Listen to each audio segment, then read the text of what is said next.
The manhwa starts with a view of a bedroom door. From the sounds inside, it's clear that two people are talking intensely. The man asks if she could move a bit. Even though she's hurt, they continue. They seem to reach a significant moment, and he asks, "You okay?" with concern in his eyes. She replies, "Yes," and he compliments her. She holds onto him tightly as he reassures her. Pitch black. She wonders how she ended up here. Backtrack to a while ago. Our female protagonist stands at the fancy gate of a villa, a bit away from town. She is here for a job interview as a housekeeper. She's been running from gangsters and really needs this job to take care of her basic needs.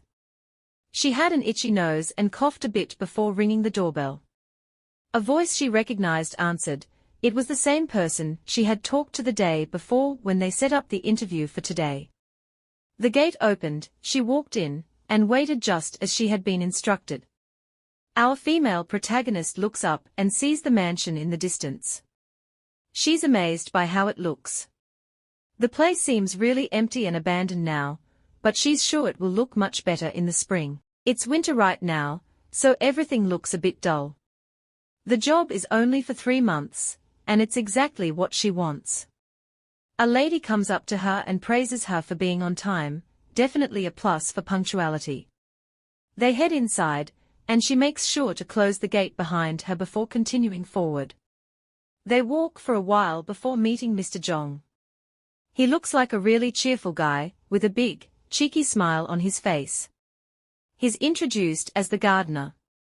He then asks if the young lady is a guest at the villa. Our protagonist is introduced as the new housekeeper, and she looks really surprised. She's not expecting this at all because she hasn't even had an interview yet. Mr. Jong welcomes her to the villa, and she continues on with her interviewer. As she moves forward, she looks back and catches Mr. Jong's eye. He's smiling at her with a friendly look, and there are crows flying around him. It's a bit spooky, don't you think? They keep walking for more than 20 minutes, going over the hill, until they finally reach the front door of the mansion. Now they are inside, her interviewer calls everyone's attention. The group of female workers all reply in unison, "Yes, Madam Jong." They line up neatly and wait to be addressed by Madam Jong. Our female lead is introduced again, as the new housekeeper in charge of the annex. All the ladies in line work in the main building.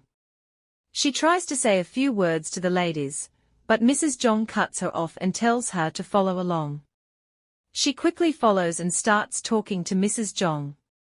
She asks if she's already been given the job without an actual interview. Mrs. Jong explains that they are short on staff and need all the help they can get. Our female lead is reminded about the job advert, the payment schedule, and asked if she needs an official contract. She says she doesn't need one. She thinks to herself that this is better. She has a good job, a place to stay, food taken care of, and no paperwork. It's exactly what she wants right now. They reach the annex, walk inside, and wow, it's huge. It's also really fancy and shiny. Suddenly, there are loud barks, and our protagonist tenses up. She asks Mrs. Jong if they have dogs at the mansion. Mrs. Jong explains that there are dog houses behind the gardener's area where Mr. Jong stays. Mrs. Jong warns her to stay away from the dogs because they are dangerous. Our protagonist remembers something from her past. She had a run-in with some thugs and very aggressive dogs, and it was a really bad experience for her. Back at the annex, Mrs. Jong tells her to remember the key code for a door, and they go inside. She explains that the master of the mansion is expected to arrive in a week, so there's a lot of cleaning to do in the annex before he gets here. He'll be staying for the winter. Down the hallway, there's a room connected to the kitchen. It has some guidelines and necessities placed in it. She's expected to check the room and make sure everything is in order, and that all the needed items are there. Mrs. Jong tells her that the young master is very sensitive, so she should stay out of his way and try very hard not to annoy him. Before leaving, Mrs. Jong suddenly stops, and says she has something important to ask. What could it be? Let's find out. Earlier, Mrs. Jong seems curious about something. Our protagonist gets tense because she didn't expect to be questioned or anything like that. Who knows, maybe she has something to hide. Mrs. Jong asks her seriously if her eye infection is bad. She tells our female lead to go to the hospital as soon as possible to get it checked out. Our female lead doesn't argue and thinks to herself that Mrs. Jong is really sensitive. Mr. Jong is heading into town, and she follows him, using the chance to get her eye infection checked. When they arrive in town, she notices a lot of businesses with the name Jong on them. At the pharmacy, called Jong Pharmacy, she talks to the man at the counter and says her eye hurts. She asks if she can get some eye drops. He is very polite and asks if she has been to the hospital before. She replies that she's uncomfortable with hospitals. It makes her seem like she might be hiding something. The pharmacist charges her 7,500 won for the eye drops. She pays and then asks why there are so many businesses with the name Jong in town. The pharmacist explains that Mrs. Jong's family practically owns the town. The pharmacist tells her that it's a clan village, where family members mostly live together as a group. It definitely feels like a strange town. Our protagonist says goodbye and leaves the pharmacy. In the car, Mr. Jong asks how her eye is doing. She says it's all right and that the eye drops will help. Mr. Jong says he hopes it gets better before the young master arrives. Our female lead asks how long the young master will be staying. Mr. Jong says he usually stays in the main building, but this winter he plans to stay in the annex. He mentions that it's a special winter. She's curious and wonders what makes it special. Mr. Jong talks about the young master, as if he's some kind of god. He says the young master is very skilled and that he's looking forward to the winter's adventure. He laughs with a wild look in his eyes. They get back, and our female lead practically runs inside, like she's escaping from something wild. Mr. Jong must have really scared her. She changes into her housekeeping clothes and heads to the annex dining room to start cleaning. There, she meets Mrs. Jong and a few workers. Mrs. Jong tells her that, as a manager, her job doesn't include meal preparation, and invites her to join them for a meal. She thinks to herself, so what? I'm the manager now. This is wild. She realizes she hasn't even told them her name yet. Actually, she hasn't been called by her name at all since she started working here. These people are kind of creepy. Our protagonist thinks about her past. Her father was a criminal, and her mother was a victim of his actions. She became pregnant with our protagonist as a result, and unfortunately, she died while giving birth. Her grandma blames her for her mother's early death. School wasn't great for her either. Once, while working in a department store, a customer slapped her. Apparently, the customer really disliked her. Her ex-boyfriend was somewhat affectionate and even called her sweetie, but he used her name as a guarantee for loans. His creditors come after her all the time. Now, things are different. She's being called a manager, and it feels great. After her meal, our female lead plans to go to bed right away. Mrs. Jong calls her over and tells her that, as a manager, she doesn't need to come into the main building anymore. The young master is arriving today, so she needs to take care of all his needs and eat her meals with him from now on. Since the young master is very spontaneous, the manager has to be ready at any time of the day. Mrs. Jong gives her a jar of candy and tells her to put it in different places around the annex.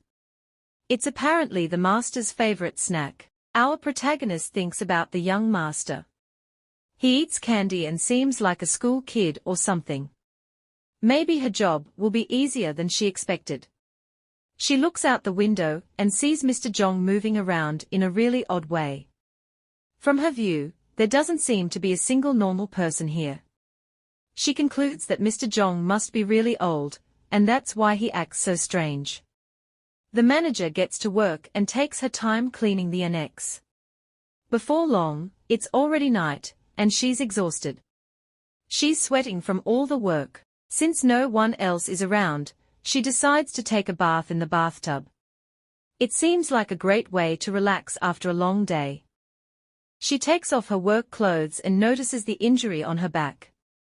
A memory comes to her.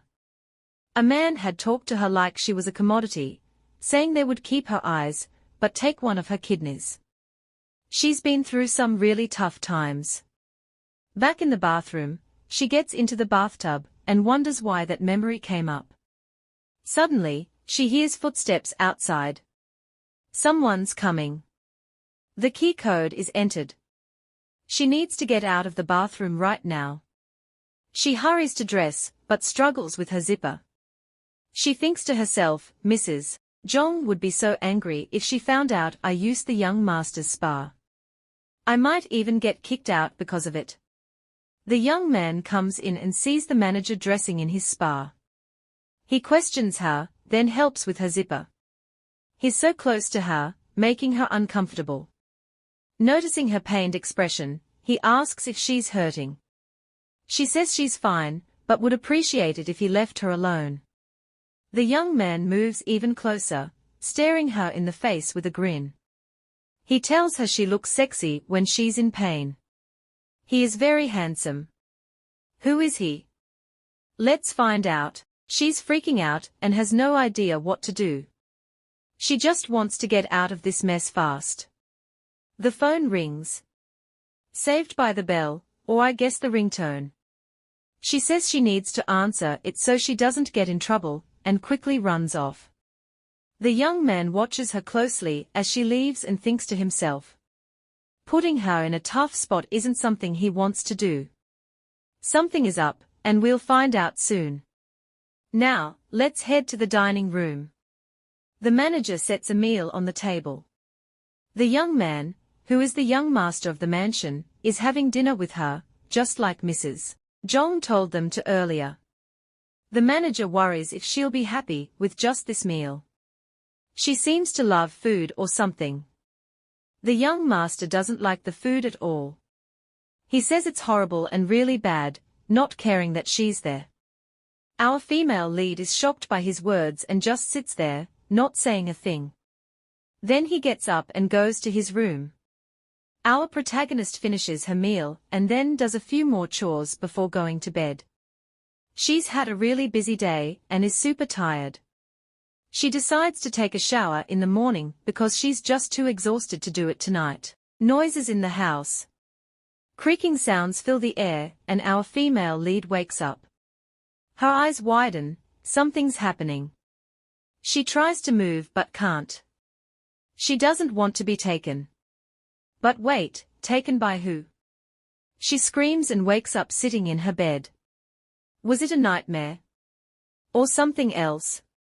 She coughs a bit and slowly becomes aware of herself and her surroundings. Looks like she experienced sleep paralysis. Weird stuff. She looks up and sees her wardrobe slightly open. She doesn't remember opening it though. She moves closer, step by step. She's really scared and taking her time, because everything feels so weird. She finally opens the wardrobe and finds a housekeeper's uniform, an old coat, 2 cotton t-shirts, and a bag. She looks at the stuff with a confused expression. Have these things been messed with? Or was someone here? It's kind of creepy. Over time, our female lead has developed a regular routine that works for her. Except for dealing with sleep paralysis every night. That's really messed up. Our female lead wakes up at 7 a.m. and cleans the floor. The young master walks around the house barefoot.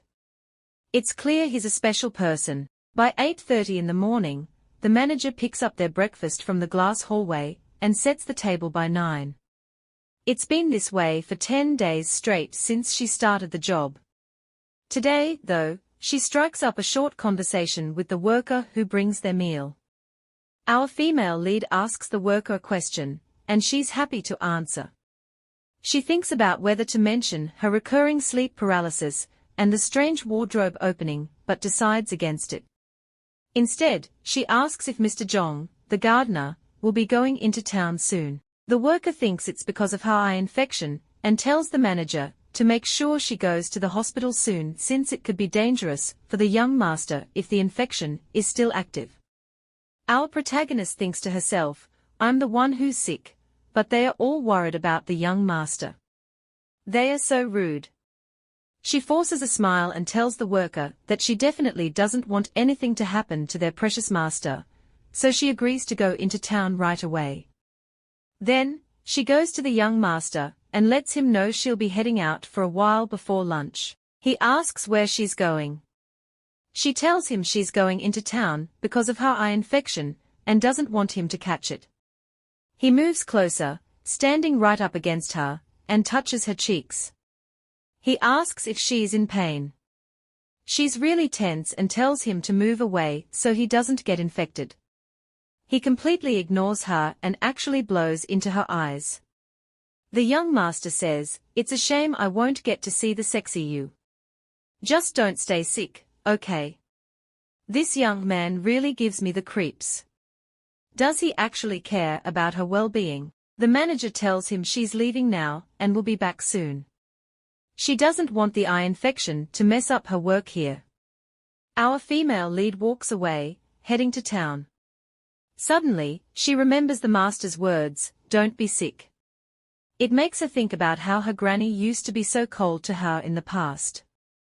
This feels like an improvement from how she was treated before. It's almost as if someone actually cares about her. She has happy thoughts until she's suddenly interrupted by loud, aggressive barking. She finds herself pressed against a wall in fear, surrounded by fierce-looking hunting dogs. These dogs shouldn't be roaming around out here. Where's Mr. Jong? The dogs come closer, snarling and barking at the manager. She tries to scare them off, telling them to stay away. She's really scared and doesn't like this at all. A terrible memory starts to come back to her. She remembers being threatened by a creditor with a fierce-looking dog before.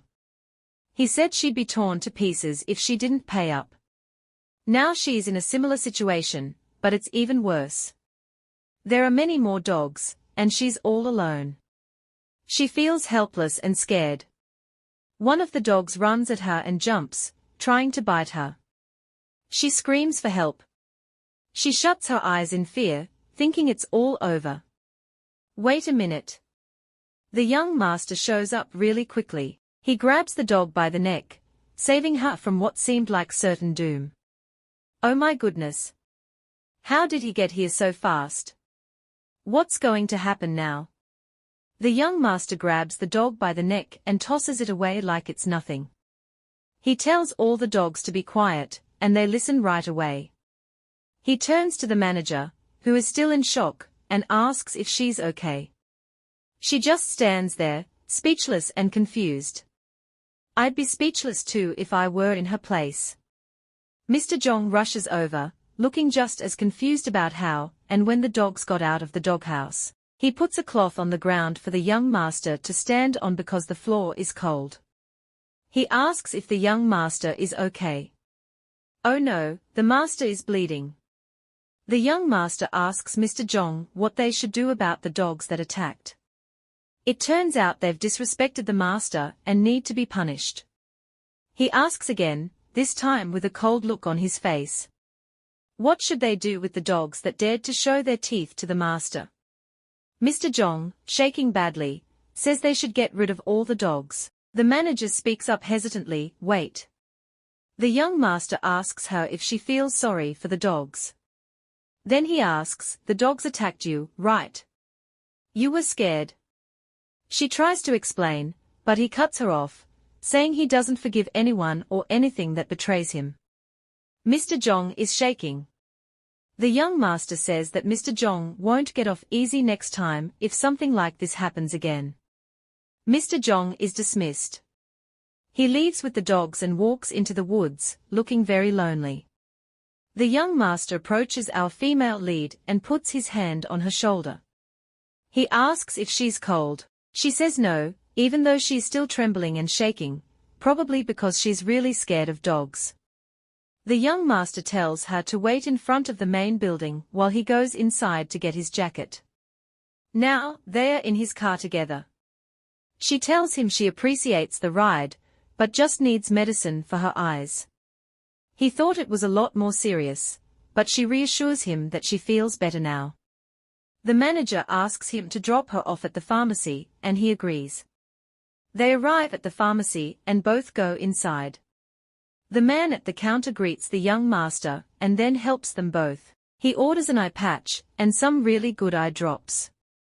Our female lead looks away, thinking to herself, it's like a feudal society.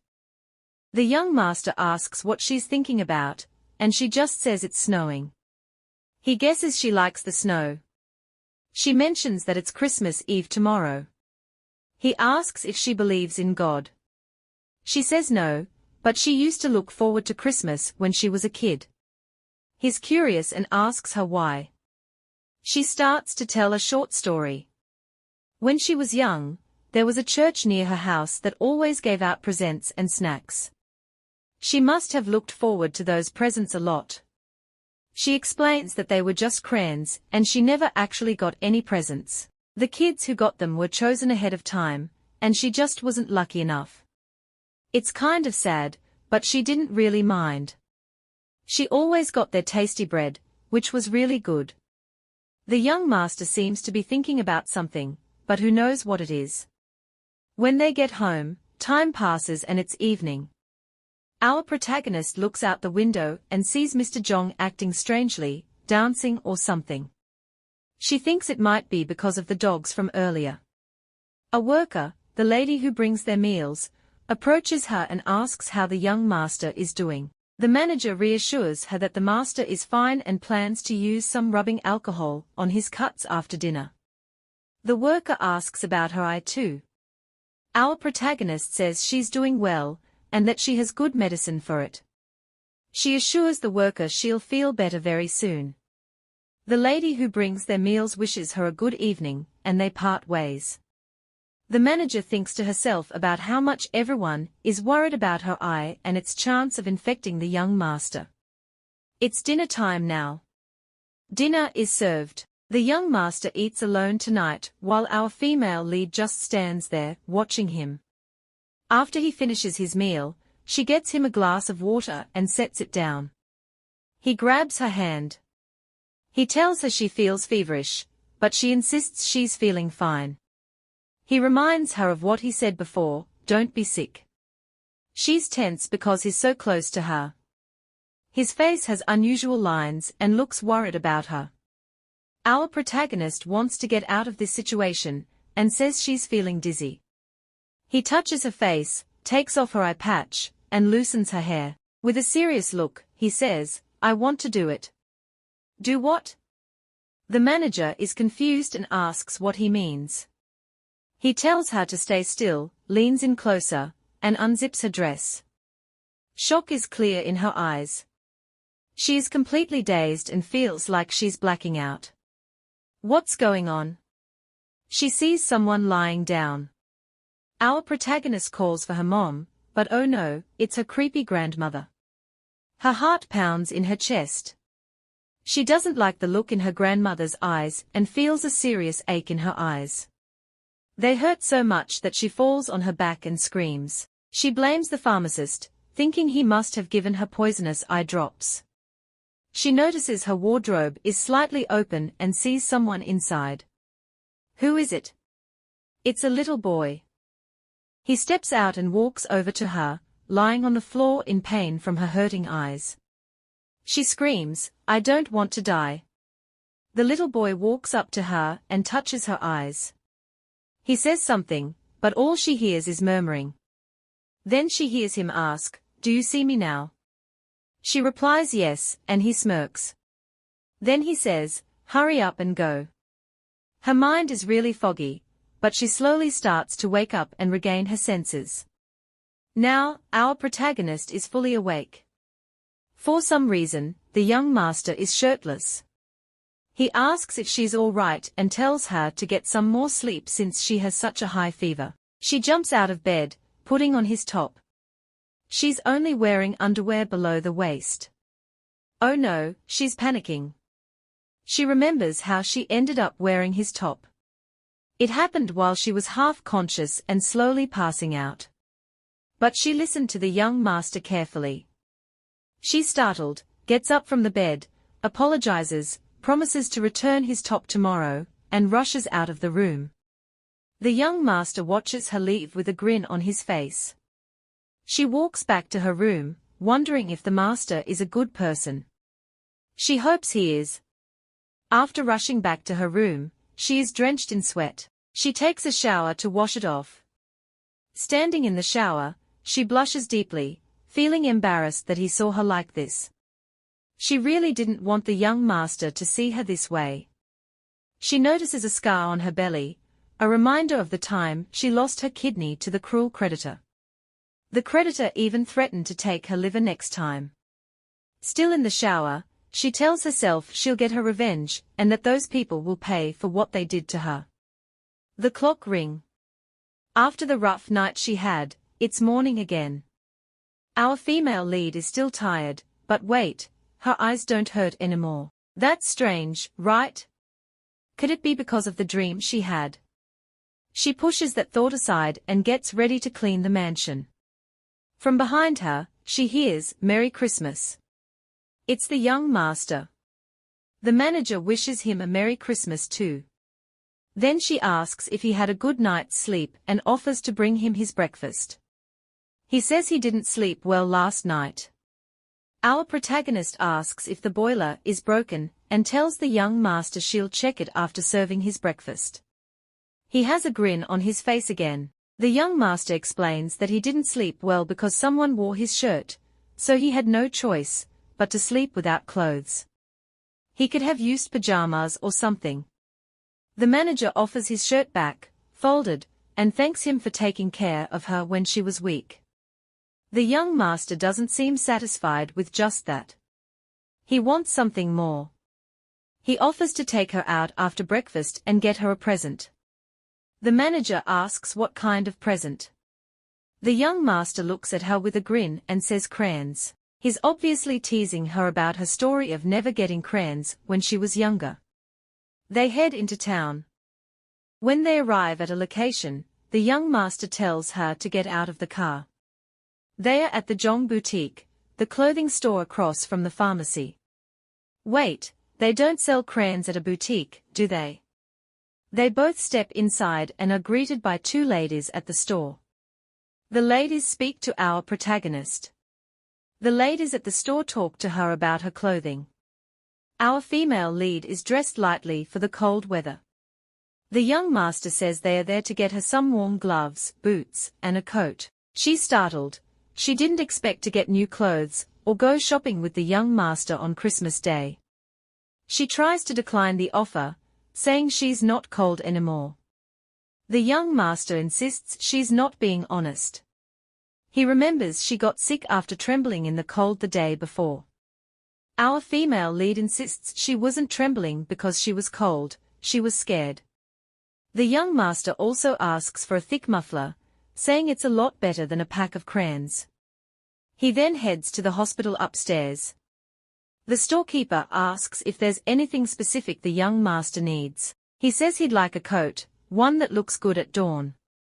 He wants a dark navy coat, because it will look good at dawn. It's a very specific request. The young master says that will be all for now and takes his leave. Our female lead wants to stop him, but the shopkeepers hold her back and suggest she take a seat. They introduce a sample book for their wares and start suggesting outfits that will look good on her. She just sits there and watches. She is reminded of something that happened 2 years ago. It was with her ex-boyfriend, the one who used to call her sweetie. He promised to take her shopping for nice clothes, but ended up taking her to meet loan sharks instead. They waved an IOU in her face, and it cost her a lot. She was really naive back then. Back at the store, she feels tense because of her past trauma. The shopkeeper notices that she looks scared and asks why. She snaps out of her confusion and realizes she's been caught up in her own thoughts.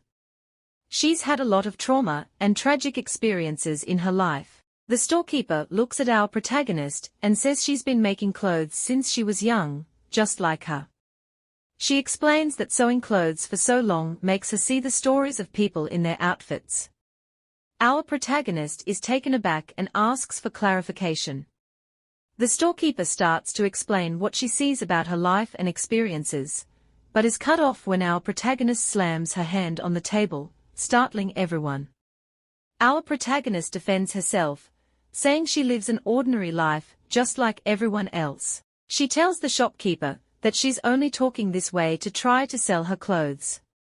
She makes it clear that the shopkeeper is completely out of line, and she's not happy about it.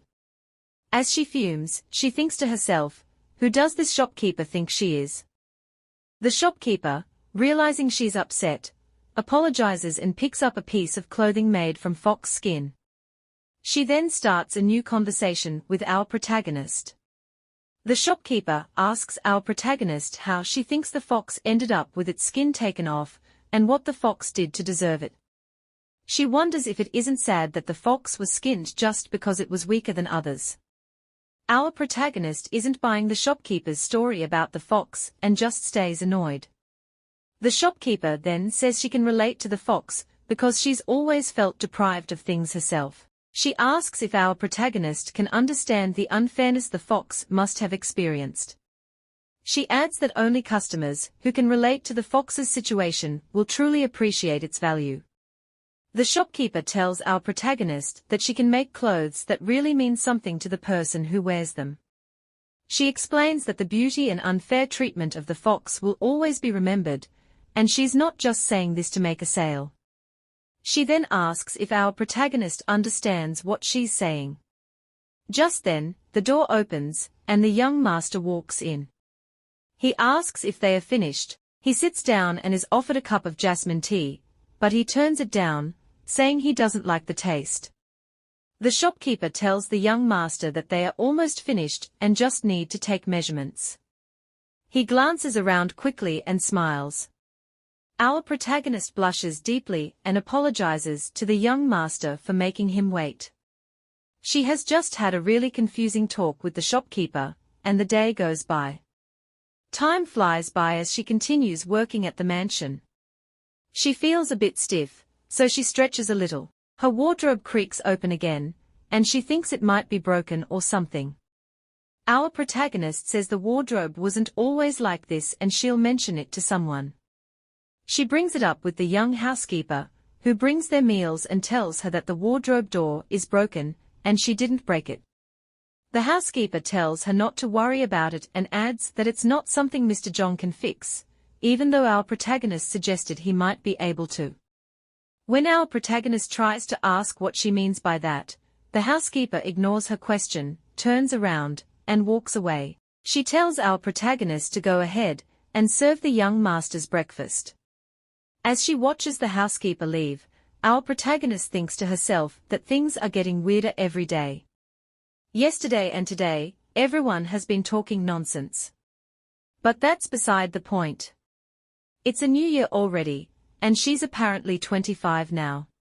She hears a voice behind her and turns around to see the young master. She greets him. He's still wet from taking a shower, and has a grin on his face. He asks her what she's staring at and if she wants to help dry him off. She feels tense right away. He then asks again if she wants to dry him all over, reminding her that he did the same thing the night they met and hasn't forgotten. He steps closer to her, and says he clearly remembers her being completely soaked with water. Our protagonist is backed up against the table now, and the young master leans in even closer. He asks why she keeps moving back, and looks her straight in the eye with intense focus. He asks again if she wants to dry his hair. She's tense but manages to answer, saying that if he's asking as her employer, she has no objections. The young master keeps grinning and starts to walk away, telling her to let him know if she changes her mind. He then takes a seat, ready for his breakfast. As he sits down, he tells her not to get the chair for him next time. Our female lead asks if she did something wrong, wondering why he said that. He reassures her that she's fine, and that he doesn't like being treated like an employer by her. He's enjoying his meal and tells her to go into town with Mr. Jong after his breakfast. He reminds her that they need to get her clothes and that he wanted to go with her, but something came up. He asks if she still wants to go with him, but she declines, saying she'll go with Mr. Jong instead. The young master really wanted to go with her, but it seems like she doesn't want that. With a disappointed look on her face, she thinks to herself that things aren't going as planned.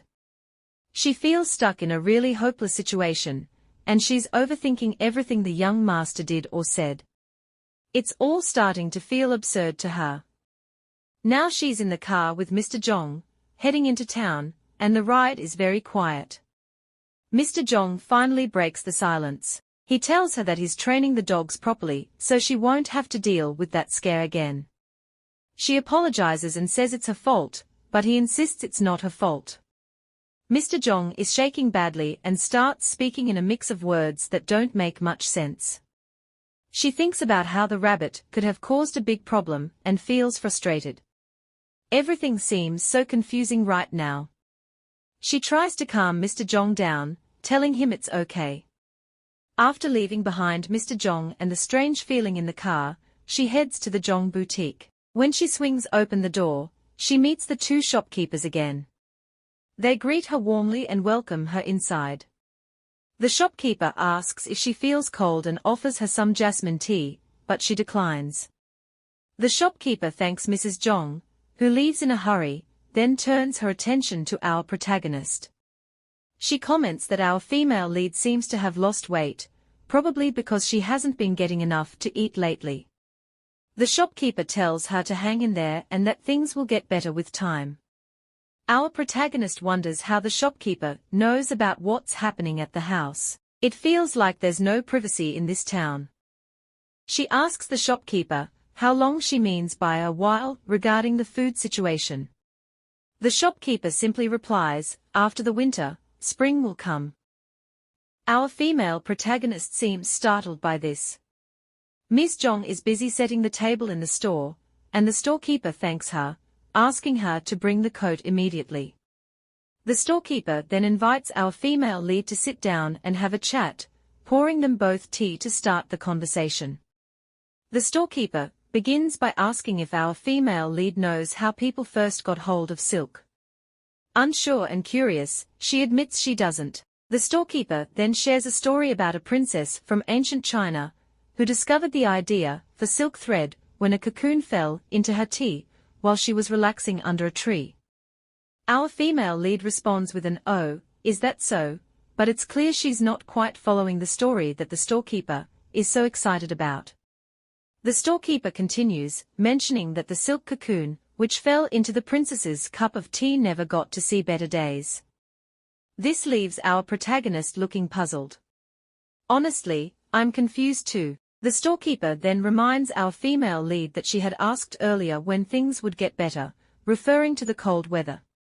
She mentions that this winter is harsher and colder than ever, yet the old coat, the cocoon that covers her, is inadequate.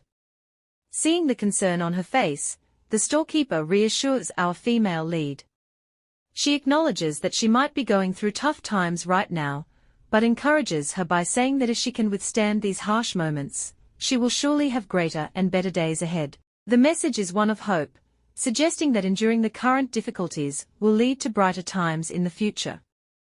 The storekeeper then gives an analogy about how a cocoon that survives the harsh winter is reborn into a beautiful butterfly in the spring. She encourages our female lead to trust her and assures her that when the time is right, she'll know. Our female protagonist, curious, asks if the storekeeper has experienced something like this in her own life. With a nod and a confident smile, the storekeeper says she has told her before. She has had precious things taken from her and has faced hardships so severe that she nearly froze to death, but eventually, she met her own spring. Spring? Yes, she affirms, explaining that she met the young master, who is like spring to her. The storekeeper shares that after meeting the young master, she was able to shed the cocoon of misfortune and transform into a butterfly. Now, she has found joy and feels reborn. Her story is one of overcoming difficulties and finding happiness, offering hope to our female lead that better days are ahead. Our protagonist wonders what the storekeeper means by saying she met the young master. What happened between them? Just then, Ms. Jong arrives with the coat in hand. The storekeeper tells our female lead to put it on, certain it will be a perfect fit. As she slips it on, she's delighted to find that it fits perfectly. "Oh nice," she says, admiring how well it suits her. Our protagonist agrees that it's really pretty. Then the storekeeper asks a strange question. She wonders aloud if they look alike, pointing out that they have a similar height, and the same mole under their eye. She remarks that if she had a daughter, she would probably look like our protagonist. This makes her feel a special connection, as if our female lead isn't a stranger. Perhaps that's why she's so fond of her. Our protagonist thanks the storekeeper, and thinks to herself that this lady is quite the sweet-talking businesswoman. The storekeeper mentions that the clothes will be transported to the mansion once they are finished. As our female lead starts to leave, she's stopped. The storekeeper says she has something for her and hands her a bag. Inside the bag is jasmine tea. The storekeeper explains that it will help her sleep well and relax. She also mentions that she'll be making a special dress for her next visit, a chiffon dress for the spring season. They part ways, and our female lead thinks to herself that she has no intention of staying until spring. Just then, their truck pulls over. Mr. Jong suddenly remembers he forgot something and apologizes to our female lead, asking if she can continue on her own while he goes back to retrieve it. She thanks him for the ride and assures him she'll be fine walking the rest of the way. As she heads in, she is met by the young master, who inquires about her visit. Remembering the storekeeper's words about him being like spring, she wonders what that could mean. She explains that everything went smoothly and that she liked the clothes she got, expressing her gratitude. Curious, she asks if he was leaving the house since he came all the way down to meet her. He mentions he came to pick someone up, leaving her puzzled. He then questions if she truly doesn't know, or if she's just pretending not to understand. He asks her to follow him. As they walk, the young master notices the bag she's carrying and asks about it. She explains that it's jasmine tea given to her by the storekeeper, Ms. Jong. Curious, he asks why she calls her Ms. Jong. She replies that it's the name of the boutique, and that the manager calls her that, so she assumed it's her real name. He clarifies that Jong isn't her real name, it's her husband's name. This makes our female lead wonder about the relationship between the storekeeper and the young master. Why did she refer to him as her spring? It seems like a strange way to address someone if there isn't a deeper connection. Noticing her shiver slightly, the young master asks if she's cold, but she assures him she's all right. He suggests they go see the new puppy. She hears puppy and immediately feels uneasy because she really doesn't like dogs. The puppy was born just a few days ago, and it has only recently opened its eyes and started walking. The young master asks if she doesn't mind coming along if she's feeling bored. She stands there, visibly trembling. He approaches her and asks if she doesn't like dogs. She admits she's terrified of them and finds them intimidating. He says it's clear she has a strong dislike for them and wants to know why. She explains that dogs have frightened her in the past. She recalls a time when dogs cornered her and barked and snarled aggressively. She witnessed them viciously attacking a man, tearing him apart. She still remembers every horrific detail, and she could only stand there helplessly, watching him scream in pain. The scene she describes is truly horrific. The blood had soaked the floor, and the dogs had attacked because the man had defaulted on his payments. The loan sharks, who were responsible, did this to make a point. They laughed at her and threatened her, saying she would face the same fate if she didn't pay them back or if she tried to escape. As she talks about it, she starts to cry, feeling overwhelmed by the memory. She thinks to herself that those loan sharks are terrible people who deserve to die. The young master notices her tears and asks if that's what she wants. He touches her waist, pulls her close, and asks if she wants him to make sure every single one of them is gone. He looks her straight in the eye and asks again if she really wants them all dead. She wonders if he's serious. He doesn't seem to be joking around. What will happen next? The young master grabs hold of her and asks if she really wants every single one of them dead. She looks at him, feeling scared, and asks if he's serious or if he's just making a frightening joke. With a grin on his face, he confirms he's not joking. She feels tense and confused, not sure what's happening. The young master explains that he's not a forgiving person, especially when someone defies him. He tells her he's mentioned this before. Placing a hand on her shoulder and leaning closer, he says if she changes her mind, she should let him know. He adds that, unlike those men who harassed her, he's like a dog himself, an obedient dog to his master. The way he describes himself is really strange. Our protagonist has a scared, puppy dog look on her face.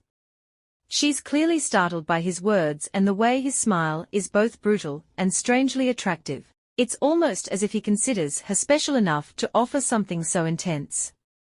The next day, she's in bed and hears a low, raspy voice asking if she wants them dead, those who defy the master. The voice keeps echoing in her mind, repeating those same words. She hears a creak from her wardrobe and sits up in bed, staring at it.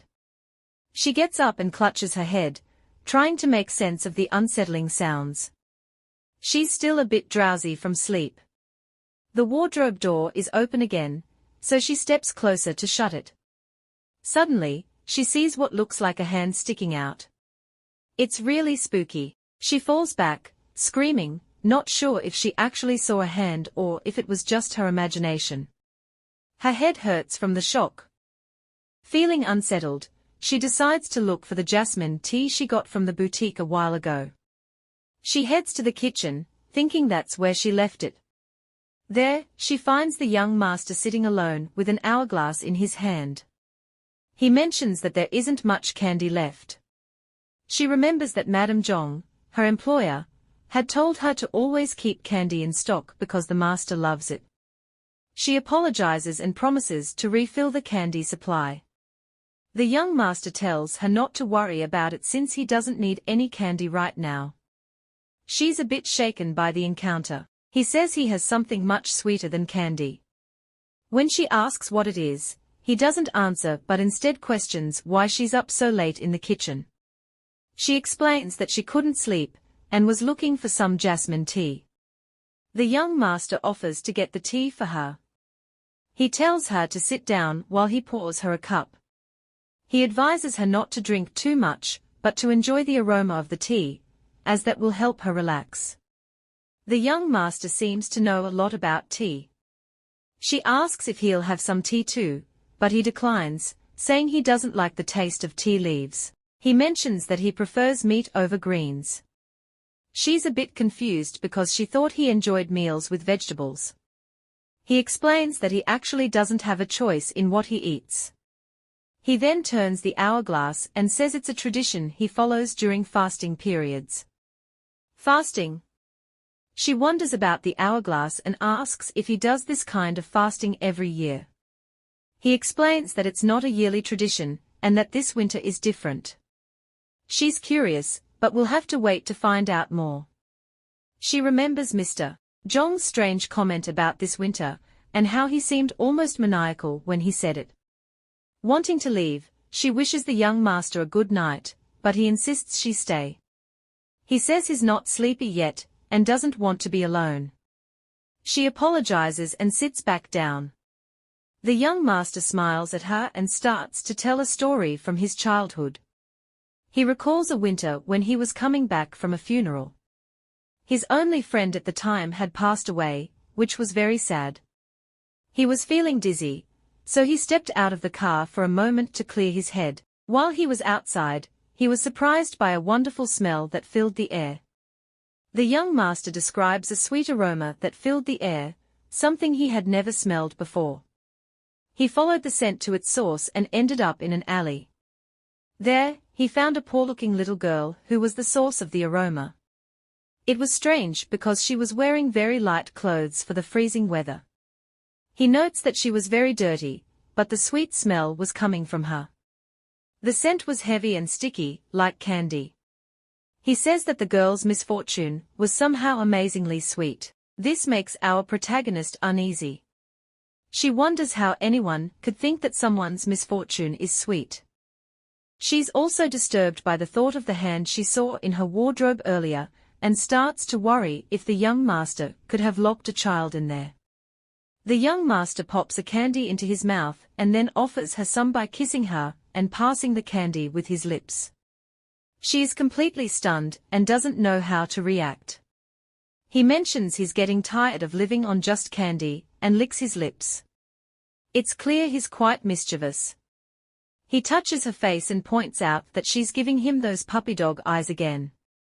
She is really startled by his actions. He gently brushes his lips against hers and says he'll be fine with just candy for now. He teases her a lot. When he says for now, she wonders what he means. The young master smiles and says he's just a mutt, a loyal dog who's obedient to his master. Our protagonist stands there, still in shock, trying to process everything that just happened. She wonders why he calls himself a mutt. What does he really mean? We'll find out soon. The young master smiles, says he's ready to go to bed, and wishes the manager a good night before walking away. She's left sitting alone, feeling frozen. Her mind races with anxiety, doubts, and the weirdness of the candy and kiss. She remembers the storekeeper calling the young master the spring, and it makes her angry. She grits her teeth and mutters liar. It's been strange since she started this job. Is escaping an option now? She has just 2 months left in this job and plans to get paid, then head to a warm country to relax. By then, everything should be sorted out. Time moves on, and things are back to the usual routine. She arrives to collect their meal and the handmaid tells her there's been a change in the young master's diet. She needs to make a note of this and follow the new instructions from now on. The manager reassures her not to worry. The meal service lady mentions she saw a light on late at night in the living room and asks if everything was okay. The manager wonders how the maid noticed this since they are in completely different parts of the building. She explains that the young master was having trouble sleeping because he was thinking about his late friend. The maid knows a lot about it and doesn't hesitate to share more details. She tells the manager that the young master must be thinking about his late friend because he passed away around this time of winter years ago. She adds that the friend's 14th anniversary was actually 2 days before the manager arrived. It's quite a lot of information. The manager comments on how well the maid remembers everything in such detail, clearly impressed. The maid continues, saying that the young master's late friend was actually Madame Zhong's son. Madame Zhong had grown up in the same neighborhood and had taken care of him like a little brother. The manager apologizes for bringing up something so personal, but the maid reassures her that it's okay, and she shouldn't worry about it. The maid moves closer with a serious look and tells the manager to report any strange or similar situations in the future if they come up. It's almost like she's expecting something to happen soon. The manager is a bit surprised but manages to respond, and they go their separate ways. She stands there for a moment, replaying their short conversation in her mind, and wonders if the maid is keeping an eye on the young master. She already had her suspicions and now her thoughts are all over the place. She remembers the young master ordering Mr. Zhong to get rid of all the dogs, the story about the young girl with a sweet-scented misfortune, Madame Zhong's late son, and the spookiest of all, the hand in the wardrobe. There's definitely something off about the young master. She can't quite figure it out, but she has a really bad feeling about it. And honestly, so do I. The food is served. The manager thinks that none of what's happening has anything to do with her. She's just looking forward to getting paid and leaving afterward. The young master is here.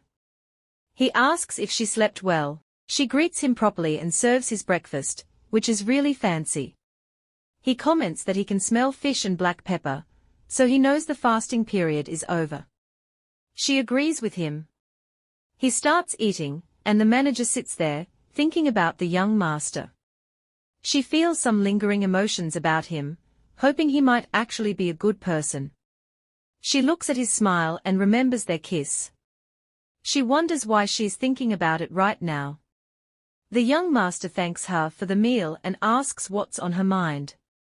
He's holding a piece of candy in his hand. He looks her in the eye again and asks what she's thinking. Then he offers her some candy. She politely declines and quickly leaves to tidy up. The young master sits there, smiling.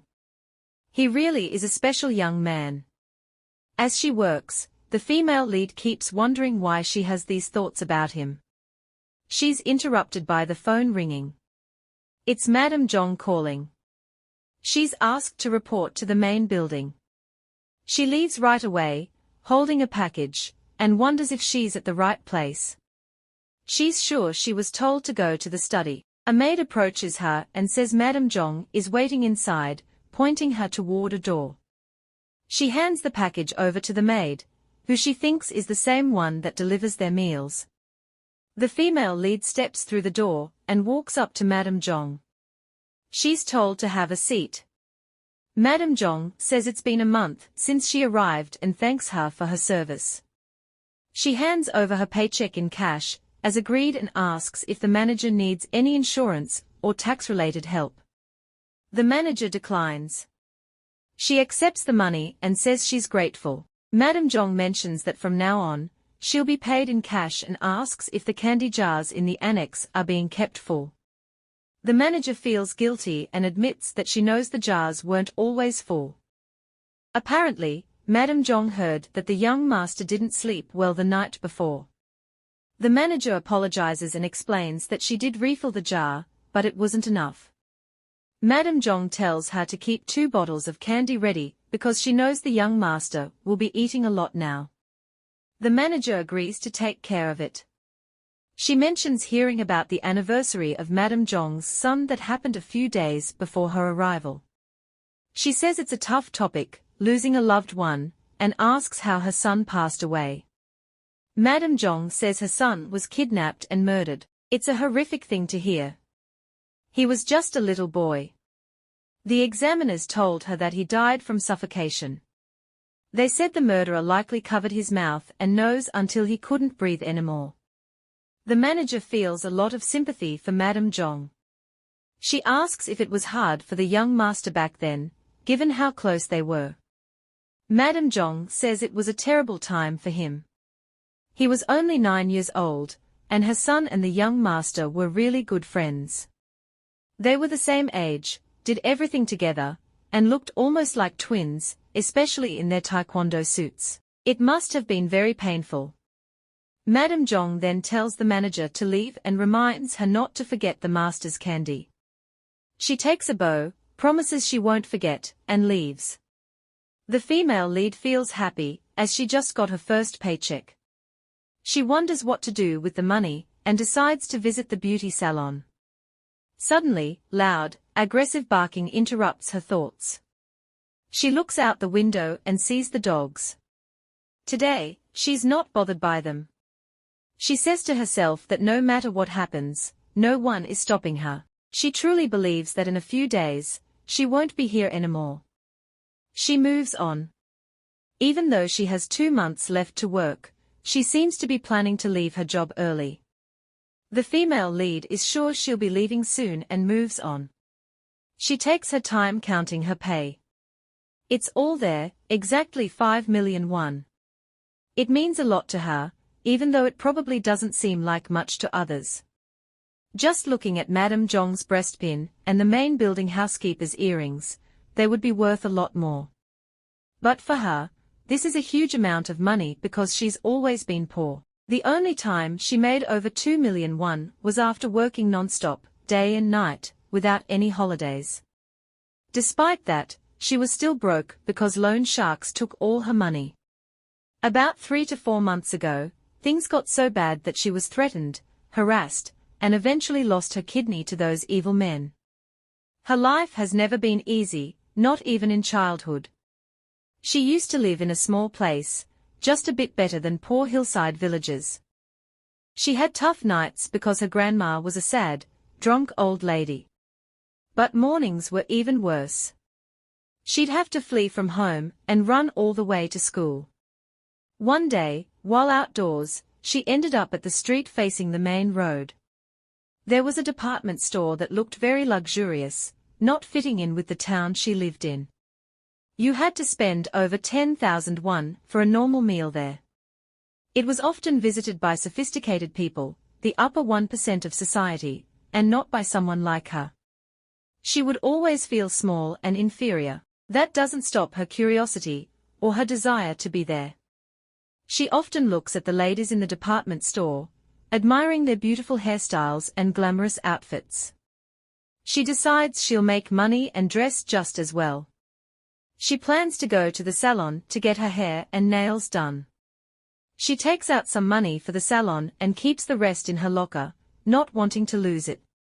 She feels happy and lies on her bed, laughing to herself with anticipation.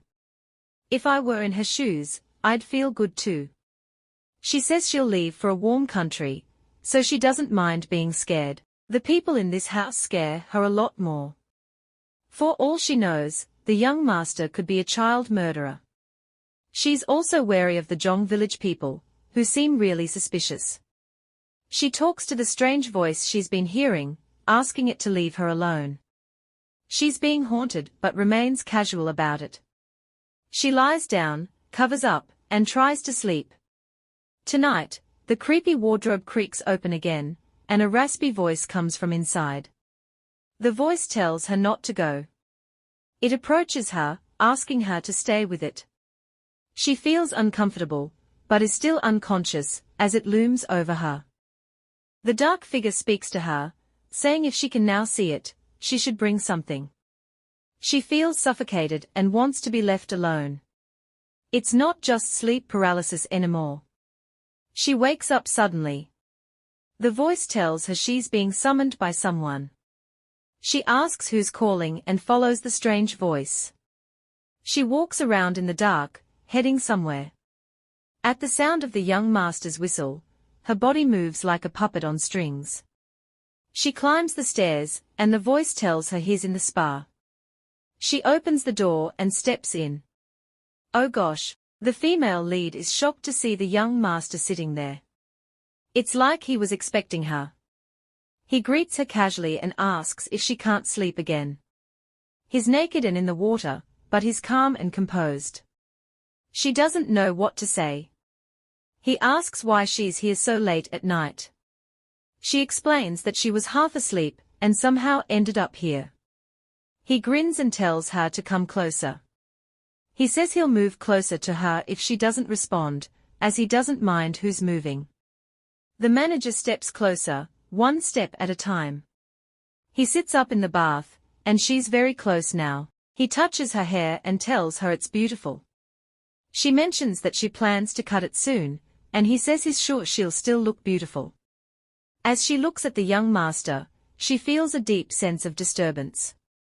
She can't shake the feeling that he might be connected to the child she saw in her wardrobe. The young master then asks if she would like to join him in the bath, but she declines.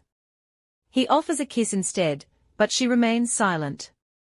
He holds her by the waist and mentions that he didn't have any candy tonight because of her. She's confused about what she has to do with it. He pulls her into the bath and kisses her. He says he enjoys it when she holds him close, though she has never done that before. While she's sitting on him in the water, he asks if she minds him staring at her chest. She asks him to let her go, but he ignores her and rests his head against her chest, saying he likes it very much. He says she's wet, much more than she was when they first met. Of course she is, they are in a bathtub filled with water. He hugs her, burying his face in her chest. He says he wants to be with her all day, every day, and he wants them to get closer. He calls her sweet. Suddenly, the voice from the wardrobe calls to her, asking her to stay and not leave. She clenches her teeth, determined not to stay with the strange voice. She pushes the young master away with force. She tells him he had agreed to be an obedient little dog. He doesn't argue, but says that even obedient dogs usually get a reward for being good. He looks at her intensely and asks what his reward will be if he listens to her. She is at a loss for words. What will she offer him? Why should he stop? The young master asks what his reward will be if he listens to her. He moves closer, clearly eager and focused on her. She tells him to stop and says that this is his reward for today.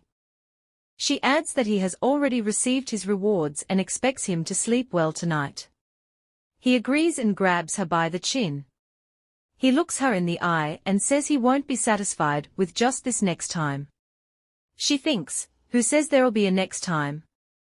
He gently brushes her cheek and says he'll stop for today. He stands up, putting on a towel, and wishes her a good night before leaving. She is dazed by the sight of him, but manages to stay composed. He leaves, and she is left alone in the spa.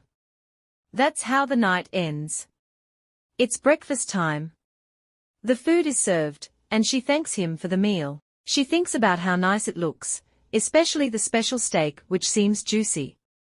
She's pretty sure the fasting period has ended, but as she's about to eat, she suddenly feels some discomfort in her stomach and loses her appetite right away. The young master notices she hasn't touched her food. He gets up, walks over to her, and asks if she doesn't like the food. He places a hand on her forehead to check her temperature, but she doesn't have a fever. He asks what's wrong. She says she doesn't feel well inside. He reminds her that he told her not to fall sick again, and offers to take her to the hospital right away. She refuses his offer. He then says she'll need to go to the pharmacy. She agrees and tells him she'll go tomorrow with Mr. Jong. She adds that she knows the young master is busy and doesn't want to trouble him. He doesn't argue and calls for Mr. Jong. In the car, she is in pain and lets out a cry. Mr. Jong asks if it hurts a lot, and she says it does, just a little. He comments that the young master must be really worried about her, and she smiles cheekily, saying she knows. She says her stomach was probably shocked by the meat after only eating vegetables until now, calling them grass. Mr. Jong gets offended and clenches his fist in anger, loudly demanding what she means by calling their food grass. He loses focus on the steering wheel for a moment, and they both scream as they narrowly avoid an accident. Shaken in her seat, she asks what he meant by sacred food. She wonders if his reaction is because the food she called grass was from the fast. He's dazed and asks how she knows about that. She tells him the young master mentioned it himself. Mr. Jong is shocked that she knows about the fast. She tells him the young master referred to it as a damn tradition. Mr. Jong warns her not to say that, or she might make someone very mad. He wasn't talking about himself, but who could it be? Curious, she wonders if he's referring to the young master's father. They arrive at the pharmacy, and Mr. Jong says he has some errands nearby. He'll leave and be back in an hour to pick her up. She says she'll be waiting. Looking around, she notices it's a bit crowded today, and everyone seems to be staring at her. She wonders if they are keeping an eye on outsiders and feels uncomfortable, as if she's being watched. She opens the door and steps into the pharmacy.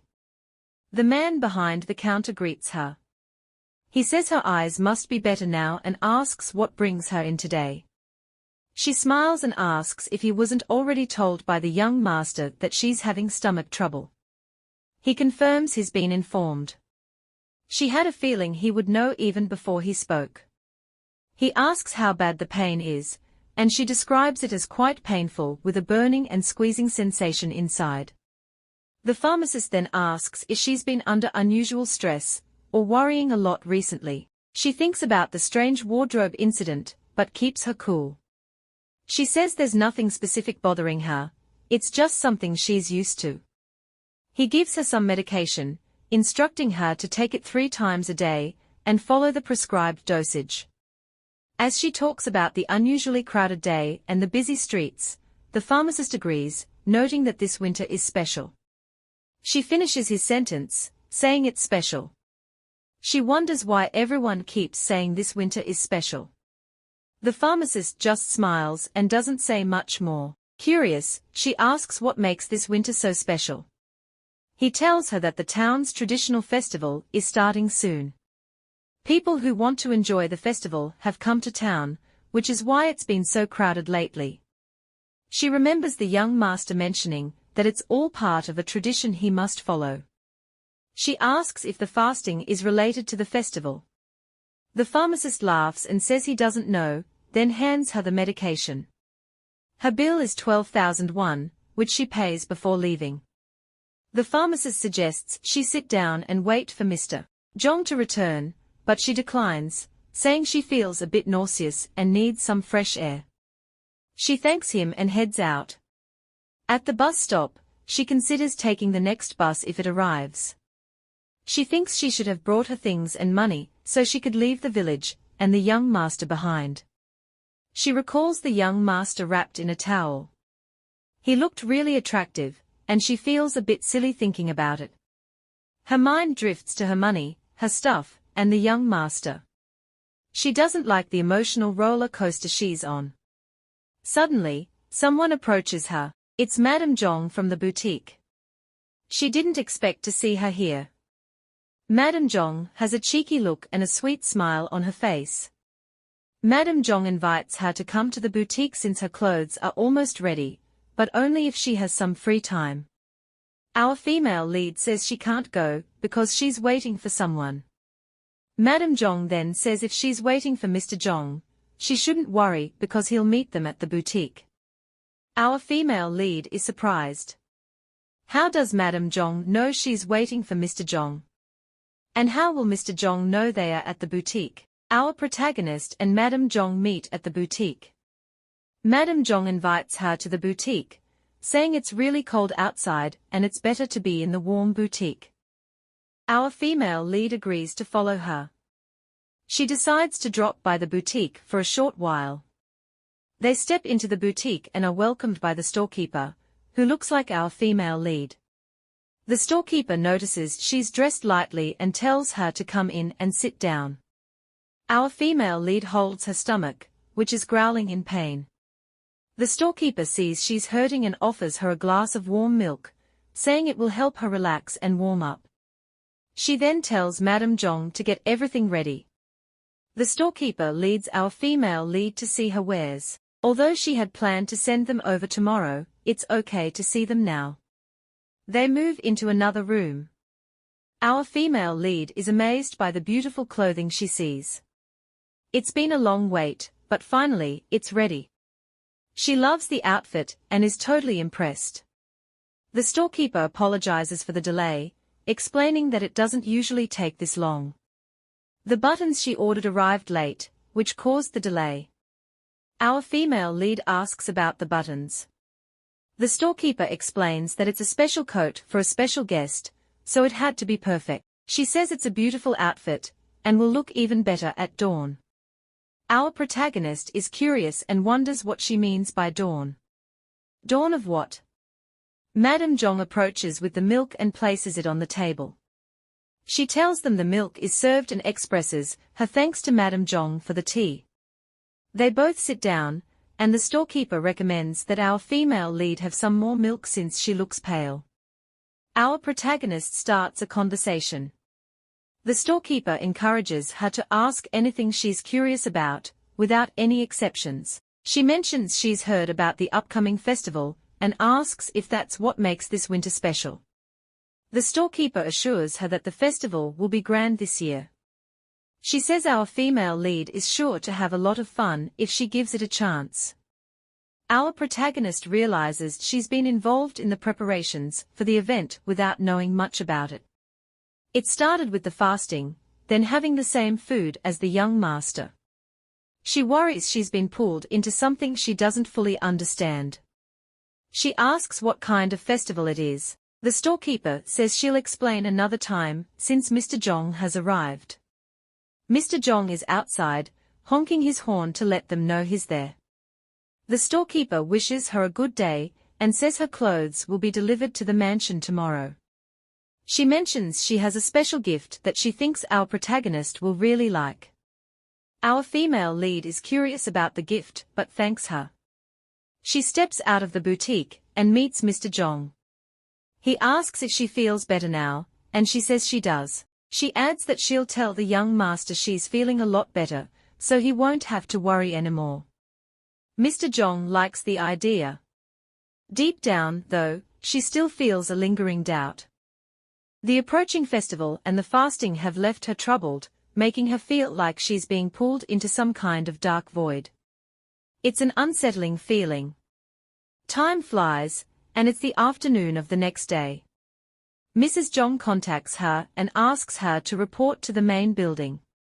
She heads over to meet her employer. They exchange greetings. Mrs. Jong informs her that her things from Jong's boutique have been delivered. There's a lot of stuff, so our female lead asks which of it is hers. Mrs. Jong tells her it's all hers. She's surprised by this and says she doesn't deserve so much, but Mrs. Jong insists that she does and deserves even more. Mrs. Jong explains that this isn't a big deal around here, so there's no need to feel uncomfortable. Our protagonist calms down and agrees with her. Madam Jong is confident it will all look great, especially at dawn, and she believes our female lead won't disappoint. Our female lead looks through the many bags in amazement.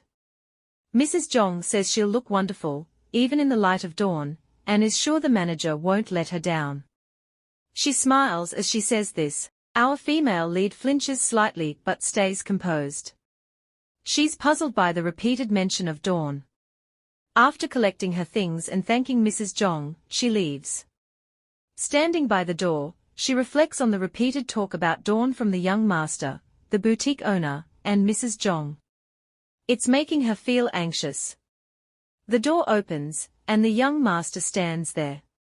He greets her and offers to carry her bags inside. He looks at her new clothes and says they are really nice. Then he asks if she'd like to go on a date. She's interested and says she'd like to go to a place with amazing food and beautiful sights. She doesn't hold back and suggests they go to a popular spot that many people visit. She's really excited about it, almost like it's a dream for her. The young master agrees and says they'll go next Thursday to a sky lounge with a great view, just like she wants. It sounds perfect for a date. He mentions that the steak there is really good, but doesn't push the idea since he thinks she's not ready for steak yet. She reassures him that she's feeling much better now, so they both agree and the plan is set. Later, she's in her room with the clothes spread out on the bed. She keeps repeating next Thursday, with a big grin on her face, excited like a child about a fun trip. She remembers the young master mentioning a coat that would look great at dawn and thinks it's a bit too sentimental. Thinking about it reminds her of her childhood, when she loved an animation called Princess Sarah. She envied the young protagonist who always received gifts from a kind neighbor. She talks to herself as if speaking to someone else. She says it's just a children's story, and that miracles and fairy tales don't happen to people like her. She's referring to herself and turns to her wardrobe, speaking to the mysterious presence inside. She asks if it thinks she really has a chance. She talks to herself about wanting to live out a fairy tale. She says she plans to leave next Thursday, and apologizes for her decision. She tells the presence in the wardrobe that it shouldn't be stuck there too, and should leave with her. At first, the wardrobe doesn't respond, but then dark, thin arms appear, and a raspy, cold voice speaks up. It says it's hungry and urges her to hurry and bring it something. What's happening? Is this all in her mind? Is there really a trapped spirit trying to communicate with her? Do spirits even eat? Our protagonist decides to leave her job, the young master, and the mysterious voice behind. She plans to put her plan into action on Thursday, the day of her date with the young master. She has told the voice not to stay stuck in the wardrobe, and that it should come with her. The voice keeps asking for something to eat, saying it's hungry. The voice keeps pestering her, and she wakes up really upset. She storms over to the wardrobe, banging on it and shouting for it to quiet down. The voice continues to demand food. She pleads with it to stop, saying she really can't help and that it's enough now. Finally, it goes quiet. She laughs in relief, feeling like the presence behind the wardrobe doors has disappeared. She can't see the small dark eyes that used to shine through the wardrobe anymore. From that moment on, the voice inside the wardrobe is silent. It seems like she's free now. She pretty much overcame the spirit with her sheer willpower. Now, she's in the shower. Even though she's free from the spirit, the thoughts still linger. The annoying, childlike voice still echoes in her ears. She also remembers the young master's words about the poor little girl's misfortune. These words trouble her a lot. She feels sorry for the voice because she understands its misfortune, but she couldn't help. It was messing with her mind, and she doesn't want to risk her own life. She steps out of the shower and reaffirms her decision to leave this place. 9 days pass, and it's finally Thursday. She serves the young master his breakfast. He asks if she remembers their appointment for today. She says she does and is excited about it. The young master says he'll have his breakfast, and then they can leave by 11 this morning. She puts on her new coat and is ready to go. She says her goodbyes with a note in hand and leaves without looking back. The wardrobe creaks open slowly, almost as if the spirit is saying goodbye too. They are in the car, heading out. She asks where they are going. The young master says it's somewhere nice, with lots of people, and a wonderful view, just like she wanted. She sits there in anticipation, wondering where exactly they are headed. They stop, and it looks like they've arrived. The young master gets out of the car, and she follows. She is totally stunned by the sight. They've arrived at the Jace Hotel in Jacetown. It looks really fancy. She is amazed by how grand it all looks. They walk along, and she keeps staring around. The young master asks why she keeps staring and says they should head inside. They move on, and it's really crowded.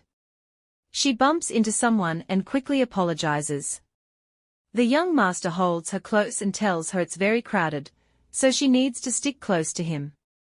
The man she bumped into talks to someone walking with him. He's upset because he lost some money, and his friend says he's probably just out of luck. They move on. The young master and our female lead walk ahead. He tells her not to worry about them, and she tries to stay calm. But she's really tense right now. Places like this, where people lose money gambling, remind her of the scary situations with loan sharks and those terrifying, drooling dogs. The young master notices her tension. He takes her hand and tells her to focus on him, and not let anything bother her. They head into the hotel. She thinks to herself how warm and comforting his touch is. Seeing his big hand holding hers makes her want to take off her gloves so she can hold his bare hand. She feels a bit silly thinking these thoughts. They get in the elevator. The young master says they are heading up now. She's dazed because everything feels so sudden. He asks if she likes what she's seeing and tells her there's even more to see. He says the view from the lookout is amazing, and they'll be able to see far off from the building. They get out of the elevator. The young master goes to get their tickets and tells her to wait for a moment. She looks around and sees lots of people chatting and going about their day.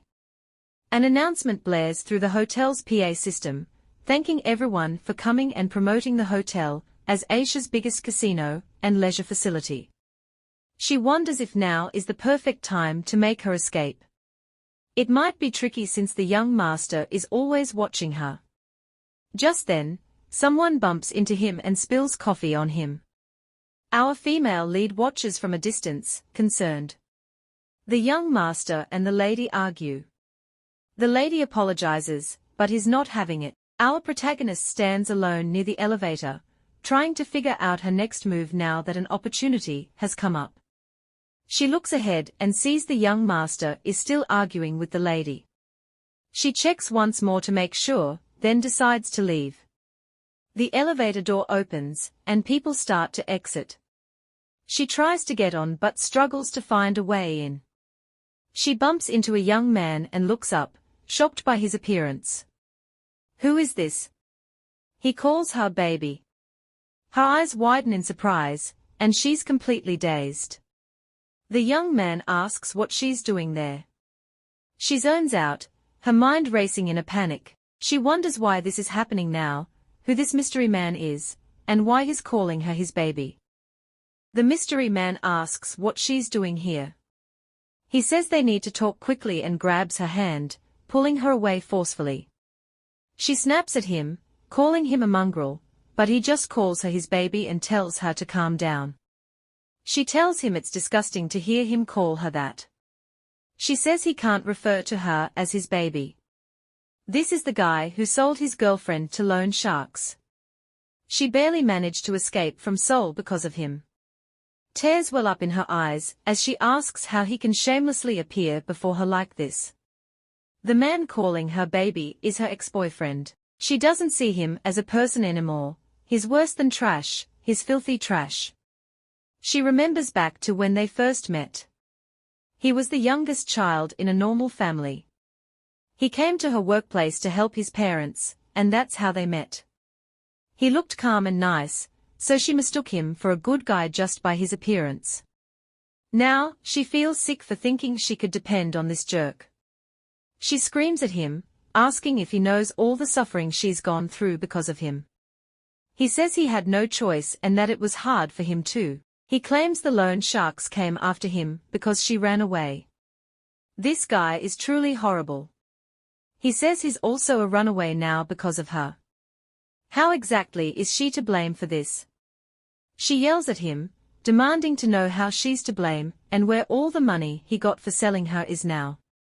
He says he invested it in a business idea that seemed promising at the time. Our female lead is furious. She calls him a hopeless idiot, saying he's too dumb to invest in anything good. She insults him, saying he's quick to blame others for his failures and is always whining while trying to live off of others. He grabs her roughly and tells her to watch her mouth. He believes he treated her like a human being when no one else did. She trembles in pain, but tells him she never asked him to do anything for her, and doesn't appreciate any of it, especially after how everything ended. He says she was pretty popular back then, the miserable girl who waited for attention. He knows this because he went to a school close to hers when she was in junior high. This guy is really spiteful and the worst. She tells him to shut up, but he just keeps going. He pulls her close, looks her in the eye, and tells her. The protagonist is crying her eyes out because she's lost all her money. Right now, she's filled with so much anger, she wants every single person who's hurt her or stolen from her to be dead. Her mind is boiling with thoughts of revenge. As she's standing there, someone calls out to her, addressing her as manager. It's Mr. Jong. He comes running over, out of breath, and quickly asks what happened. He's clearly worried, asking if she's hurt. When he gets closer, he notices her face is injured, there are bruises, and her knees are all scraped up. She tries to reassure him, saying she's okay, she's all right. But even as she says it, tears stream down her face, and she forces a smile. Inside, she's thinking to herself that she's lost everything, and there's no strength left in her to keep running. But even in this dark moment, she tries to find a silver lining. At least she can still go back to the annex, back to her job, back to the young master. That thought brings her a tiny bit of comfort amidst all the chaos. Mr. Jong asks her if she can walk, but she's lost in her thoughts, still trying to process everything. The truth is, she's not okay at all. She's hurt, and she's so angry that even standing feels impossible right now. Our female lead just sits there, crying and feeling completely overwhelmed. After a moment, she stretches out her hand, and Mr. Jong helps her up. He tells her they are going home right away. As they start walking, Mr. Jong asks her how she ended up all alone like this. She explains that she was with the young master, but somehow ended up wandering around and eventually got lost. She lies and says that she fell while trying to find her way, brushing it off, as if she's just being careless. Inside, she's sure the young master must be worried sick about her right now. Mr. Jong nods and tells her that the young master is indeed really worried, so they should get home as soon as possible. He also gently scolds her, telling her not to make the young master worry like this ever again. She feels a pang of guilt and quickly apologizes. With that, they continue on their way home, her mind still spinning with everything that's happened. They finally arrive home, and she walks in feeling absolutely terrible. Her head is spinning, and all she wants is to be alone. Talking to anyone right now is the last thing on her mind. But as she enters, she sees the young master waiting for her up ahead. He looks happy to see her, greeting her with a cheeky smile that catches her off guard. She's a bit startled by how relaxed he seems and quickly panics, blurting out that she got lost for a little while. He casually asks if she tried to escape, his tone so nonchalant that it almost feels like he was expecting it. But then, his expression shifts, and he asks again, this time with a cold, serious look on his face, if she really tried to run away from him. The atmosphere changes immediately, and the tension is thick. The manager tenses up, feeling the pressure of his gaze. She quickly explains that she was genuinely lost and didn't try to escape. She insists she could never have pulled off an escape, reminding him that her contract hasn't ended, so she's still bound to stay in his service. She's almost pleading, hoping he believes her, as she tries to calm the situation down. The young master steps closer, and suddenly pulls her into an embrace. It's a surprisingly sweet gesture, and as he holds her, he whispers in her ear, reminding her that he's an obedient mutt. She nods, saying she's aware, but then, he adds with a smug smile that even though he's a good little mutt, if his master ever tries to get rid of him, he'll bite. The way he says it is almost playful, but there's a dark edge to it. As he squeezes her shoulder, his expression changes. He looks her straight in the eyes and calmly tells her that if she ever crosses him, he'll do terrible things to her. His voice is steady as he says he'll rip her to bits, break her bones, and drain every last drop of her blood. The look on his face is chilling, a mix of calm and menace. It's a nasty threat, one that makes her think back to the man she saw being devoured by those vicious dogs during her run-in with those evil loan sharks. But despite the fear twisting in her stomach, our female lead stands her ground. She insists again that she didn't try to flee from him, she really just wandered off and got lost. He finally relents, saying it's all right, and even agreeing with her that the place was really crowded. His tone softens, but the lingering threat in his words leaves her uneasy as she tries to keep her composure. The young master gently touches her face, his fingers brushing against her skin with surprising softness. He tells her that she should never leave his side, warning her that if she does, it will make him misunderstand her intentions. His voice carries a subtle threat, as he reminds her that misunderstanding him would be dangerous for her because, as is said before, he'll bite if he feels threatened. She quickly nods and says she understands, hoping to ease the tension. With that, they move on, the conversation behind them, but the unease still lingers. Afterward, she heads into the house, feeling the weight of everything that's happened. She slowly takes off her clothes, each movement heavy with disappointment. As she does, she mutters to herself that she's failed. The plan she had to escape was completely ruined, all thanks to her evil ex. The bitterness inside her grows stronger, as she thinks about it. She's utterly fed up and demands to know why this is happening to her. What could she have possibly done to deserve such bad luck? Why her? She's overwhelmed with frustration and sadness, as she falls onto her bed. The emotions she's been holding back finally burst out, and she breaks down in tears, feeling more lost and defeated than ever. All she can do is lie there, crying and wondering how things went so terribly wrong. As she lies there on her bed, the room is quiet, almost too quiet, until the wardrobe suddenly makes a creaking sound. Her heart skips a beat, and before she knows it, a mysterious figure silently slips out of the wardrobe. It's like a shadow, barely making a sound as it looms over her. Then she hears it, its raspy voice, almost like it's pitying her, calling her poor thing. The figure moves closer, and she feels a chill as it gently lays its hands on her. She looks up, a mix of fear and confusion in her eyes, and asks if it's trying to comfort her now. The figure's voice replies with a simple yes, as if it's the most natural thing in the world. But then, in an instant, the tone changes. The voice switches from comforting to something much more threatening. It says there's a reason it's being so kind, even calling her sweet in a way that sends shivers down her spine. The sudden change is terrifying, and she tenses up, asking, almost pleading, to know what's happening right now. The mysterious entity leans in closer, its voice growing more sinister, as it tells her that she can't leave. She can never leave. The words repeat, echoing in her ears as it goes on and on, insisting that she's trapped. Then, without warning, it grabs hold of her, its dark, skinny, shadowy arms wrapping around her tightly. Panic sets in, and she starts to struggle, almost screaming as she fights against it, trying desperately to break free. The room feels like it's closing in on her, and she's fighting with everything she has, but the entity's grip is strong, and the fear is overwhelming. She's in agony, her whole body feels like it's burning, and the pain is almost unbearable.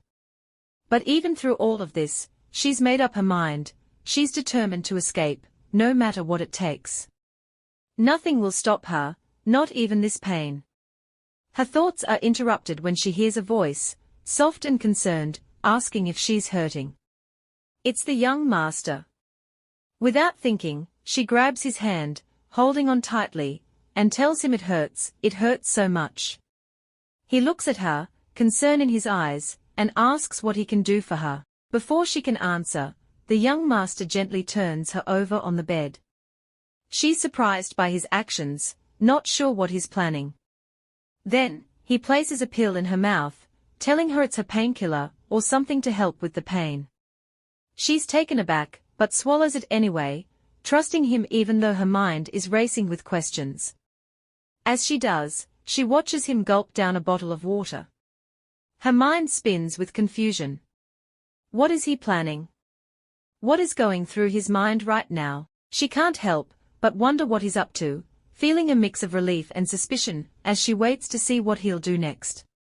He bends over her, and she's still dazed, trying to make sense of everything that's happening.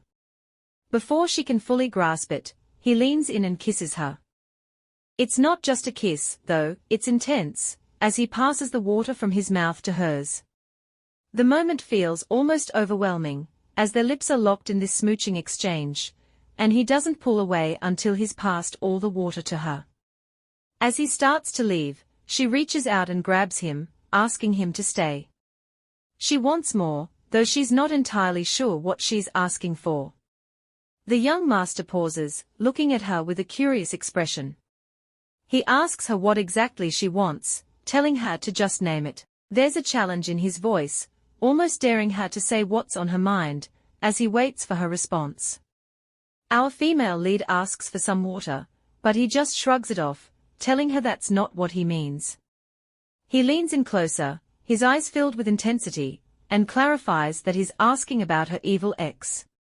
He asks again, more seriously this time, what she wants him to do to the man. Then, with a chilling calmness, he asks if she wants him to take the man's life.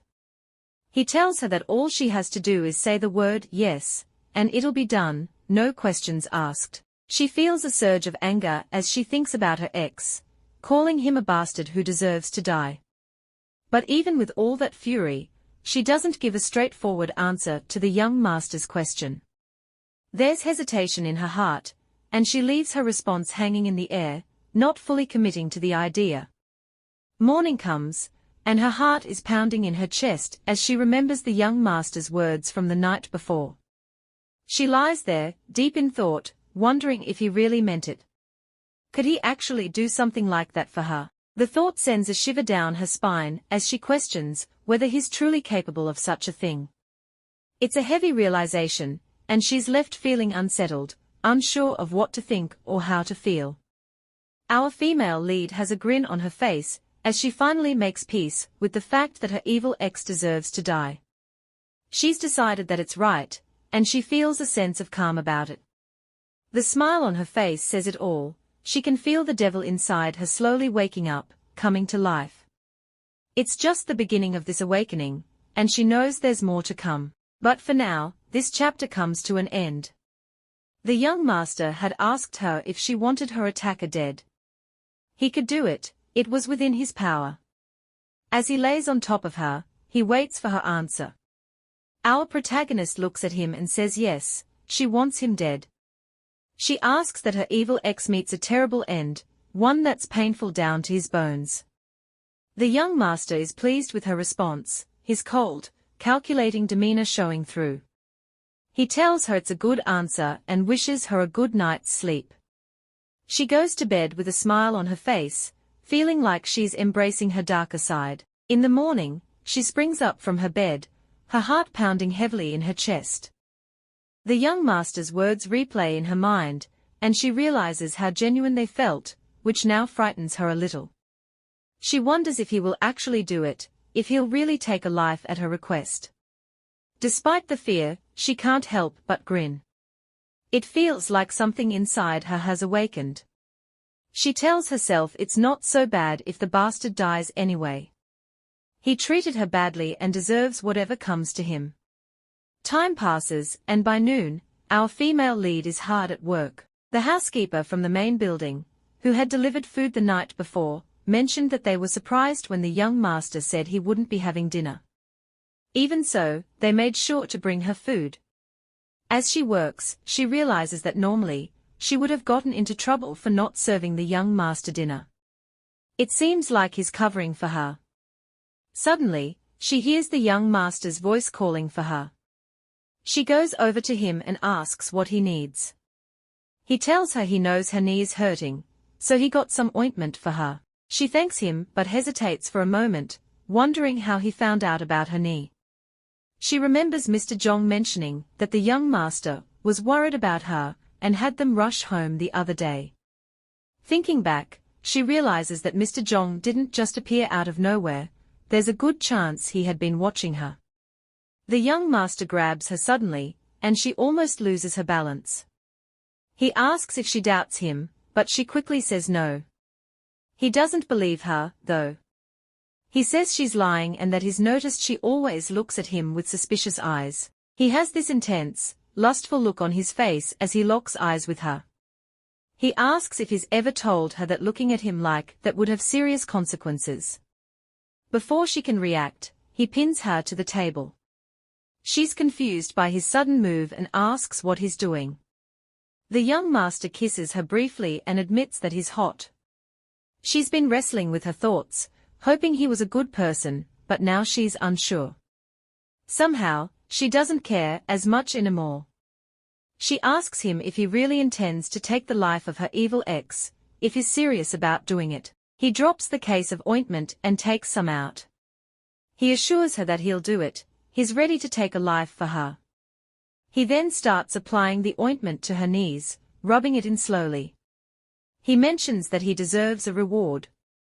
Feeling disoriented, she pushes him away, telling him to stop. He insists that he deserves a reward, but she points out that he hasn't done the job yet. He still needs to take the life of her evil ex. Therefore, he won't get his reward until the deed is done. He laughs and agrees with her, gently caressing her legs. He says it's still too early for a reward. Holding her face, he tells her not to push him too hard, he's been waiting for a long time. The young master tells her it's best not to make him wait. He closes the ointment container, and says he's run out of patience. He advises her to use the ointment regularly so her knee doesn't hurt anymore. After placing the container on the table, he leaves for his room. Just like that, he leaves her alone, feeling more confused than ever. All she really wanted was to rely on someone dependable. But now, she realizes that his violent side has a strange effect on her.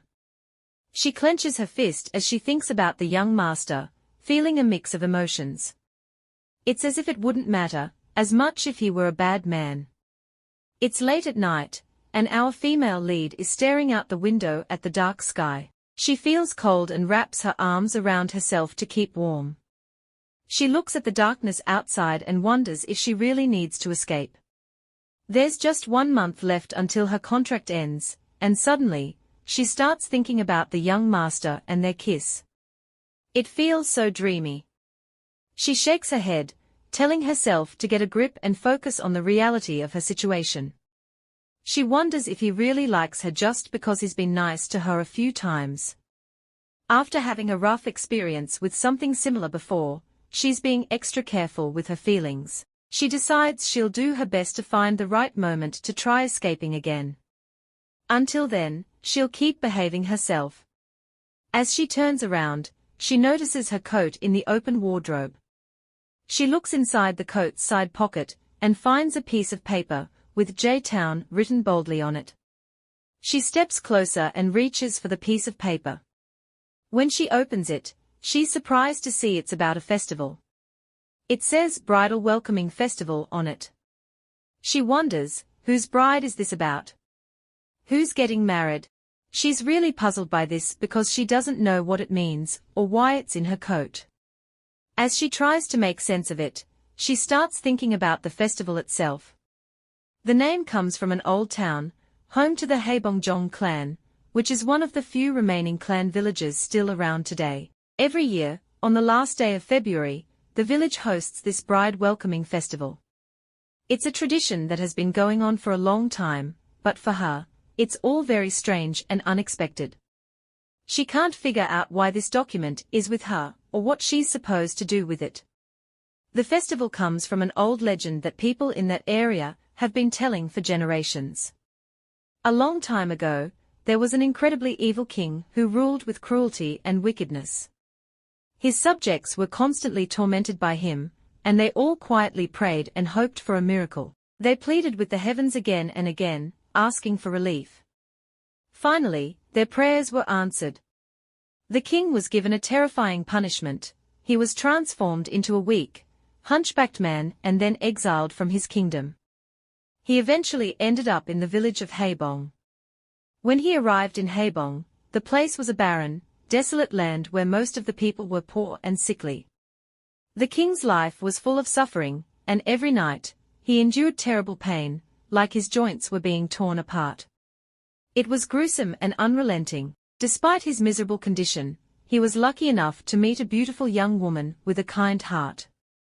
They fell in love quickly, and she saw how much he regretted his past and how much he was suffering now. This caring woman couldn't bear to see him in so much pain, so she started praying for him. She prayed and prayed with all her heart, asking the heavens to take away his suffering. And after a long time, her prayers were finally answered. One day, the young woman receives a message from the heavens. They tell her that if she wants the king to be at peace, she has to suffer in the eternal flames in his place. Only by doing this can the king truly be free. Love can be messy and almost insane sometimes, and even though the choice is heartbreaking, she does it. She chooses to take on his suffering and disappears into the fiery, blazing eternal flames for the man she loves. With her sacrifice, the king is finally freed from his tormented body. He's devastated by the loss of the woman he loved, but in return, he gains his strength back. Knowing how much she cared about him and the village, he decides to change his ways and do good for the people of Haebong. It's what she would have wanted. The king begins by making the barren land of Haebong fertile again. Clean water starts flowing freely through the dry creeks, and soon, crops begin to grow. The once desolate village transforms as the crops flourish, bringing abundance and wealth to the people. The village becomes rich, and life improves for everyone. It all pays off in the end. The heavens, moved by the king's commitment to doing good, decide to return the young woman, after what seems like 100 years of suffering in the eternal flames. She comes back in perfect health, and it's nothing short of a miracle.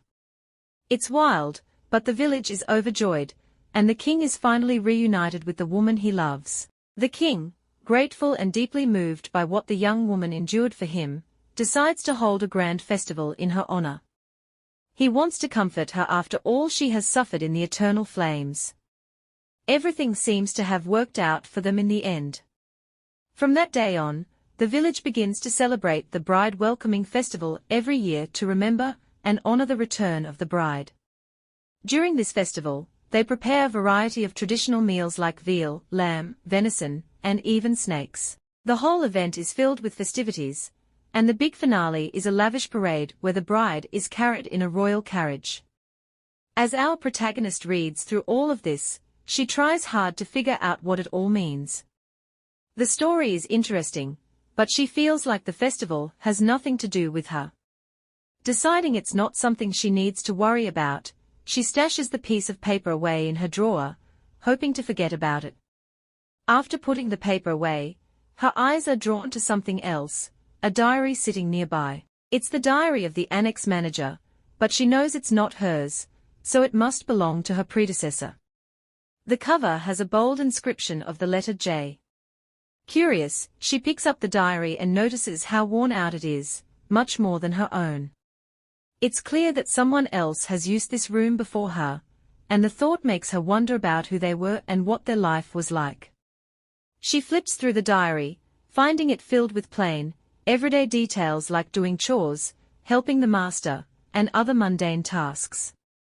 It's nothing out of the ordinary, just routine activities. But then she comes across a final note that makes her freeze. I want to take their lives. I will take every single life, no exceptions. The words make her tense up, but she quickly brushes off the feeling. Her curiosity pushes her to continue, she needs to know more. However, that's the last entry in the diary, nothing follows. Or so she thinks. Wait, there is something, a photograph hidden between the pages. She pulls it out and examines it closely. It's a picture of Ms. Zhong, the boutique owner. She recalls a conversation with Ms. Zhong from some time ago. The woman had remarked on how much they resembled each other, their height, the mole under their eyes, everything seemed too similar to be a mere coincidence. Ms. Zhong had even mentioned that if she ever had a daughter, she would look just like her. It's beginning to feel like there's a deeper connection, some kind of pattern. She realizes she must meet with Ms. Zhong. 2 days pass, and she notices Mr. Zhong busy with his duties outside. Meanwhile, she's inside, occupied with her usual chores, but her mind is elsewhere. She's contemplating how she can leave the house and head into town to see Ms. Zhong. She knows she needs to come up with a plan, and quickly, especially since Mr. Zhong is still around. The young master suddenly walks up to her, almost like a wandering spirit. She flinches at first, surprised by how quietly he approached, but she quickly turns around and greets him respectfully. He asks her what she's up to, and she takes a moment before telling him that she has something urgent to take care of and needs to go into town today. She specifically asks if she can go with Mr. Zhong, and for a moment, the young master almost looks hurt by the request. He asks her if she doesn't want to go with him instead. She explains that it would be more convenient to go with Mr. Zhong. Anyone watching would notice how much more confident she becomes when her curiosity is piqued. It's almost like she's a different person. With a grin, the young master agrees, telling her she can leave and reminding her to be careful. The female lead steps into the boutique and greets the storekeeper. The store manager welcomes her warmly and mentions that Ms. Zhong has been expecting her, which catches her off guard. Why would Ms. Zhong be expecting her? She's led to a table where Ms. Zhong is already seated. She sits down across from her, and they pour her a cup of tea, encouraging her to enjoy their chat. She takes a sip and compliments the aroma of the tea, genuinely enjoying it. Ms. Zhong smiles, pleased to hear that, and mentions that she had bought this tea specially for her. Ms. Zhong then asks if she didn't like the coat they made for her.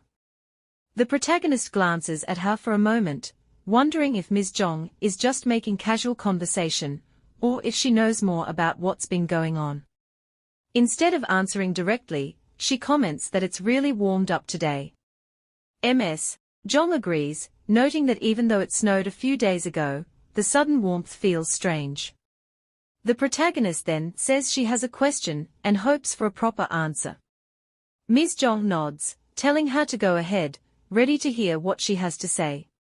She asks Ms. Jong if the storekeeper was the former annex keeper, and Ms. Jong answers yes, but there's a cold look in her eyes. The female lead asks why she was never told, and Ms. Jong responds with a quick counter, saying she never asked. Curious, the protagonist then asks how long she had that job. Ms. Jong replies that she only held the position for 3 months. She explains that she arrived in early December when it was cold and snowy, just like when the protagonist arrived. Ms. Jong goes on to describe how she had to drag her exhausted body around slowly for a while. Eventually, she escaped and ended up here, at what feels like the end of the earth. She can't remember exactly how many hours she walked to reach the mansion on that snowy day, carrying just a single bag. It was freezing, and she truly thought her hands and feet would get frostbite. But somehow, she made it. Ms. Jong says she quit her job as the annex manager on the 29th of February, the last day of the month. It was a leap year, just like this one, and it happened to be the same day the festival ended. Hearing this, the female lead clenches her fist and asks if her coming here and getting this job has anything to do with the festival. Ms. Jong offers to tell her the legend of the bride welcoming festival, but the protagonist quickly cuts her off, demanding to know the truth. She doesn't want to hear some fairy tale made up to confuse her, she wants the real story. Ms. Jong pauses for a moment and then asks if she truly wants to hear the true legend. The female lead doesn't hesitate and says yes, insisting that all she wants is the truth. With a grin, Ms. Jong agrees and says she'll tell her everything. It feels like something big is about to unfold, the truth finally coming to light. It's clear that there's more to this story than anyone has let on so far, and the protagonist is ready to hear it all. Ms. Jong asks if the female lead is truly interested in knowing the truth. The protagonist confirms that her curiosity is genuine, and Ms. Jong promises to tell her everything. She begins by explaining that a powerful presence has always been around in the town of Haebong. It's been here for a very long time, stubbornly refusing to leave, and it's incredibly clever too. To such a being, the concepts of good and evil don't mean anything. The female lead is puzzled and asks why this presence wouldn't have a sense of right or wrong. After all, she points out, usually, gods fight their opposites, like darkness against light or angels against forces of evil. Ms. Jong responds by throwing a question back at her: is a gun, the destructive weapon we all know, good or evil? The female lead hesitates before saying no. Ms. Jong agrees, explaining that a gun isn't inherently evil or good, it all depends on who's using it. Power is just power. It's the person wielding that power who decides whether it's used for good or evil. She goes on to describe this powerful existence as something that's sometimes called an angel, other times referred to as a devil, and sometimes just seen as a god. The nature of this being changes depending on who's in control, and that's what makes it so difficult to categorize. Ms. Jong explains that it was a blessing when such a noble presence descended on the poor town of Haebong so long ago. At that time, the people had absolutely nothing, and they had no choice but to throw themselves at the mercy of a power they believed could save and protect them. And it did. This presence brought prosperity and a complete change of fortune to Haebong. Since then, the village has been choosing a bride to offer to this being. The bride serves as a source of strength for this powerful existence and also helps to keep it in check, ensuring that it continues to watch over the village and its people forever. The female lead is confused and asks how exactly a bride helps in all of this. Ms. Jong explains that it's about an exchange of equivalents, everything has a price. To make this powerful being stronger and to keep his grace over the village, a substitution must take place. It's a strange and unsettling idea, and the more she learns about it, the stranger the people here seem to her. Curious but uneasy, the protagonist asks how this substitution works. What are they substituting? Is it really a bride, an actual person's life, or something else? Ms. Jong takes a sip of her tea, pausing for a moment before she smiles and says the female lead has asked a very good question. Ms. Jong explains that, just like we get energy from food, intense emotions make the powerful being stronger. This being responds to all kinds of emotions, pain, joy, corruption, happiness, and sadness, but the most powerful one for him is pain. The female lead is puzzled and asks what pain has to do with the bride. Ms. Jong says she'll explain it in detail. She refers to the bride from the fairytale, the one who walked into the fire. This bride chose to endure pain, as a form of self-sacrifice, for the good of the village. Even though she was in extreme pain, she endured it for 27 days, nearly 4 whole weeks. She was the first bride to sacrifice herself for the village. She suffered terribly in the flames, and her body eventually became part of the fire. By feeding the fire and making it burn even stronger, she completed the substitution. The powerful existence absorbed all the energy from the fire that had replaced the pain, becoming even stronger. In return, he protected the village. This was the moment when the perfect exchange happened. So, essentially, he feeds on the pain and suffering of the sacrificed bride. To the female lead, it sounds plain evil, like a monster. Ms. Jong says that's how they gain the power of mercy from him.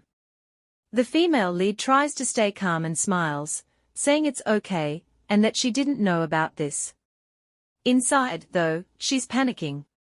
She didn't come all this way just to hear about some creepy, dark fairytale. Ms. Jong continues, saying that the festival actually begins with moderate fasting. It's a ritual they do to honor the sacrifice of the bride who suffered for 27 days. The female lead loses her cool. She's sweating and asks Ms. Jong when exactly she arrived in the village.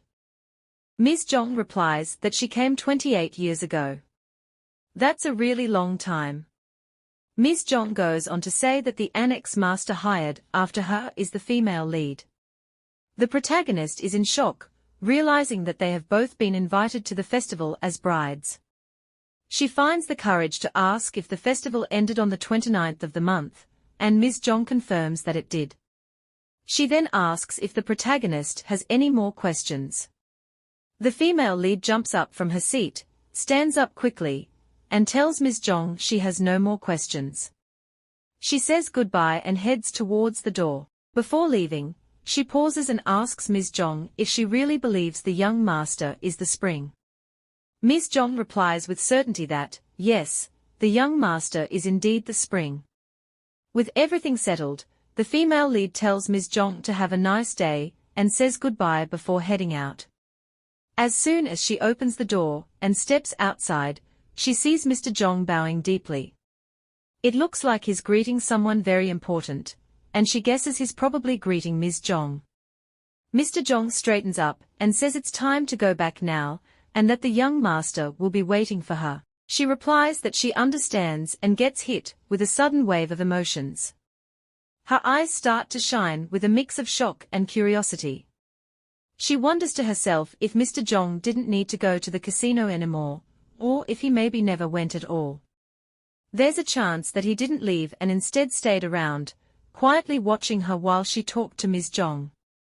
The thought makes her feel uneasy, and she starts to question what else might be going on. For some reason, the female lead feels really eager to figure out what's going on. Everything seems like a big mess right now, like she's close to understanding but still far away. Time goes by, and she continues with her usual duties in the annex. She pauses for a moment and notices how suddenly cold it has become. The weather has been really warm recently, so this change is surprising. The housekeeper from the main building arrives with their dinner. The female lead thanks her and comments that it's snowing again. The housekeeper replies that it usually snows heavily at this time of year, but this time it's snowing even more than usual. She adds that it's because this winter is special. The female lead agrees with her, thinking about how it seems like everyone has high expectations for this winter. She remembers how Mr. Jong, the pharmacist Jong, the storekeeper, and the young master all mentioned something about the winter. She reflects that everyone seems to be waiting for something important. The housekeeper confirms that they've been waiting a long time for it. The female lead asks how long the housekeeper has worked at the mansion.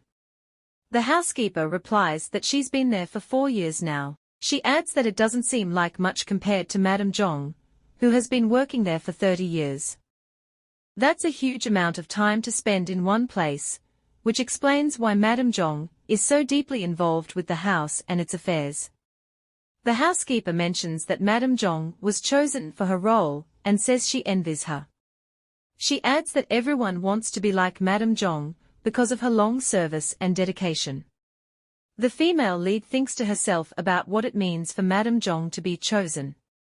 She wonders if it means that Madame Zhong is some sort of trusted and loyal person for the Zhong family and their business. The housekeeper mentions that today's meal is special, it's venison. She asks if the female lead has ever tried it before. The female lead says she hasn't had venison before. The housekeeper explains that it's stir-fried salted venison, which the young master really enjoys. Even though the female lead isn't familiar with it, she should make sure the young master gets a good meal.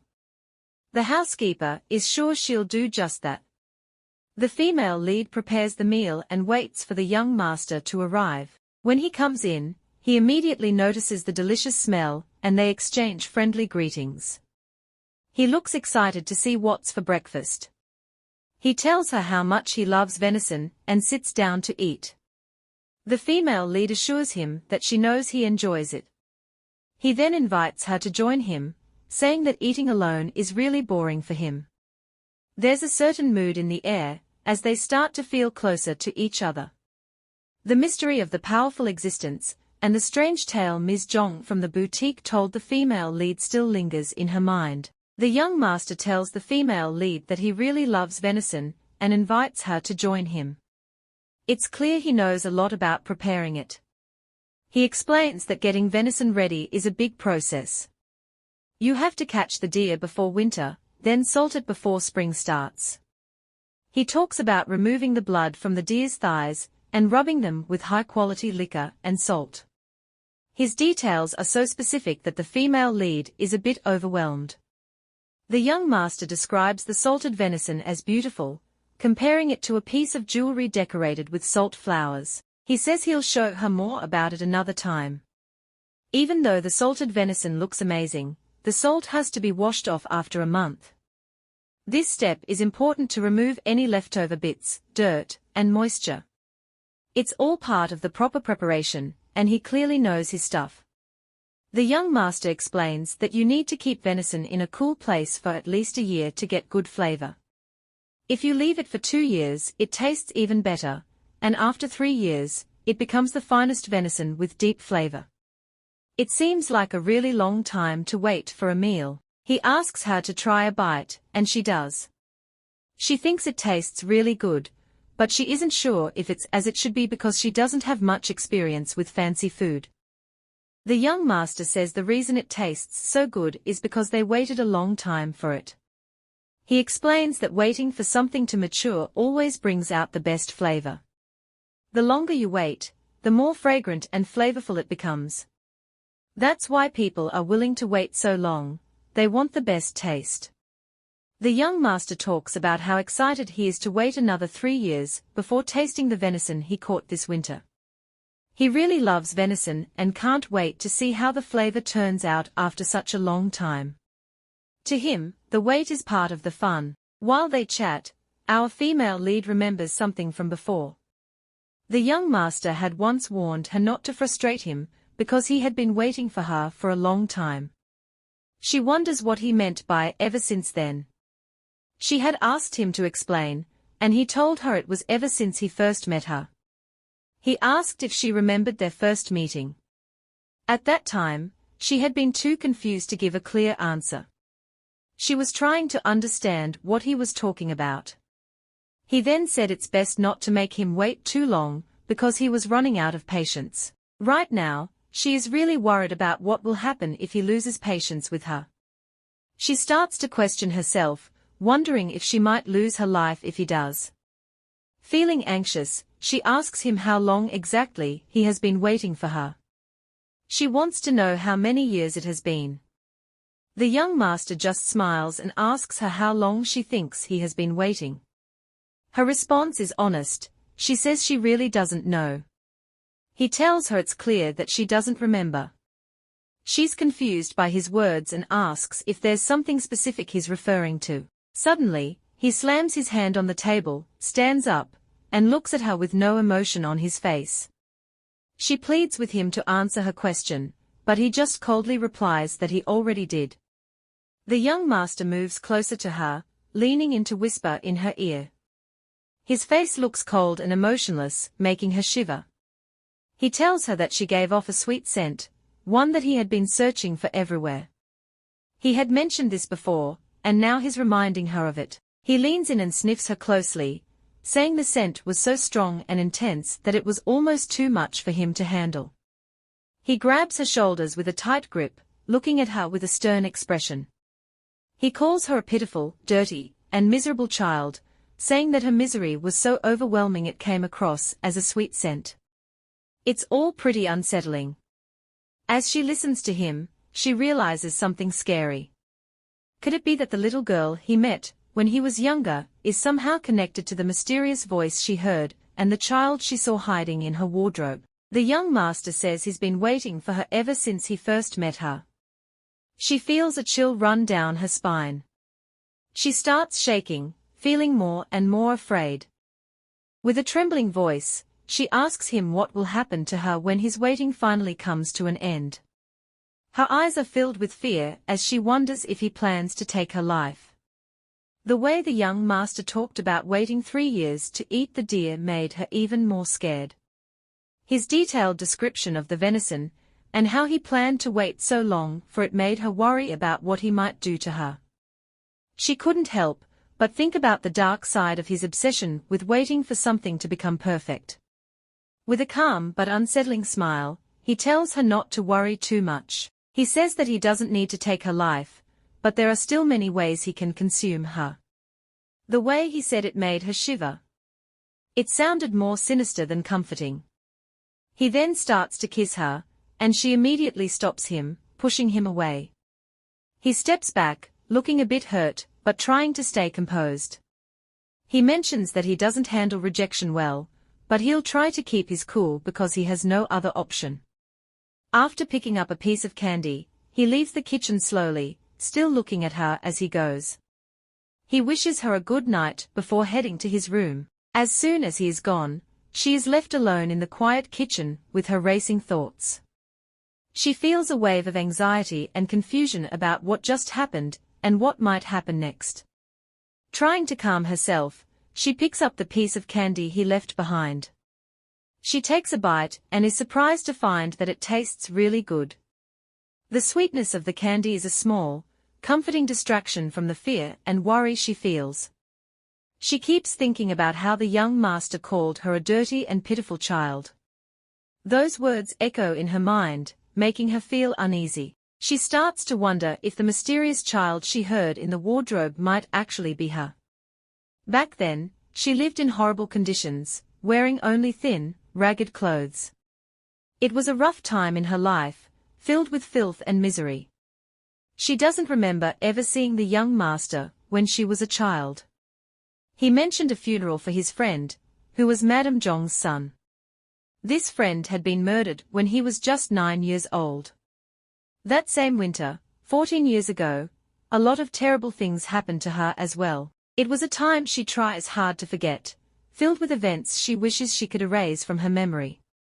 The more she learns about the young master and the strange things going on in the village, the more confused and frustrated she feels. Everything seems to be getting weirder and weirder. There are the mysterious voices, the powerful presence that everyone talks about, and the young master's creepy obsession with venison and pain. All these things are unsettling, but right now, none of it is really important to her. What really matters is that her evil ex has taken her money from the casino and ruined her chances of escaping.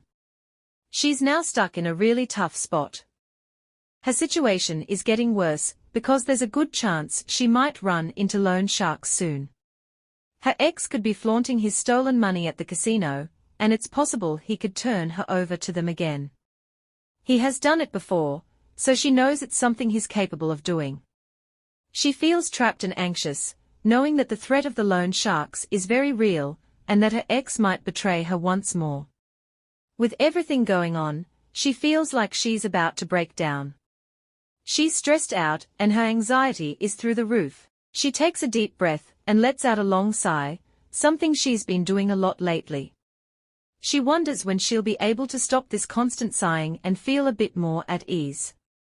She lays her head down on the table for a moment, trying to calm herself, but the phone suddenly starts ringing. She jumps up quickly, wondering who could be calling so late at night. It's Madame Zhong on the line. Madame Zhong says she needs to see her right away. Our female lead tells her she'll be there soon as she can and hurries to get ready. She walks through the quiet halls of the annex, heading towards the main building. She feels tense because it's unusual for Madame Zhong to call her out of the blue, especially since it's not payday yet. Payday is still a few days away, so she wonders what could be so urgent. She remembers how poorly things went the last time she got paid, which only adds to her anxiety. She had worked really hard for that paycheck, and it was a good amount of money. Unfortunately, life had other plans. When she finally reaches the door and opens it, she steps inside with a polite greeting, asking if Madame Zhong really wanted to see her. But she can't finish her question because she's struck with shock. It's like she's seen a ghost. Madame Zhong introduces someone as a visitor who's come specifically to see her. He's a blonde guy wearing sharp-looking shades, and he tells her it's been a while, long time no see. He claps his fists together with a smug look on his face, and in his mind, he thinks of her as a rat. The look of shock on her face says it all. This is someone she definitely doesn't want to see. He brings back memories she'd rather forget, but who is he? Oh, it turns out it's the young master. He starts kissing and pecking her all over, saying he's amazed by her sweet scent. He tells her she's super pretty, and that her body always amazes him. Things quickly get more intense, and they become intimate. Wait a minute, how did they end up like this? Didn't they have a deal where he was supposed to follow her requests until they were all fulfilled? This is just the beginning of what's going on with these two. There's much more to come. Our female lead runs into someone she knows. He's found his way to the mansion where she works and seems happy to see her. The blonde man stands up from his seat as soon as he spots her and walks over.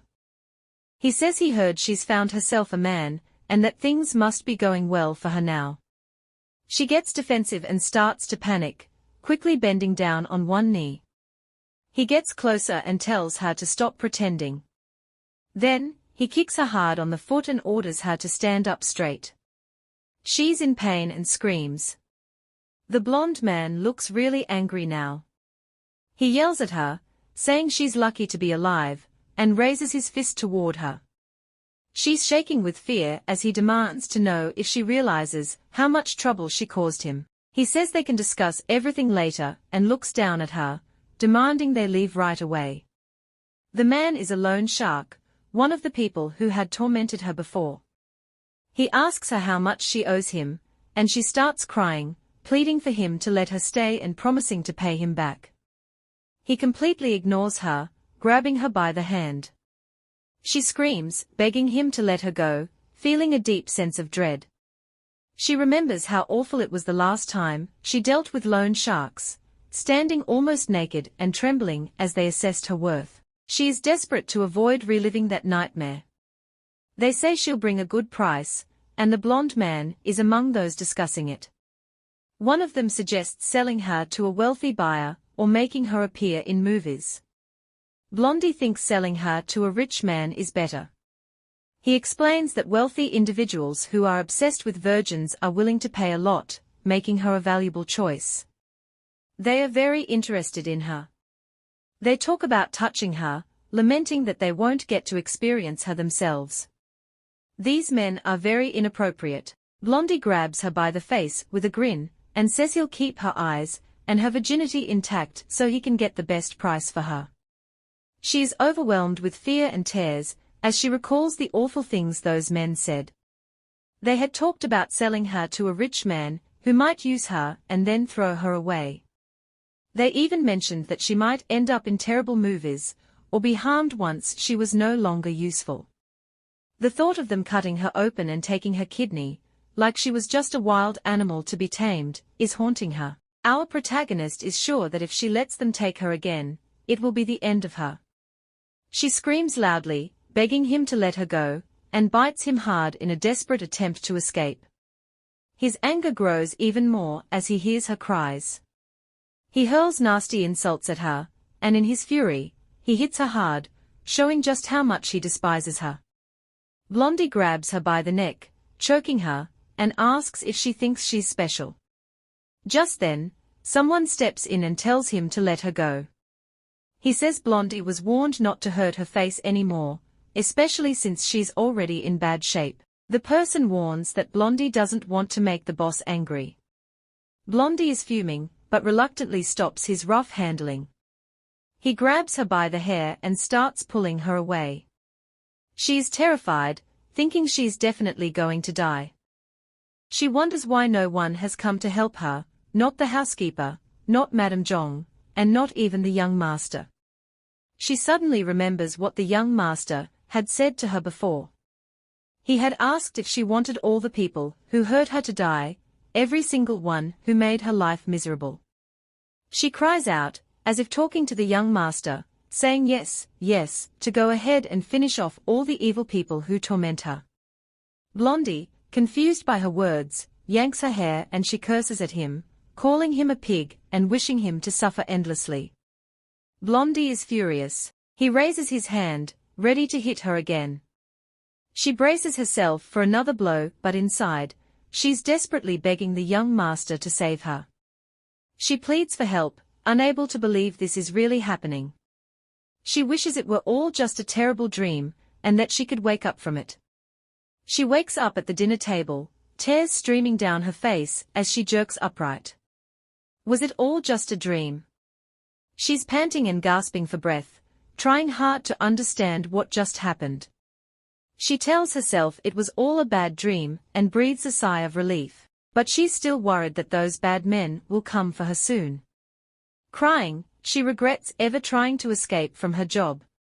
If she hadn't run away, she wouldn't have ended up meeting her evil ex at the casino. She sobs harder, thinking about her messed up life. Everything feels overwhelming to her. Her evil ex, the terrible bullies like Blondie, the confusing thoughts about the young master, and the mysterious village of Hebongjong with all its secrets, it's all tormenting her. Even the quiet kid from the wardrobe is troubling her. She starts to wonder if it's all in her head. What if everyone else is normal and she's the one who's going crazy? Maybe she's just got a really wild imagination. Perhaps the young master is just an ordinary guy who's popular among everyone. Maybe the villagers are really excited about the local festival. Maybe she's imagining things, even the kid in the wardrobe. But if that's the case, why are the bullies still after her? It feels like she's all alone, lost in confusion and surrounded by mysteries. It's like she's being punished just for being herself. But does she even deserve this punishment? What could she have done wrong? Suddenly, she hears something, a sound or maybe someone calling her name. She stands up, wondering if it was the young master. She heads up the stairs, trying to find him, thinking maybe he called her. When she reaches his door and pushes it open, she finds the young master sitting in the tub. He looks up at her and says he's glad she came when she heard him call. It's strange how he could speak so clearly from his room and she could hear him. That's definitely not normal. She stands there, blushing, and quietly says, "Yes, I'm here." The young master looks at her and asks why she was crying. She explains that it's because she's really scared. He nods and says that's probably why she's having trouble sleeping. Then, he stretches out his hand and asks if she wants to join him in the tub. She thinks about it for a moment. Normally, She would have refused an offer like that, but now things feel different.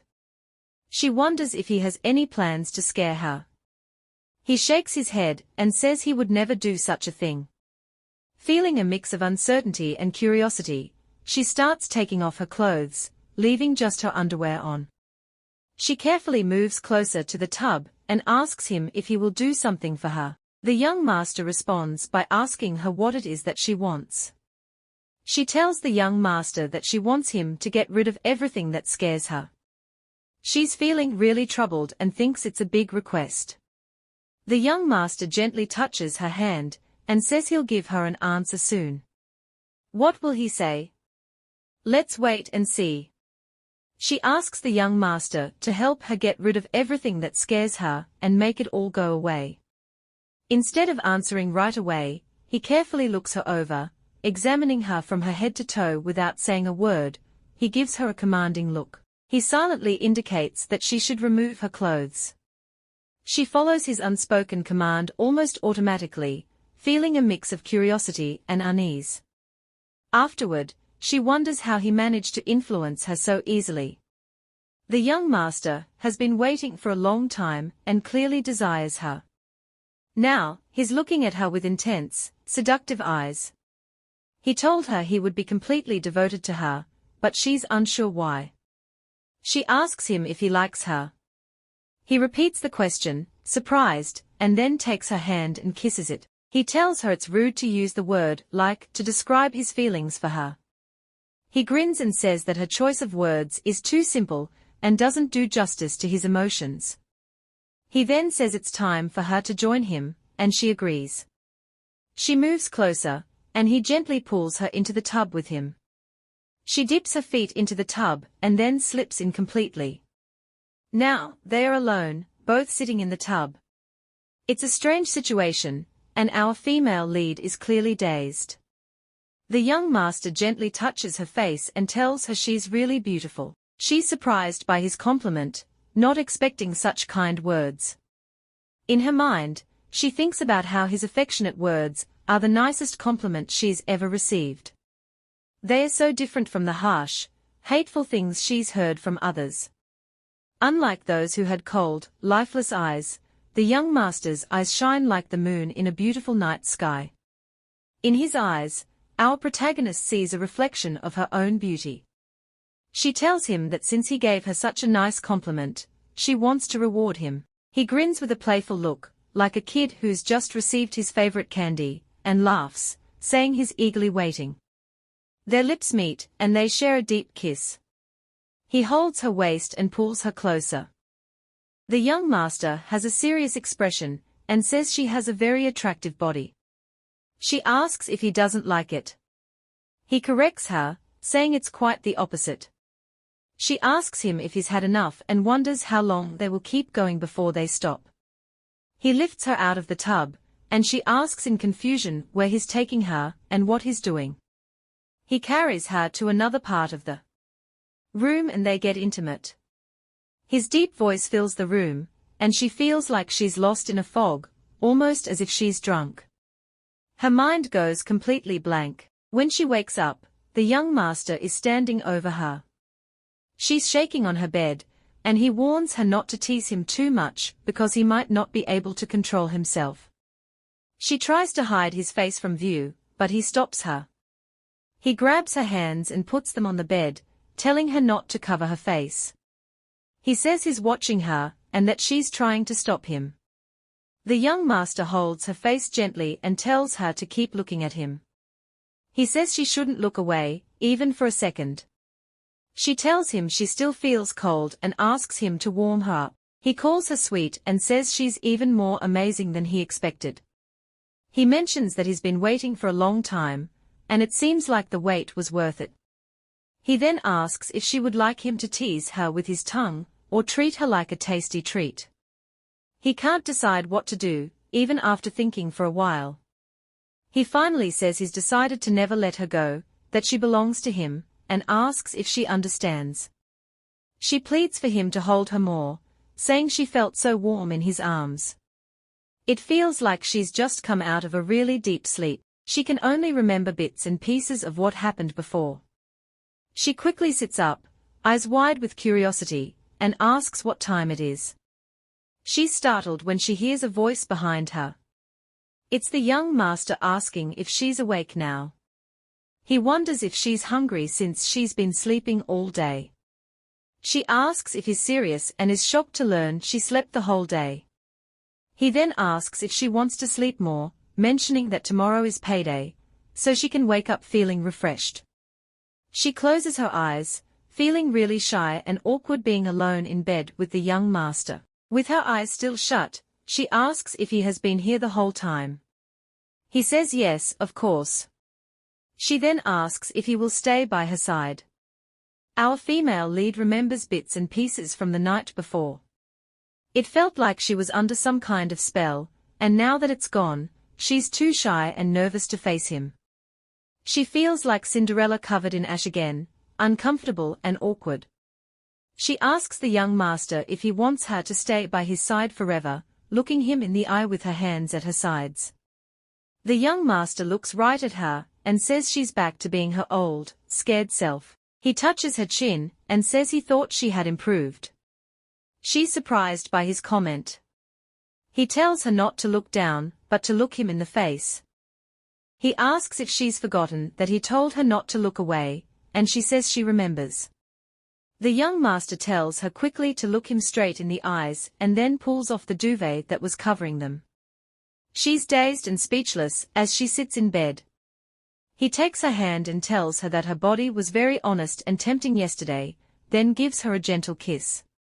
She wonders why and how all of this is happening so suddenly. The young master asks her if she wants him to stay by her side from now on. He holds both her hands tightly against the bed. She's trembling lot, and begging him to stop.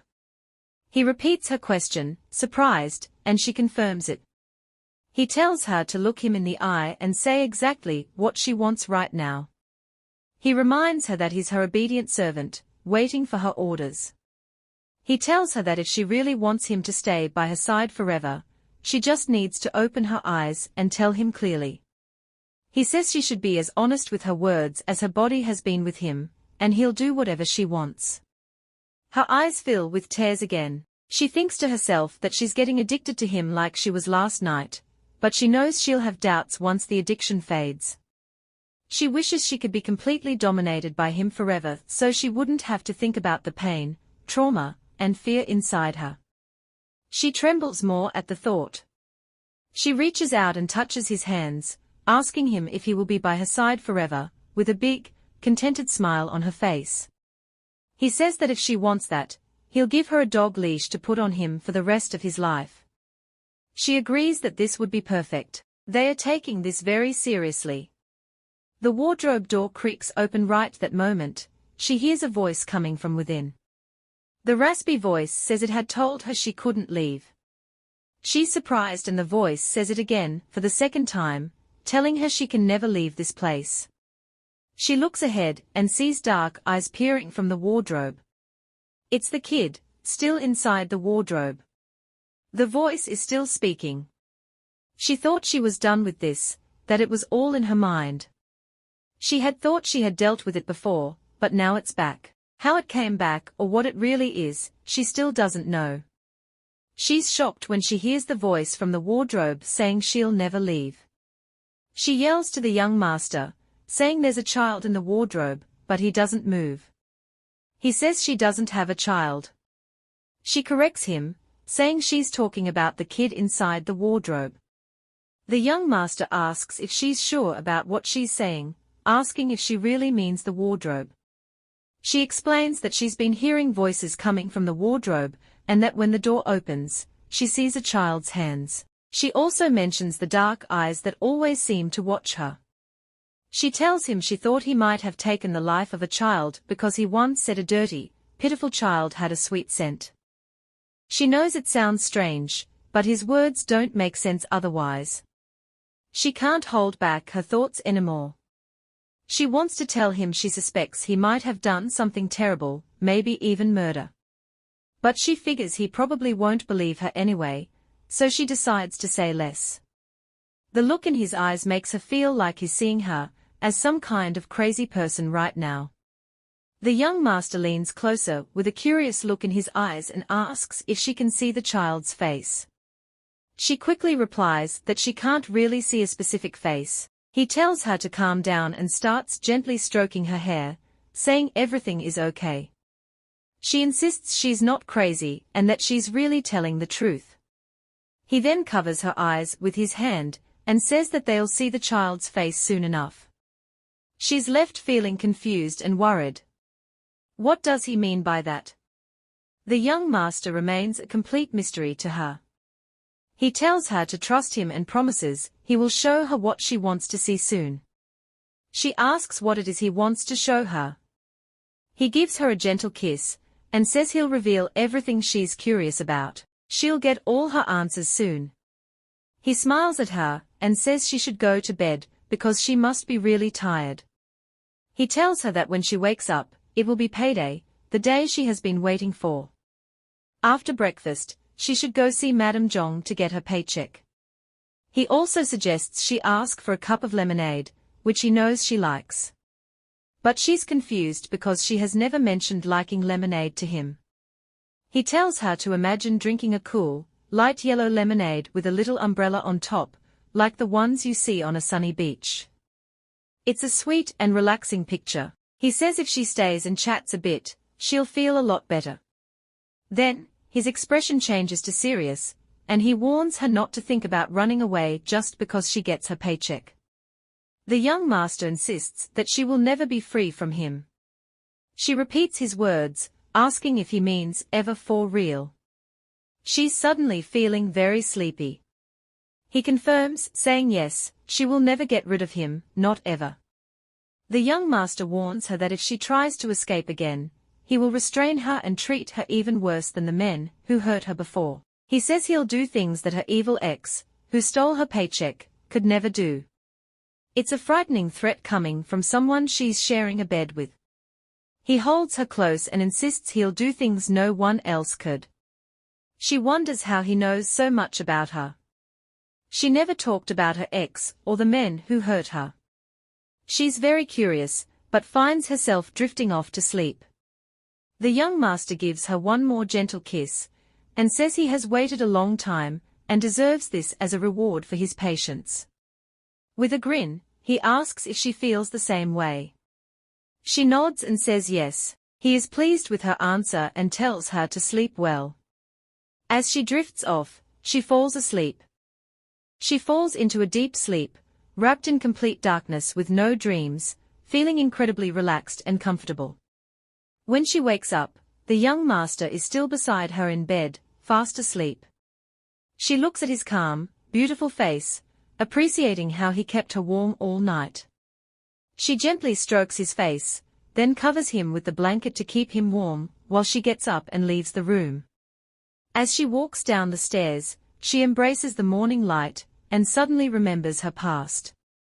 She recalls how people used to insult her, calling her unlucky and saying her beauty was pointless. They would question why they disliked her so much, and she remembers how just being around her seemed to upset people.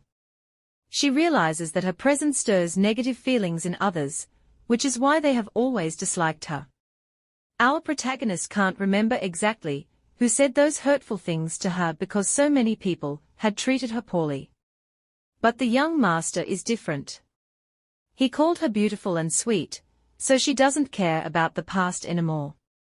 She's glad to leave those hurtful people behind, and is happy to have the young master in her life. Now it's morning, and she's dressed and standing at Madame Zhong's door to collect her paycheck.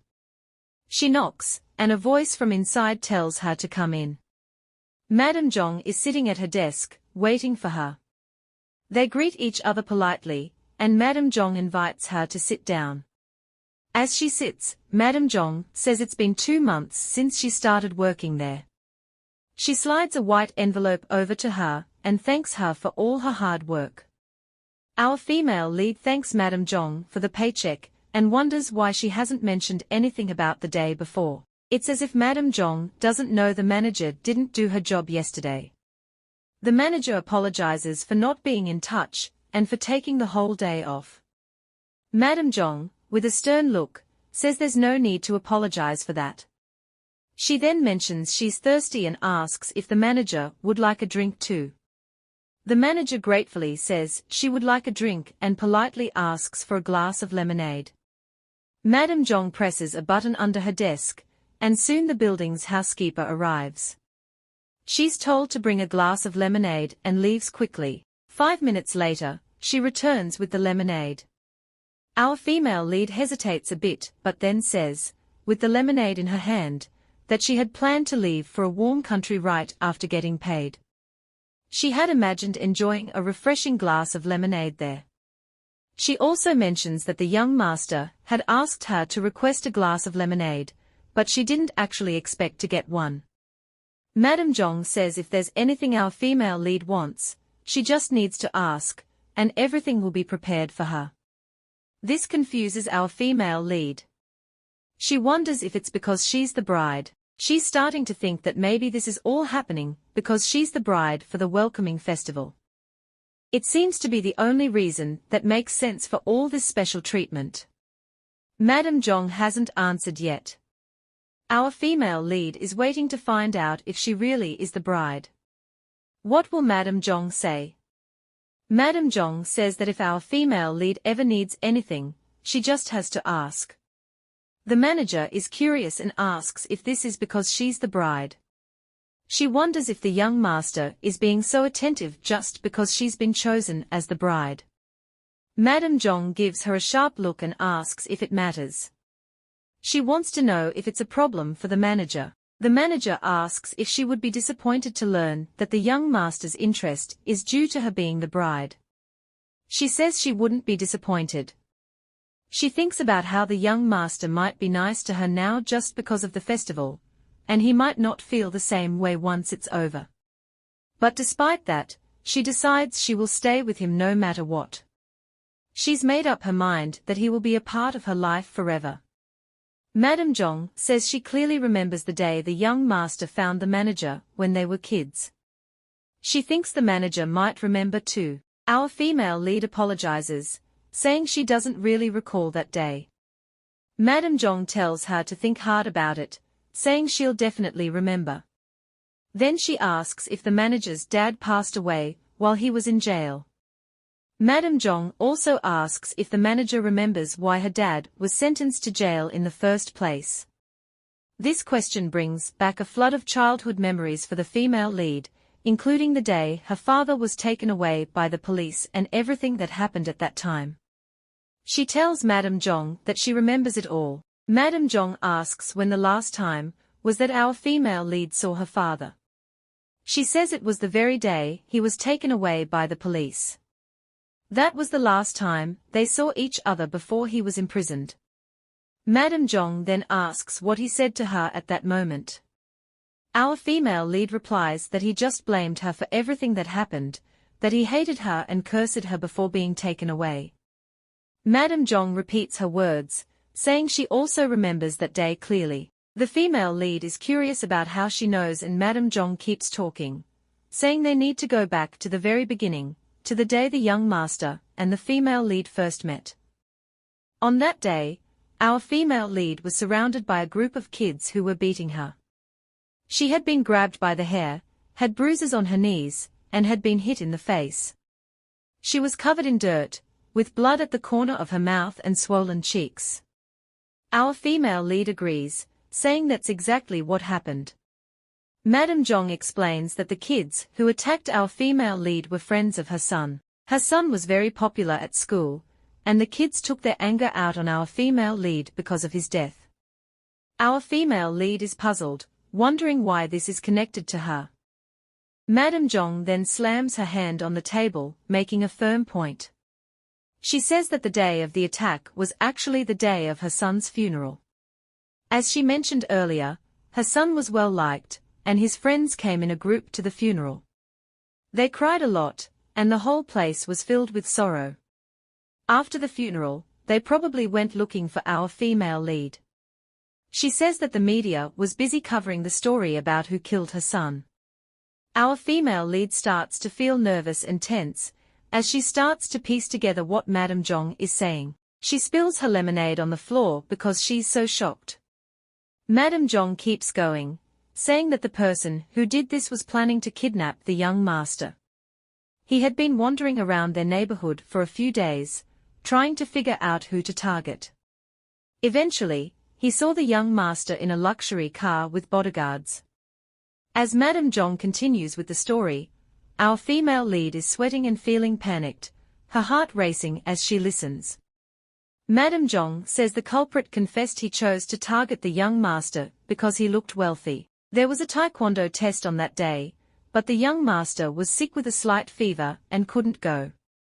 Her son, who was quite mature and brave, put on his taekwondo uniform and went out alone. In truth, the young master and Madame Zhong's son looked very similar. They were about the same height, and had almost identical features, like they could be twins. Madame Zhong had mentioned this to our female lead on the last payday. She also says that the culprit didn't actually mean to kill her son.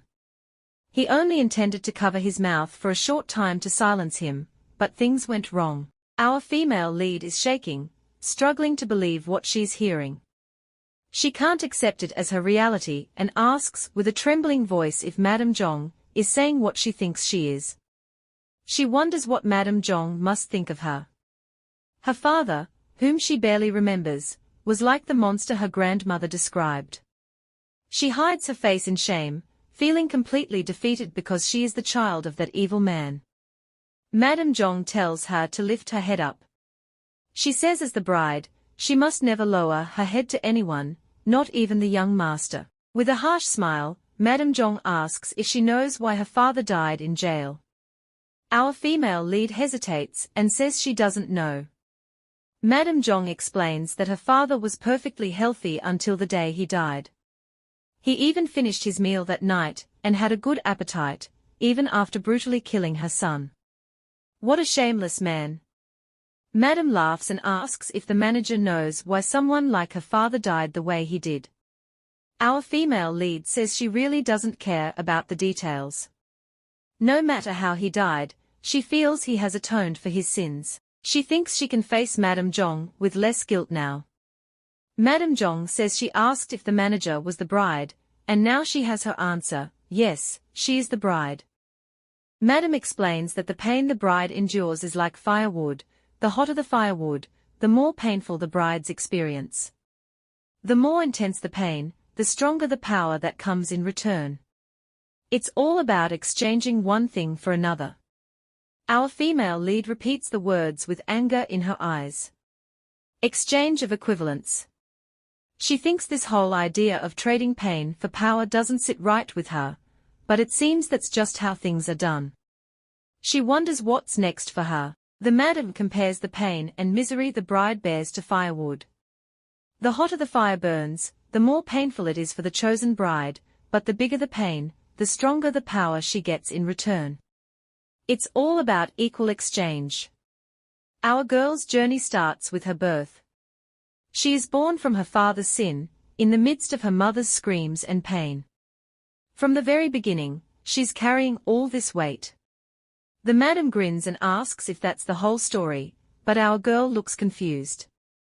The story continues. As a child, her grandmother is awful to her. Granny had lost her daughter in such a terrible way, so she doesn't show any love.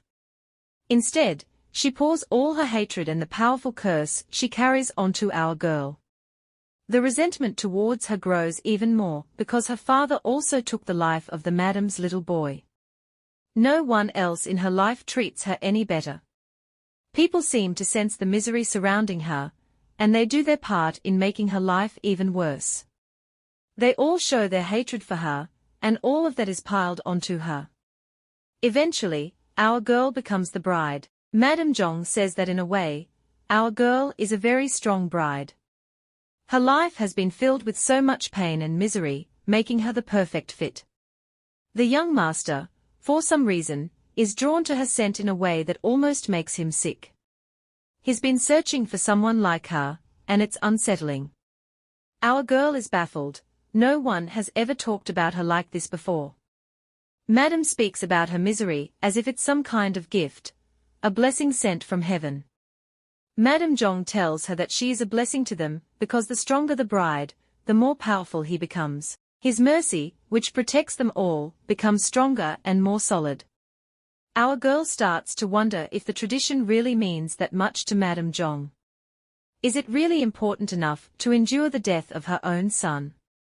It's wild when you think about it.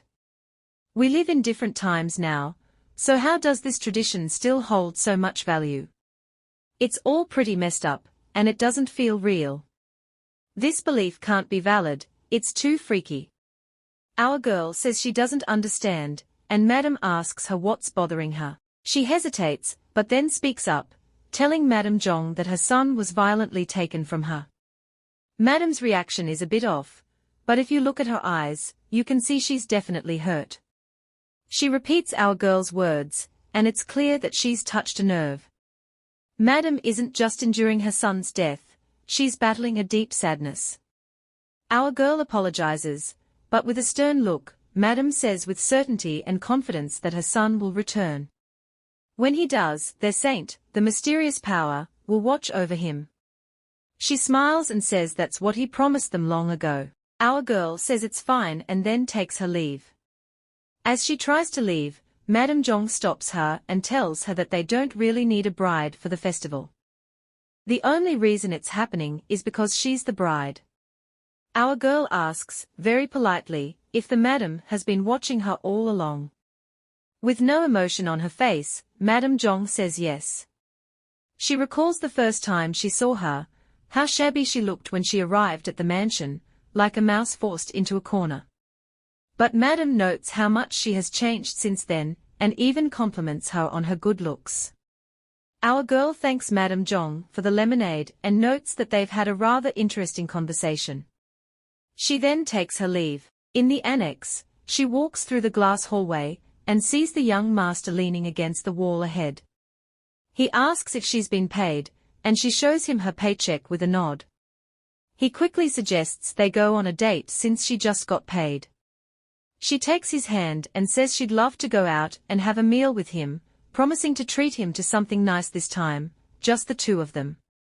He asks if she'd like to go out on Thursday, mentioning that it won't be too crowded, but still busy enough, just like she wanted before. She wonders if he's hinting at going to the casino again, like he doesn't remember what happened last time. The thought makes her heart pound, as she worries about running into her ex again.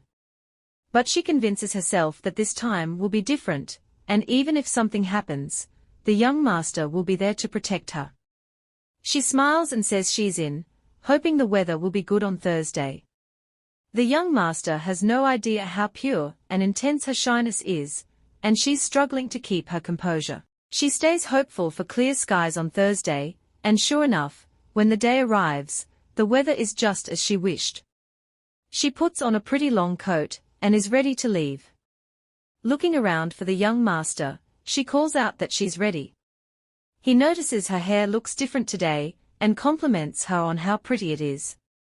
She thanks him, appreciating the kind words. Our girl really wants to compliment him too, because he looks nice, but she can't quite find the courage to say it. So they walk out together in silence, with the housekeepers from the main building seeing them off. They soon arrive at Jacetown and then shortly after at J Hotel. Our girl takes in everything she missed last time, soaking up every detail she had overlooked during her last payday. The department store inside Jacetown is filled with a harmonious tune, a blend of the mellow sound of a piano, the intense notes of a violin, and the deep resonance of a cello. It's like a beautiful melody for the soul. When they reach the top of the building, she's welcomed by a view more stunning than she ever expected. The land below is blanketed in white snow, and the river flows in a way that feels almost mystical. The buildings and people down there seem tiny and far away, and she can't help but say it's so peaceful. The world from this view is so different from the one she's known. The young master approaches her and asks if she's enjoying herself. She smiles and says yes, she's having a superb time. He's pleased and tells her he'll show her around more from now on. Then, he suggests they head down, and they hop into the elevator. In the elevator, our girl leans against him, resting her head on his chest. He's a bit startled and gently reminds her that he warned her not to arouse him like that, especially since they are in public. Things could get messy real quick. He warns that he's not great at holding back. She asks if they can walk around a little more, and invites him to join her.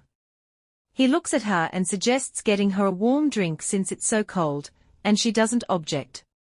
With a smile, he asks if she doesn't mind waiting on the bench for a moment while he gets the drinks. He tells her he wants her to relax and enjoy their time together without any stress. She agrees with the idea, takes a seat, and waits for him to return. The idea of enjoying a warm drink on a cold day feels like the perfect happiness, something she never imagined she could have. It's so good that it makes her a bit anxious. What if this is all just a dream? The paycheck, the date, the sights, and the deep feelings running through her body and mind right now, what if it all vanishes when she wakes up? As these thoughts swirl around in her head, someone screams ahead of her. Her eyes widen in shock and fear as she recognizes the voice. Her heart skips a beat. It's a familiar face, one she hoped she'd never see again. The blondie is standing right beside her bench, a cigar in hand, smirking like he owns the place. She freezes, not knowing what to do next. All the happiness she felt just moments ago is now overshadowed by the dread of what's about to happen. Her mind races, trying to figure out what to do, but nothing comes to her. The warmth of the moment is gone, replaced by a cold, sinking feeling in the pit of her stomach. What's going to happen to her now? She instantly recognizes that awful voice, it's Blondie. Panic surges through her as he grabs her dress, smirking as he says he's heard she's found herself a man. So the rumors were true, after all. He taunts her, saying she's looking good, but our girl's heart races as she realizes the danger she's in. She tries to shout, but he quickly pulls out a weapon, hissing at her to shut up. He threatens to take her life if she doesn't come with him quietly. With his grip tight on her, he drags her away, and in her heart, she's desperately pleading, hoping the young master will find her and help her this time. It feels like she's been ripped out of a beautiful dream and thrown back into the nightmare that is her reality. Everything she had, the happiness, the peace, it all vanishes in the blink of an eye. Her joy is stolen, replaced by sorrow, and her peace shattered into pieces. He drags her into a corner, but she isn't backing down without a fight. The glare in her eyes shows her determination, even in this terrifying moment. Blondie sneers at her, saying he's been wondering where she disappeared to. He thought she'd fallen off the grid, but no, she went and found herself a man. His voice drips with anger as he raises his hand, throwing harsh and hurtful words at her, calling her a gold digger, and accusing her of thinking she's so smart. He hits her, and the pain is sharp, but his words cut even deeper. He spits out that he regrets not forcing her into the movie business when he had the chance. His anger is relentless, and he keeps attacking, both physically and verbally. He barks at her, demanding if she even knows how much they lost because of her, how much she owes for daring to follow her own path. He sneers, asking what she's going to do now, reminding her that she's in a dire situation with no one who can save her. The men behind her just stand there, watching. One has a cigar in hand, puffing away, while the other grins like he's watching an entertaining kids' show live. Blondie isn't letting up with his cruel words and the assault. He shouts at her, saying she ran away even after knowing what happens to people who betray them. He mocks her audacity, acting as if she's untouchable. With a calm but firm look on her face, she tells him to stop it, all of it. The hurtful words, the assault, everything. She warns him that if he doesn't stop, he'll pay for it. Blondie pauses, taken aback, and asks what she just said. She repeats herself, telling him to stop. The guy with the cigar looks over, confused, and asks Blondie why he's stopped. Blondie replies that our girl just told him to shut it. The guy with the cigar laughs, saying she must be crazy or something, or maybe her guy has money. Yeah, they're talking about her man, the young master.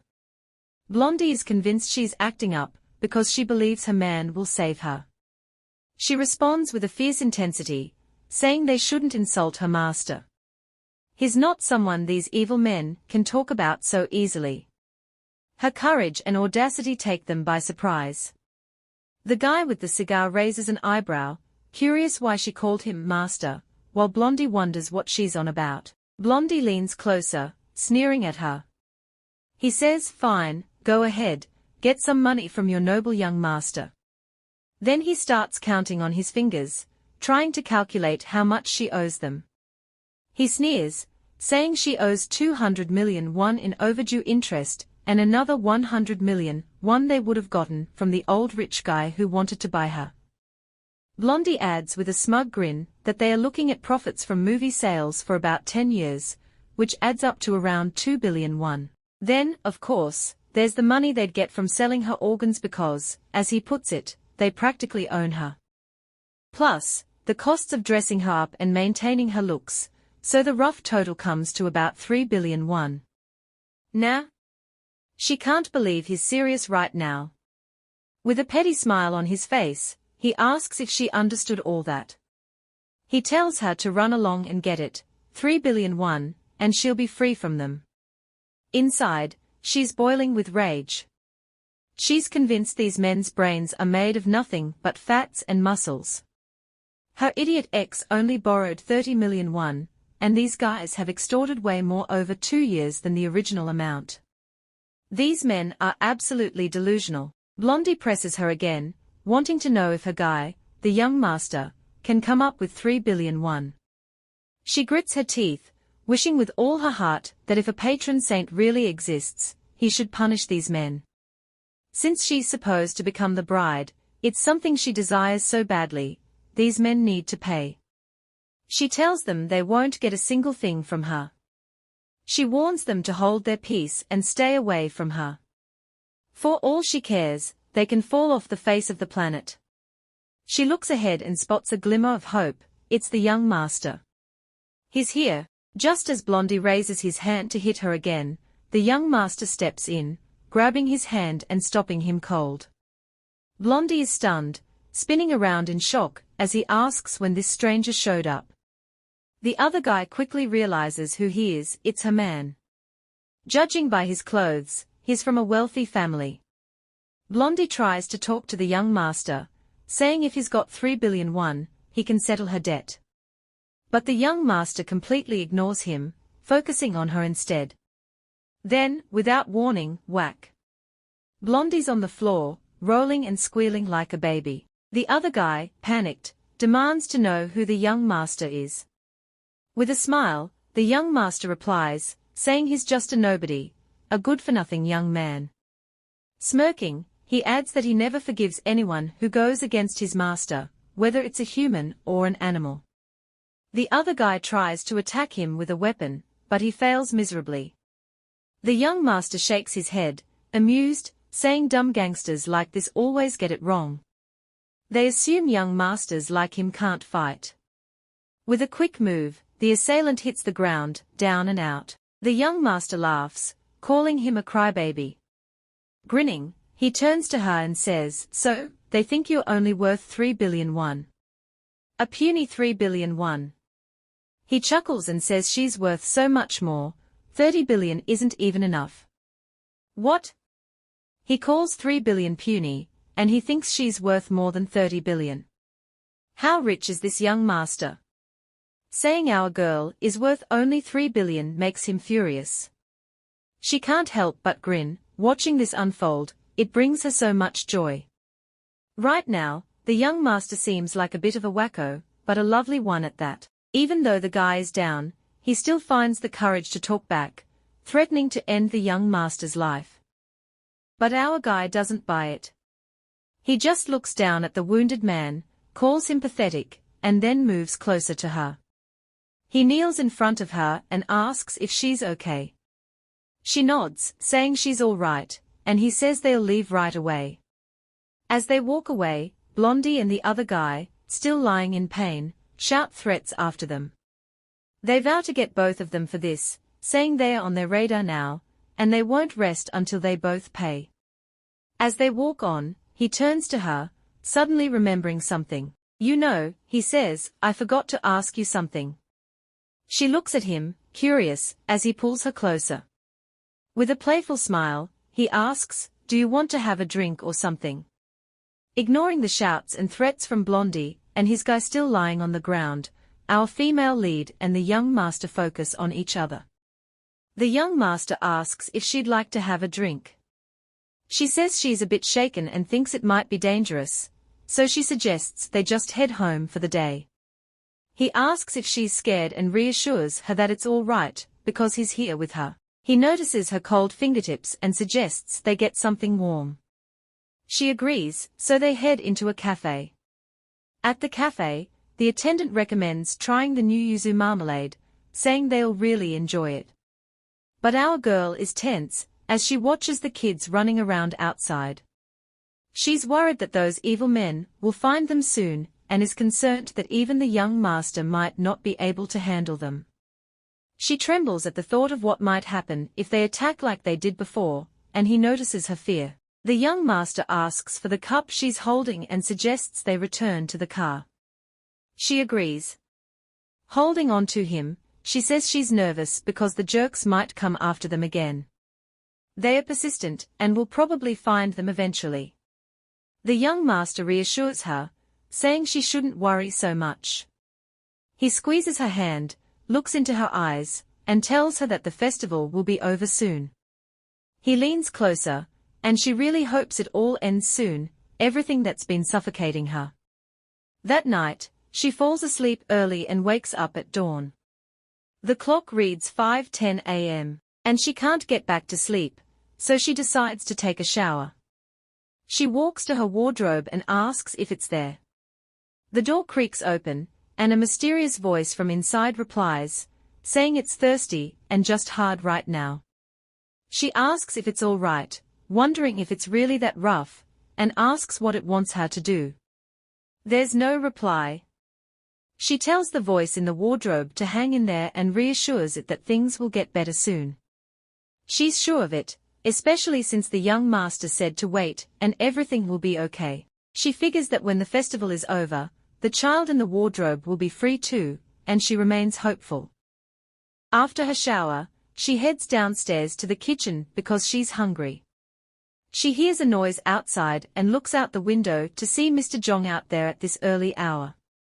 Just then, she feels a tap on her shoulder. It's the young master. He notices she's up and invites her to go out with him later today after breakfast. He says there will be a lot to see. She looks up at him, curious about what he has planned. He comments that she seems to be in a really good mood, and she says it's because the weather is so nice. The young master agrees that the weather is nice and adds that she looks pretty too. He says there's nothing more he could ask for right now. He kisses her on the chin, turns to leave, and says they'll see each other later. In her heart, she thinks warmly of the young master, but doesn't say anything. She just stands there with a big smile on her face. As the day goes on, the young master and our female lead arrive in town. The streets are as empty as usual, but there are fresh flowers everywhere, decorating for the festival. They walk down the street together, feeling like they are the only two people in the world. After a while, they reach a stone wall at the edge of town. They walk a bit further and come across a small shrine with a fancy roof. The young master says they've finally arrived, and she looks a bit nervous. He asks if she sees anything special, and what he's showing her. It turns out to be the palanquin, the special carriage for the festival. Legend has it that it's the same one the first bride rode in. Our girl repeats the words, the first bride.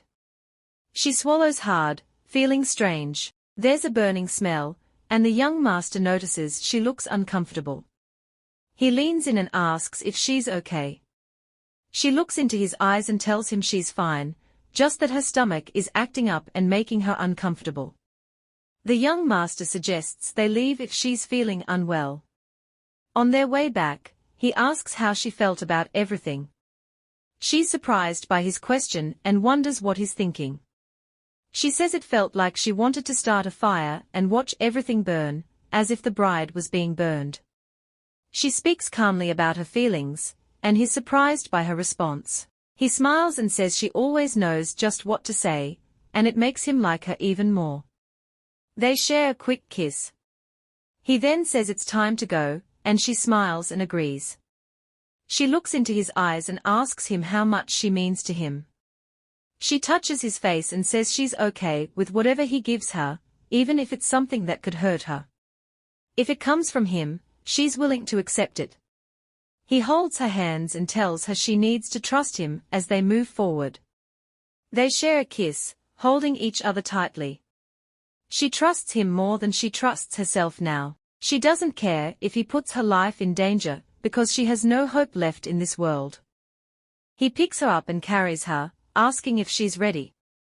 She agrees, feeling that this is right.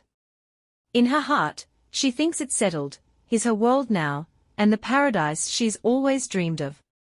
Even if she has to suffer and face difficulties, she'll do it happily because she's becoming the bride of paradise.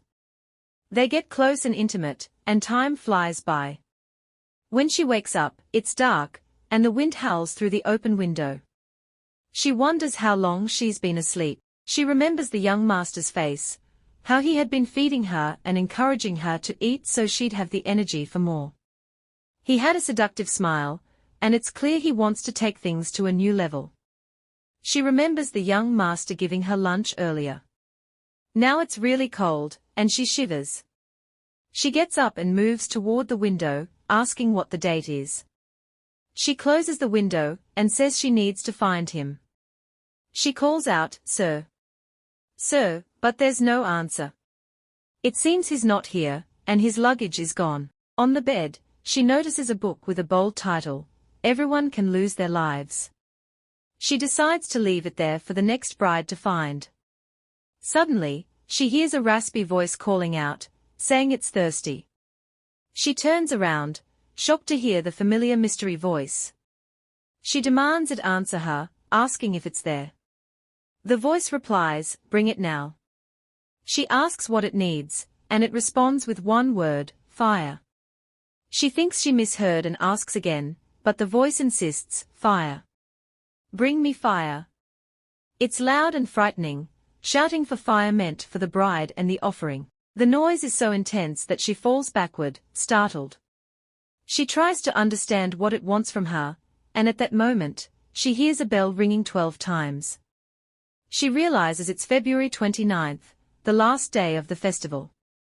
The festival has just begun. She realizes now that it must be inside the wardrobe.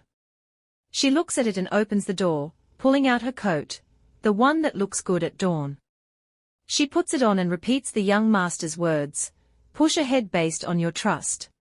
She decides she will see this through to the very end and finish the festival. She recalls someone telling her, "Follow your heart, and it will be all over."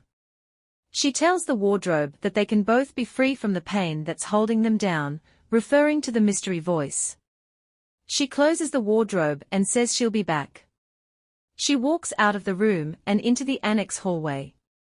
The door is wide open. She calls out to anyone nearby, but the house seems empty. She calls for the young master too, but gets no reply. Wondering if she's alone, she decides to head out to the garden. Our female lead walks around the house, searching for the young master. She decides to head out to the garden. Outside, she calls for him again, but there's no answer. She thinks about going to the main gate, but changes her mind. She believes she shouldn't leave until the festival is over. As she walks around the garden, she feels really cold and tries to encourage herself. She tells herself it's fine, it's festival night and she's the bride, so she shouldn't worry. Nothing should threaten her as the bride, but she remembers the story. The bride's pain and misery are like firewood. The bigger the flames, the more painful it is for her, and the more painful she feels, the more power is created during the substitution. Everything is an exchange of equivalents.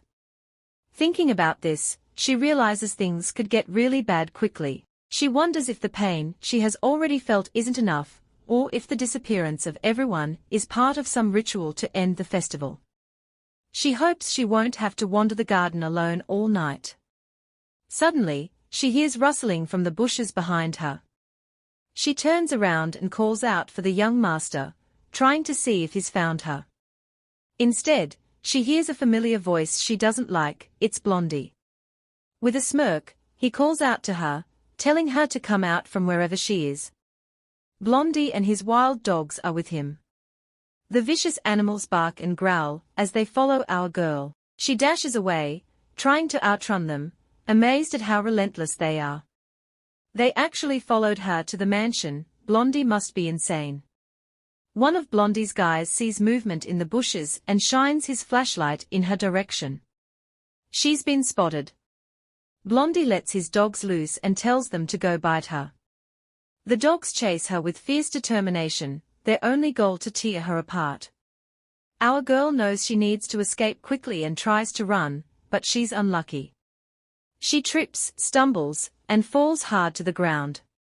She rolls, spins, and crashes against a tree. She feels like she's had the worst luck ever. Blondie moves closer, chuckling and speaking menacingly. He tells her she was wrong to think he wouldn't find her. The dogs surround her, snarling and barking as if they are about to devour her. Blondie tells his guy to bring their crew and warns her to get ready because she's about to get beaten badly. It's all really scary. Memories start flooding her mind, and they are all painful. Her past has been really hard. People used to say she was just like her dad, the murderer. They'd rub his crimes in her face and wish her a short life. Her head is foggy from hitting the tree so hard. She wonders why these old, hurtful memories are coming back now. Blondie steps closer, and says she doesn't appreciate everything he's done for her. Wait, what has he done? He goes on to say how much slack he's cut her. He even left her eyes intact so she could get married to a rich old guy. But she never appreciated his kindness. How does he see this as being nice? He's seriously messed up. He asks his guys if he's being honest, and they all shout, "Yes, boss." They are all messed up, too. She glares at Blondie, thinking he just wanted to sell her to the highest bidder, and didn't mean any good. Blondie acts like a gentleman, but then he starts hurling insults and demeaning words at her. Blondie demands to know if she realizes how much money she owes him. He asks if she ran away just to find a man, comparing her to a dog in heat during mating season. Even with her legs shaking, she tells him he's worse than a dog. That's harsh. She adds that people say a bastard will see even Buddha as a bastard, and she thinks it's a perfect way to describe him. Blondie gets even angrier. He repeats what she said, making sure he heard her right. She confirms it and tells him not to ask again. Blondie shouts loudly, saying she must be delusional to talk to him like this. He attacks her, saying he'll teach her a lesson and her man won't escape this either. Blondie vows to catch her man and deal with him so badly that it will make a brutal movie look tame. He says they'll beat him up badly in front of her, then turn their attention to her and almost kill her in front of him. This guy is pure evil. Blondie pushes her hard against the tree, saying his grand plan sounds really exciting and asks if it'll be a hit. One of his guys steps up, asking if the boss is going too far, but Blondie interrupts him with a hard smack to the nose. His opinion is shut down. Breathing heavily, she stares at Blondie and says she's the bride. She looks him straight in the eye and says the festival needs to be perfect. Only then will this winter be special. She dares them to go ahead with their cruel words and attacks, urging them to give her more pain. She says she wants to feel her entire body burning in flames. It's clear now that she's lost it. Blondie is taken aback by her response and feels confused. He wonders if she's really gone mad or if she just wants to end her life. Her reply is simple, why not? He smiles, agrees with her decision, and wishes her good riddance. He then sends his dogs to fulfill her wish. The dogs bark, growl, and charge toward her, leaping into action. She stands there, her eyes fierce and ready for what's coming. She doesn't seem scared at all. What will happen next? Blondie can't believe what he's hearing. He thinks she's completely lost her mind. He orders his dogs to rip her to pieces and they charge at her. Just as one dog leaps towards her, another dog suddenly jumps out from the bushes behind her. It's one of Mr. Jong's hunting dogs from the mansion. The dog stands beside her, like a guardian angel, and attacks the other dog, protecting her. Blondie is stunned, shouting in disbelief that his hounds are being defeated so easily. He curses them and then turns his rage towards her, demanding to know what she thinks she's doing. Mr. Jong's dogs start growling as they approach Blondie and his crew, with our female lead safely behind them. She tells the dogs to go on and devour them. At the sound of her command, the dogs attack. Blondie orders his guys to bring her to him, fuming with anger. One of his men rushes towards her, shouting that he's going to get her, but is stopped by one of the hunting dogs. The dog holds on tightly, preventing him from reaching her. Our girl watches in tears as the dogs protect her, even though she used to hate and fear them. She reaches out and pets one of the dogs, calling it a good dog. It warms up to her, showing its loyalty and care. In that moment, she remembers what the young master told her recently. He had asked if she knew how to hunt, and when she said no, he explained there are a few ways to do it. One way is to set a trap and wait for the game to come to it, or you can take them out one by one with a weapon. But he had a favorite method he called the game drive system. He explained that first, you release bait and wait for the animals to gather around it. Timing is crucial because you need to drive all the animals into a specific spot at once. Then, you catch them all together, like pulling in a fishing net. It was a brilliant way to describe it.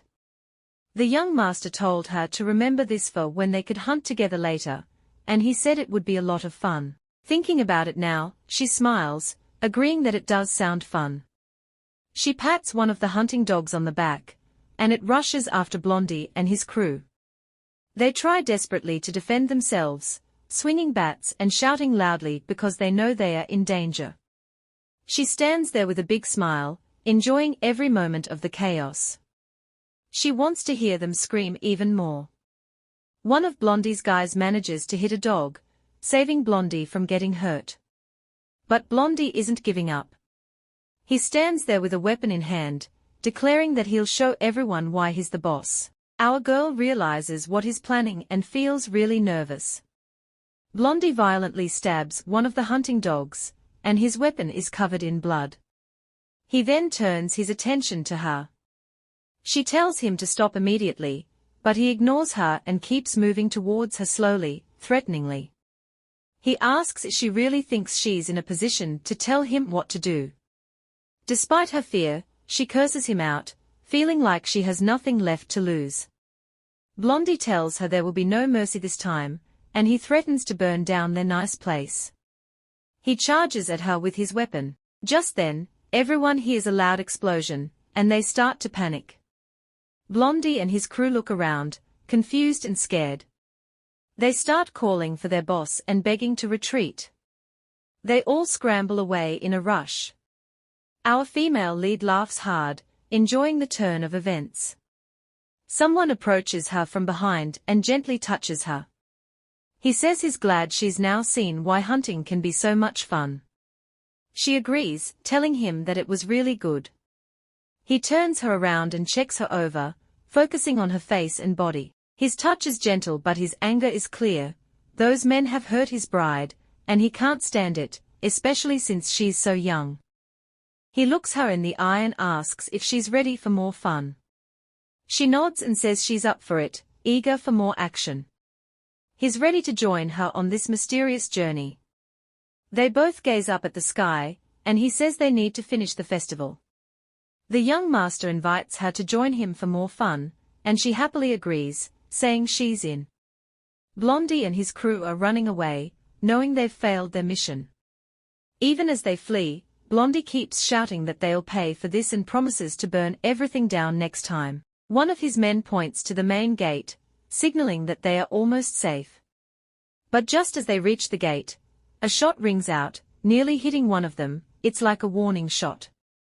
They change direction and keep running, with the shooter watching them intently. The shooter, who seems to be their leader, asks if they are ready to get things rolling. He takes aim at the fleeing men and fires a shot. They scramble towards the main building, and our girl watches and laughs, calling them all disgraces. Someone behind her agrees with her. She's a bit surprised to hear the voice. It's Mrs. Jong from the boutique. Mrs. Jong asks if she's having a good time, since it seems like the fun is just beginning. With a smile, she says it will be an exciting festival, and she's sure of it. Our female lead agrees and, along with the young master, says this winter is special. She leans closer to the young master and tells him that she thought the festival's end would be marked by the bride's pain. She grabs her own hands and says she's ready to give her arms and legs if it comes to that. Mrs. Jong walks up to her and puts a hand on her shoulder. She tells our girl she's been through enough pain already and then compliments her looks, saying she looks great in her coat. She asks if our girl likes it, and she confirms she loves the new coat. It's really comfortable. With a grin, Mrs. Jong says it's time for her to swallow the fire. She asks if our girl understands what that means. Our girl remembers a conversation she had with the storekeeper before. He'd told her that swallowing the fire means making an exchange, where something valuable must be given up to gain power. Everything has a price. She's not completely sure, but she says it's time for the exchange to happen now. The young master steps closer and says it's time. They really need to finish the festival. She smiles widely and tells him she's ready. They walk into the annex, a glassy hallway, and he warns her to watch her step. He lets out a loud sigh and says it's like trying to catch fish in a net. They are in a pretty bad spot right now. Blondie and his crew are confused and don't know where they are or how they ended up here. Blondie curses them both, still angry. Our girl is determined and wants them to pay. She and the young master are serious about this. He hands her a weapon and grins, reminding her that he promised to take them all down and make sure they don't escape his judgment. He shows her how to aim properly and tells her to take deep breaths. The young master asks what she's aiming for, and she says it's Blondie's evil hands, the ones that have hurt her so many times. The young master holds her by the waist and tells her to exhale and squeeze the trigger. Click, click, and Blondie is hit. She's nailed her target perfectly. Our girl is a master marksman. Blondie's crew screams and tries to run away, looking for any escape from this couple. The young master asks who's next on her list. She says the guy who kicked and trampled her, and he gets a bullet too. Then she targets the guy who ripped off her clothes and shamed her. He gets a bullet as well. She also aims at the one who threatened her. Finally, she gets to Blondie, the boss. He's limping but still shouting that it's not over, calling them bastards and threatening to kill them with his bare hands. Her eyes are emotionless, but in her mind, she's thinking of all the people who've hurt her. She sees the faces of those who cursed her, the woman who slapped her for stepping on her shadow, and her cruel ex who sold her to loan sharks. She hates them so much she wishes they'd just disappear from the world. The young master notices her anger and asks where she wants Blondie to be shot. He wants to be sure of her choice and promises that whatever she decides, he'll support her. The young master has managed to win her heart, even with all her hatred. He's touched her deeply, and has a strong hold on her mind. She says the guy who took a kidney from her is next, and she takes aim. Blondie, seeing the gun in her hand, tries to run, but it's too late. The young master stands beside her, encouraging her to continue. Bang! The shot rings out. Blondie collapses to the ground, clutching his abdomen and bleeding heavily. He's writhing in pain. Our girl is determined that he doesn't survive. She wants him to vanish forever, suffering as much as possible, lost in a dark, inescapable swamp where no one can save him. A door creaks open, revealing an ominous darkness inside. Blondie is badly hurt, lying on the ground as our girl stands over him, wishing for him to suffer horribly before he dies. She wants him to disappear forever, lost in pain. The large glass door creaks open, and one of Blondie's men, lying on the floor, looks around, confused and scared by the sudden presence. Our girl suddenly feels a chill and senses a dark presence in the room. The young master tells her to pay close attention, so she doesn't miss anything. She looks into the darkness beyond the door, and her eyes widen in shock. From the darkness, a figure emerges. It looks like a little boy, but he's no ordinary child. He drags himself along the floor, his eyes empty and colorless. The boy says he's thirsty and pleads for help, as he approaches the crew disabled by our female lead. As he crawls closer, the boy seems eerily similar to the young master. He trembles and demands the power be given to him. Our girl realizes with shock that the child in the wardrobe is actually the patron saint of Haebong village. He wants to consume the fire, the most powerful flames ever prepared. The patron saint slithers and crawls over to the guys, demanding power. One of the men, still conscious and panicked, watches in horror as the patron saint rises above him. Suddenly, fangs appear, and with a swift chomp, the man is consumed. He cries out for help, but Blondie and his crew can't save him. The patron saint stands up, now much larger, and quickly moves onto another man, finishing him off just as brutally. Outside the building, people gather and peer through the glass, confused and alarmed by the loud screams and desperate pleas for help. The patron saint doesn't spare any of them. He devours one after another in a gruesome manner. The young master watches, thrilled by the scene. He shudders with excitement, and says it's sweet to see this unfolding. His body quivers with excitement, and the veins in his hand holding the rifle turn red. He seems to resonate strongly with the patron saint, almost as if they are connected. The patron saint stands tall again, now fully grown and looking like a grown man. Blondie is completely confused by what's happening.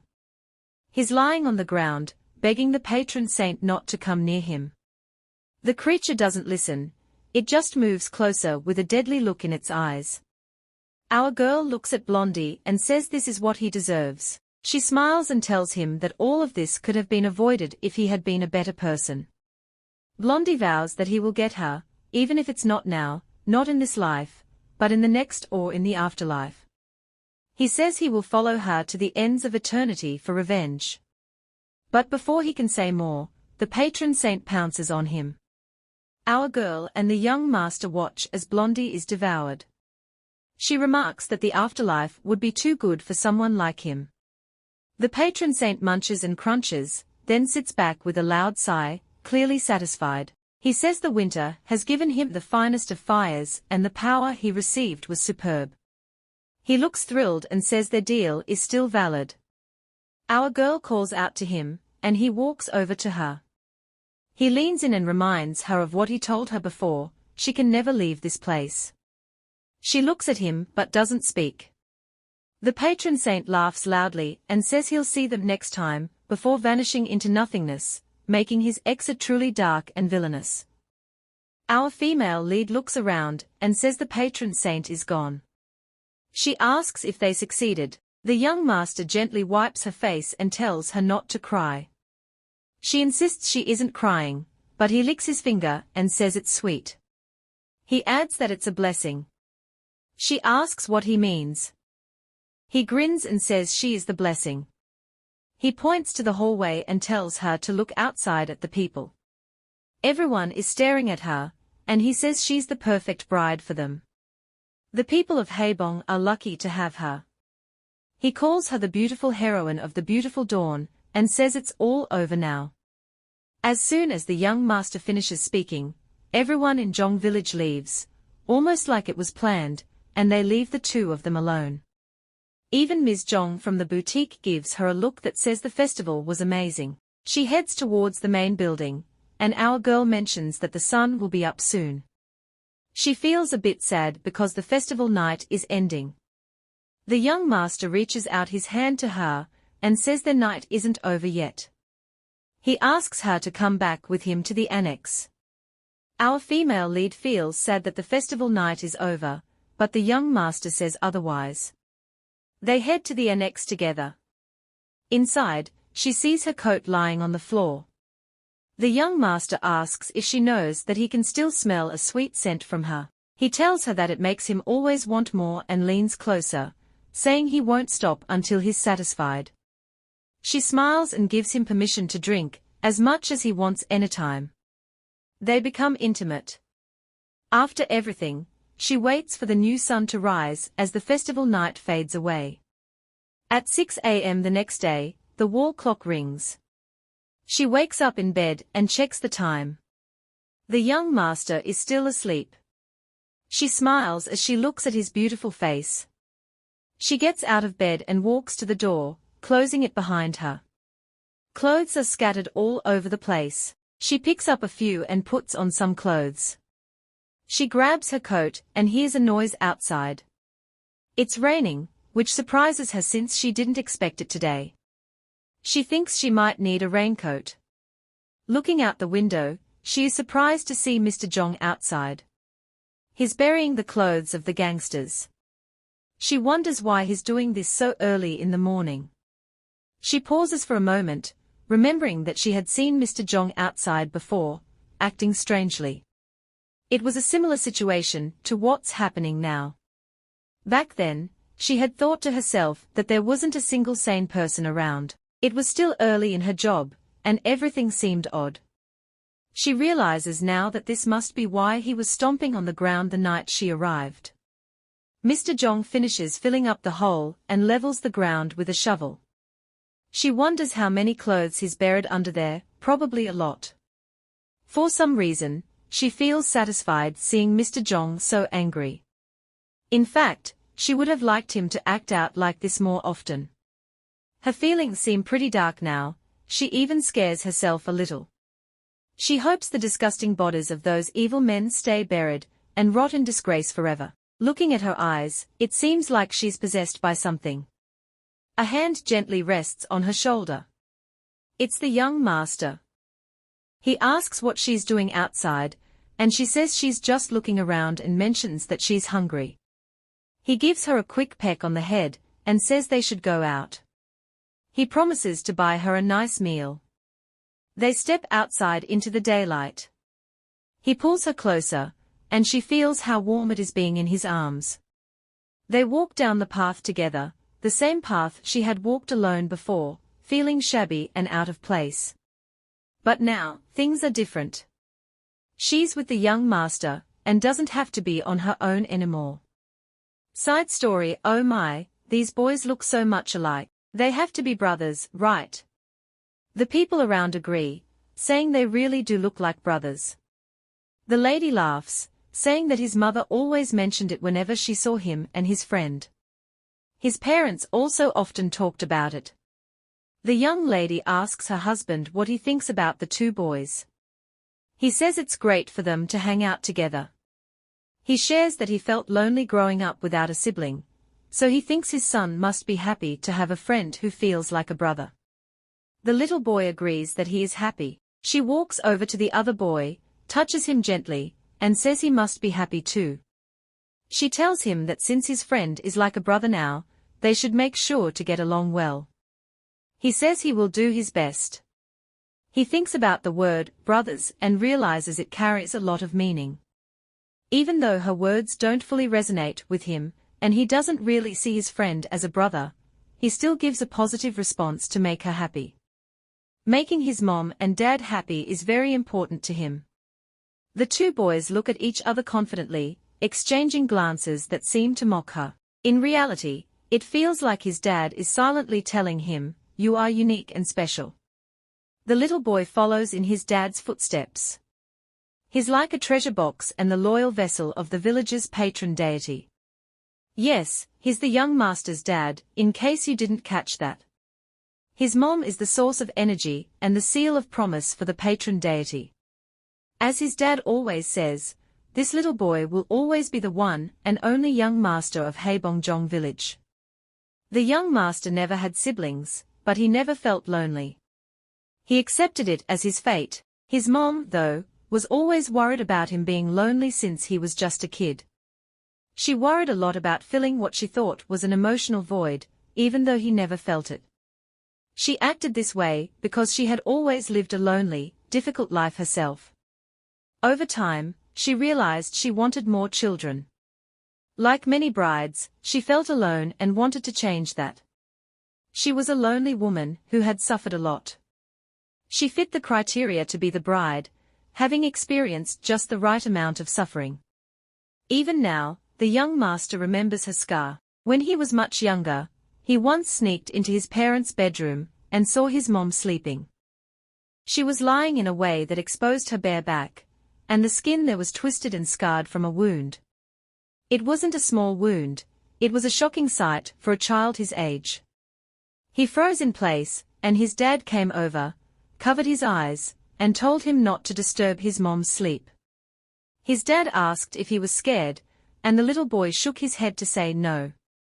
Then his dad asked if he found the sight gross, and the little boy nodded to say yes. With a smirk, his dad said he didn't think so and called it beautiful. The little boy was amazed by his dad's comment and asked what he meant by the scar being beautiful. His dad said they should talk outside so they wouldn't wake his mom. He picked up the little boy and walked out of the room. His dad explained that what he saw wasn't just a wound, but a mark. When the boy asked if he heard correctly, his dad confirmed it was a mark that showed his mom had endured pain and transformed into something beautiful. A butterfly. His dad said it was a secret, but he would tell him that his mom was actually a butterfly with big, beautiful wings. His mom was a very special person to him, his one and only. From that day on, his dad always called her his bride and one and only person. Every time his dad said that, the young master felt really upset. When his mom also called his dad young master in a joking way, the young master's feelings of jealousy and anger grew even more. He felt a deep resentment because while everyone else called him young master, his mom didn't. It was then that he realized he was being jealous and obsessive. These feelings made him feel upset and embarrassed because he usually didn't get so worked up over things. Despite this, his mom often made him feel confused, and he wanted to be a good son to her. Since she treated him differently from everyone else, he tried hard to make her happy. He did everything to please her, even pretending to be the perfect son. But then tragedy struck. He had to go to a funeral because his friend had died. His friend had often suffered from a mysterious fever, and the day of the funeral was also the day of his taekwondo promotion test. When he was sick, his mom stayed by his side, and Mr. O, their driver, didn't go anywhere either. Because Mr. O was there, his dad was unavailable. His friend had decided to go to the taekwondo studio alone, which led to his unfortunate death. At his friend's funeral, he placed a white chrysanthemum in front of his friend's photo and said his goodbyes. Losing his only friend is a big deal, but it's not like he felt ashamed or anything. His friend was a lot like Mr. O, his dad, and Madame Zhong, his mom. His friend had a strong sense of responsibility, so he would have been one of the young master's loyal companions. Plus, the fact that a child from Haebongjong village had been murdered seemed like it was all part of the plan to increase the bride's pain and rage. She's the chosen one who'll give power to the patron deity. So, seeing the other kids cry didn't make sense to him. He couldn't understand their tears, and was curious about why they were so upset. To him, his friend's death seemed like it was meant to happen, as part of the patron deity's plan, and it was an honorable way to die. His parents were pretty calm about it that day. His mom said they were okay. She kept apologizing and crying, while Madame Zhong assured her that she was doing all right. Mr. O said he was sure the patron saint would look after their boy, since that was the promise. His mom told them to let her know if they needed anything, and Madame Zhong and her husband thanked her. Madame Zhong was worried about the young master, saying she didn't want him to catch a fever. She then asked him if he was okay. The young master said he felt a bit upset. His mom told him it was because he was sad about losing a friend he considered like a brother. The young master doesn't really believe that's why he feels upset, but he keeps it to himself, because he doesn't want to make his mom more upset. On the way home from his friend's funeral, he suddenly jerks up in his seat in the car. He says he's not feeling well and asks them to stop the car. He gets out, holds his head, and walks around a bit. He wonders what's wrong with him today. That's when it hits him. He remembers that sweet scent from the day he met the female lead. He reflects on how their journey together has been incredible. It's like fate brought them together and destiny made sure they stayed connected. Side Story Part 2. The young master first notices her sweet scent and calls out to his mother. She responds, asking what's going on. He points in the direction of the smell, saying it's really sweet, and he can't stand it. She repeats the word sweetness, and tells him to follow the smell, and see what it is and who it's coming from. He runs towards the sweet aroma, feeling extremely thirsty and wondering what to do when he finds it. Should he lick it until it's gone, or just put it in his mouth and chew? His eyes widen with curiosity, trying to find where the smell is coming from. When he finally sees her, he's struck by how pitiful she looks. He feels like he could die if he doesn't have her. He desperately wants to hold her, reaching out with his hands. Just then, his mother grabs him and says, "No more." She tells him it's time to go home. The young master protests, not wanting to lose her. He shouts and tries to stop his mother, but it's no use. She looks him in the eye and holds his hands, saying she still needs more time and he'll have to wait. When he asks what she means by that, she just smiles and says nothing. Eventually, he has to go home, but he can't stop thinking about what his mom meant by still lacking. Maybe it's because he lost sight of the mystery girl with the sweet scent that he's so disappointed. That night, he gets a terrible fever. His body feels like it's burning and he's in a lot of pain, but he still smells that faint sweetness, the same sweet scent from before. It's his bride's scent, and he can't get it out of his mind. Determined, he searches for the scent, like a refreshing rain after a long drought. He finally finds it at the end of a dark tunnel. He doesn't give up easily. There, he sees an old woman yelling at his bride. The woman is drinking and saying she hopes the girl suffers for a long time. The girl is suffering from a terrible fever, her body is covered in bruises. He feels so sorry for her and tears up. He wishes she didn't have to be sick, and says he'd rather be sick himself if it would make her better. As soon as he whispers these words, the girl's pretty eyes flutter open. He wonders if she can see him and hopes she might say something. He puts his hands on her and begs her to get better, pleading for her to stop being sick. He wakes up in shock, finding himself in his bed with his mom by his side. She asks if he's feeling okay. He jumps up and says he saw her, his bride, and she must be really sick. His mom doesn't seem too surprised and says, "Okay." He tells her that the girl had so many bruises, and it makes him very sad. Mom explains that those bruises are signs of abuse. The bride has to endure pain before she can become a butterfly. He asks if she'll be his bride once she turns into a butterfly, and his mom says yes, definitely. He then asks how long it will take for her to become a butterfly, and his mom says it will be a very long time. He starts to zone out, struggling with the concept of time. To him, waiting seems endless. A month feels like a year, and a year feels like 10 years. The young master grabs a piece of candy from a jar, saying he misses her so much, and pops it into his mouth. Whenever he longs for her, he finds comfort in candy.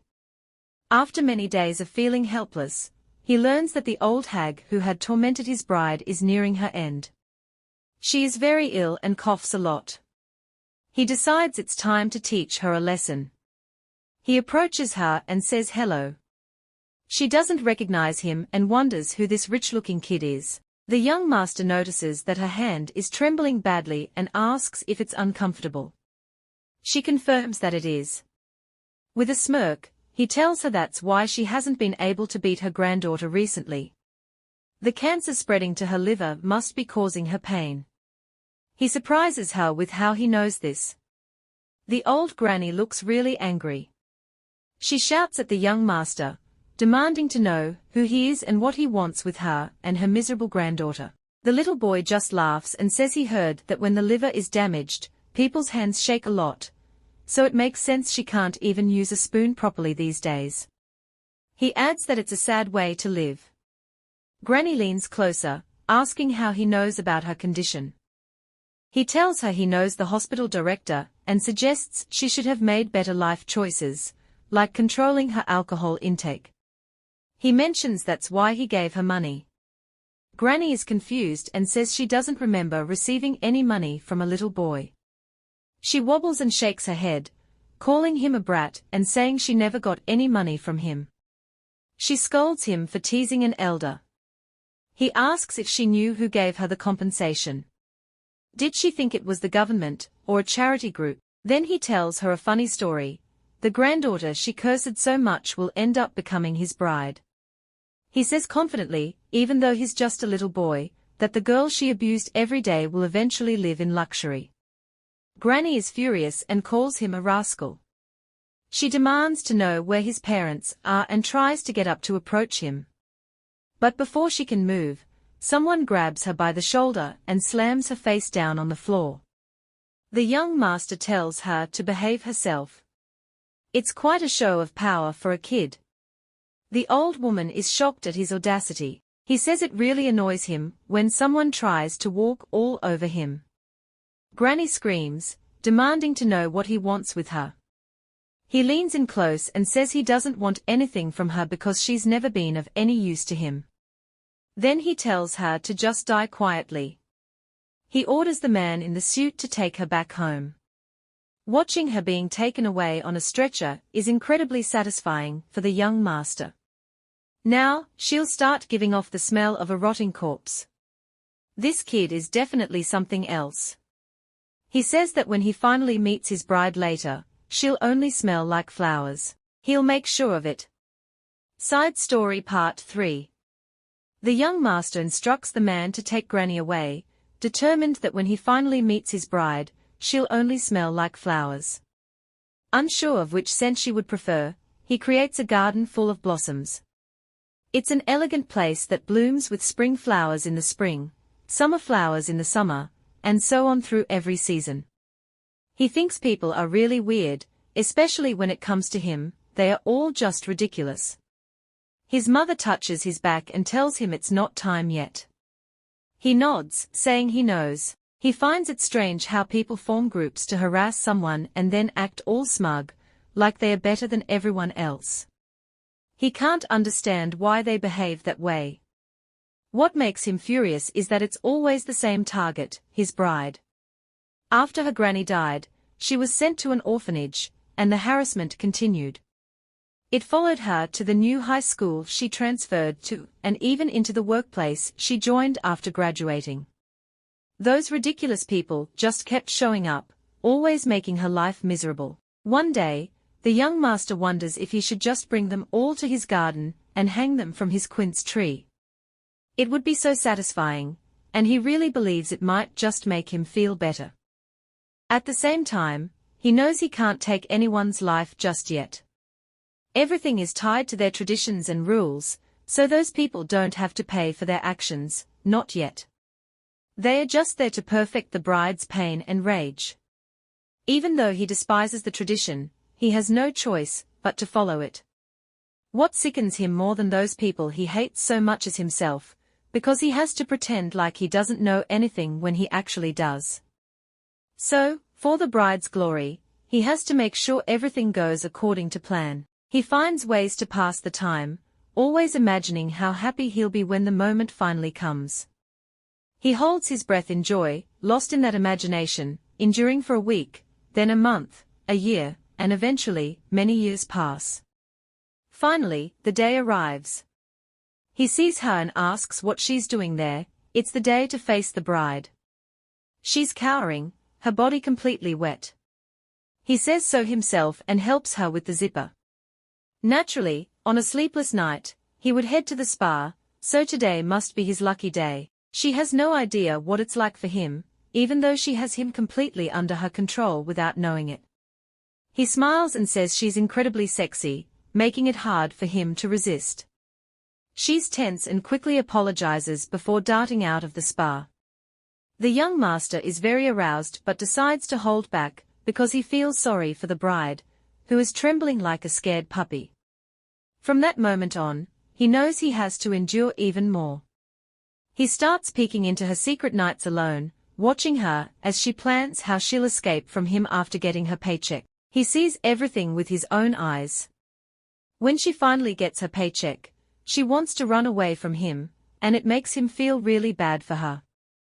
With just a 50,000 won bill in her hand, she's thrilled at the thought of going to the beauty salon. That's the kind of lovely person she is.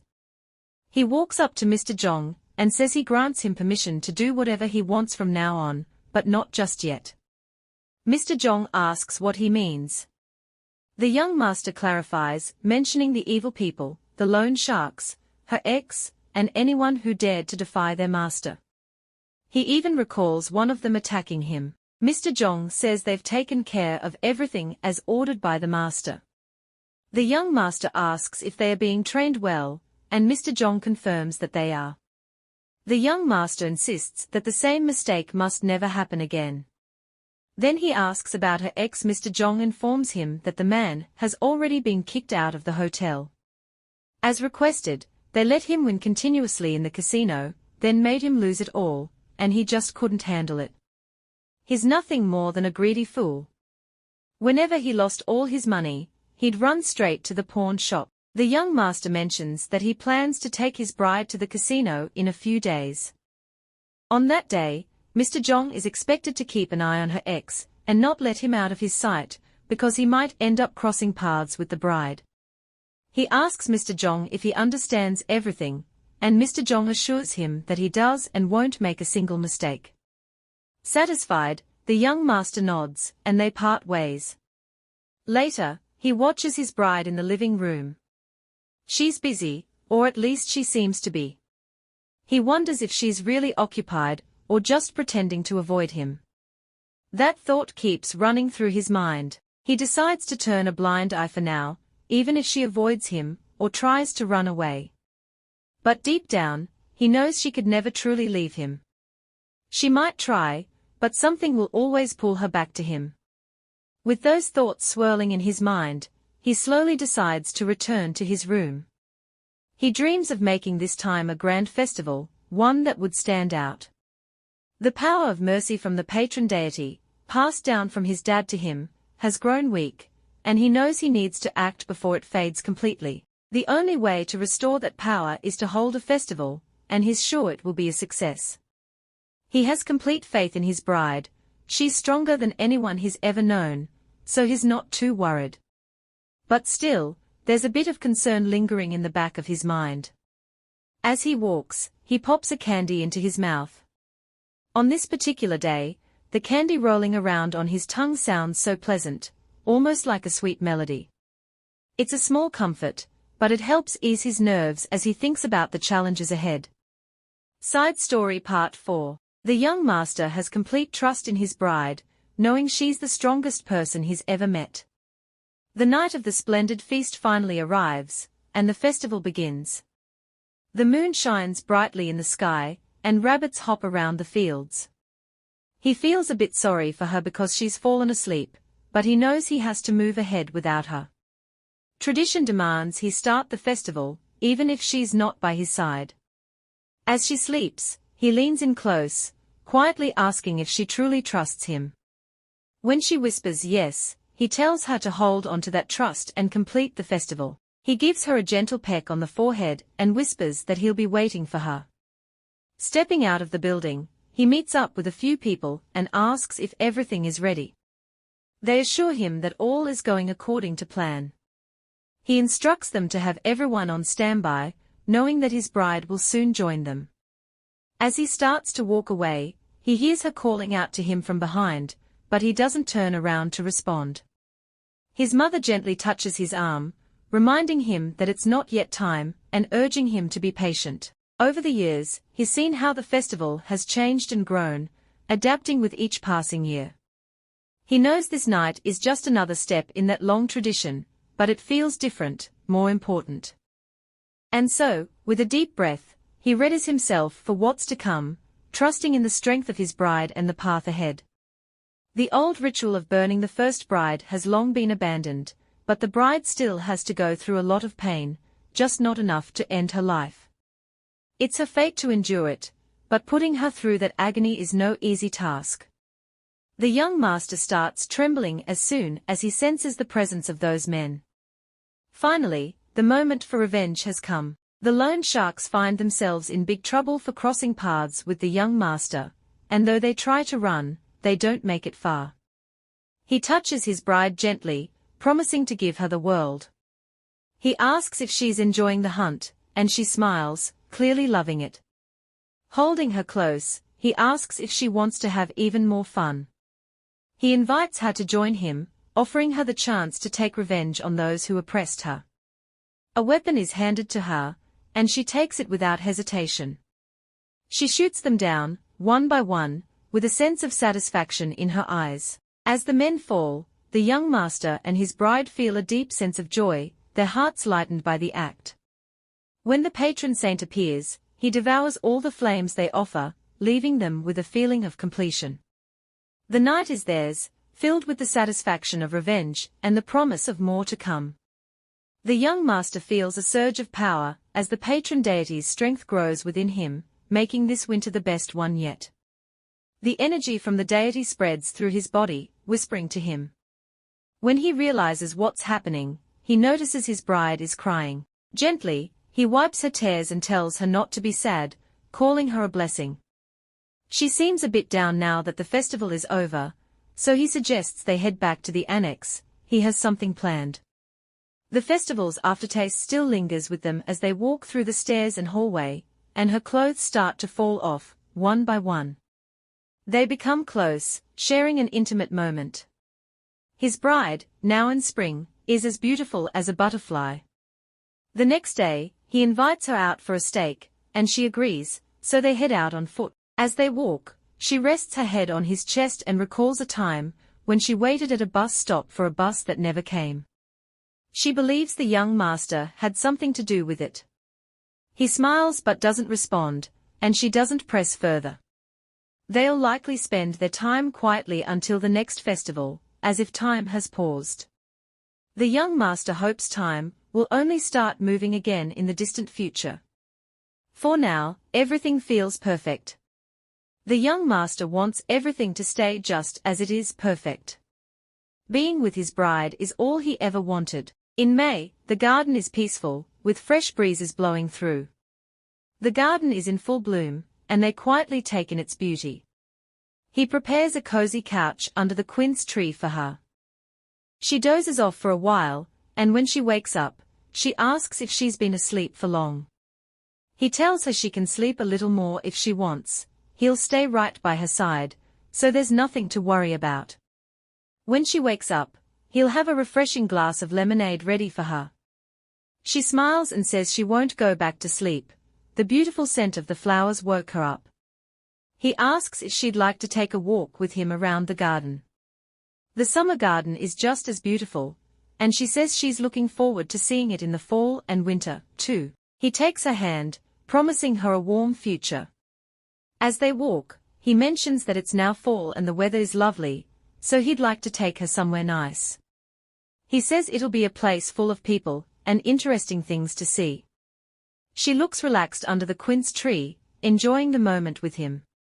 She jumps to her feet, and he says they should head inside since they've been out for a while and it's getting cold. She teases him, saying if it's as cold as he thinks, he should warm her up. Her words turn him on, and he doesn't hold back. He grabs her, and they get intimate right there. She then asks to move inside to their bed because her back hurts. They head into the annex and continue their intimate time together. The young master's phone rings. He answers it, and the person on the other end tells him that the job he requested has been handled. He asks about the condition of the target. The caller says the target is completely wrecked. The young master asks for more details. The caller explains that the target's blood pressure and pulse are both off, he has memory loss, cognitive issues, gastritis, shaky hands, and poor judgment. The young master smirks, pleased that things have gone smoothly for the target. He asks when the target will die. The caller estimates it could be in 2 to 4 days. The young master says he needs a more precise time to make his surprise meaningful. He wants to show exactly how the target dies. The caller apologizes and promises to take extra steps to ensure everything is in order. He recalls seeing the target 2 weeks ago, rolling around with liquor bottles in a remote valley, smelling like sewer. The target couldn't even hold a soju bottle because his hands were shaking so badly. The young master mocks him, remembering that as the last time they saw him. A couple of days sounds fine to him, and he plans to make the target's death a special gift for his bride. She probably couldn't fully enjoy her grandmother's death, because she was too scared then. This time, she'll need to wait a bit longer, and it should be really interesting. He tells her to look forward to his surprise gift. The young master has a surprise planned, but his bride is fast asleep. He looks at her lovingly. It's been over 10 years since something happened at a department store. Back then, one of the employees had accidentally stepped on the boss's shadow. The boss, upset for some reason, slapped the young woman hard. Now, as he remembers the incident clearly, he wonders why it stuck in his mind. After that day, her husband's political career ended. The boss falls to the ground in shock. Was it really all coming to an end? Her husband yells at her, blaming her for losing a chance to lead the party. He is furious, saying he worked hard for that chance and that she ruined it. He asks if she understands how hard he worked to get that blessing. He is furious and insists that whoever she offended must be very powerful. The boss lady has no idea what her husband is talking about. She feels crushed by his anger, especially since she thinks he should be grateful to be married to someone like her. She gets angry and questions how he can speak to her like that.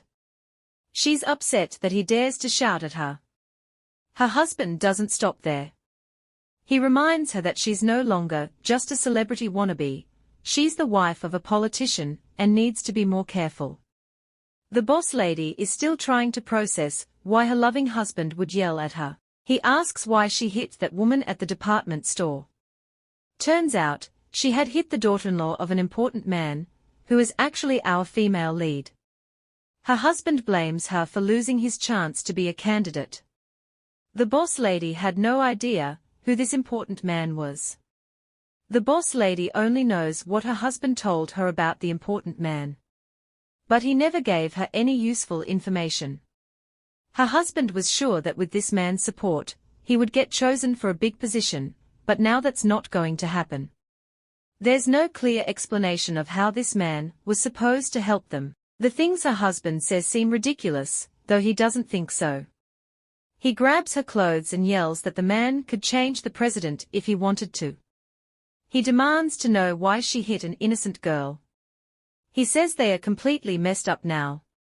The boss lady slapped the girl just because she stepped on her shadow, and it made her feel good. The boss lady thinks her husband's reasons are ridiculous. People are all sorts of strange. She felt like she'd squashed a pest, and she's not sure if enjoying that pleasure is really against the law. She can't believe that the man can change the president. It seems like nonsense to her. If he was so powerful, why would his future daughter-in-law be working at a department store? She figures either the man isn't as wealthy as her husband claims or the girl isn't worth much. However, her thoughts are proven wrong when her husband loses his position. It's like a rotten piece of rope breaking. All the money and power he had from his job are gone too. Since the day her husband lost his job, she can't remember how many times she's wanted to buy a handbag she liked. 13 years have passed, and she's even angrier with her situation. Everything is so annoying. She complains that all the bags she sees are out of season.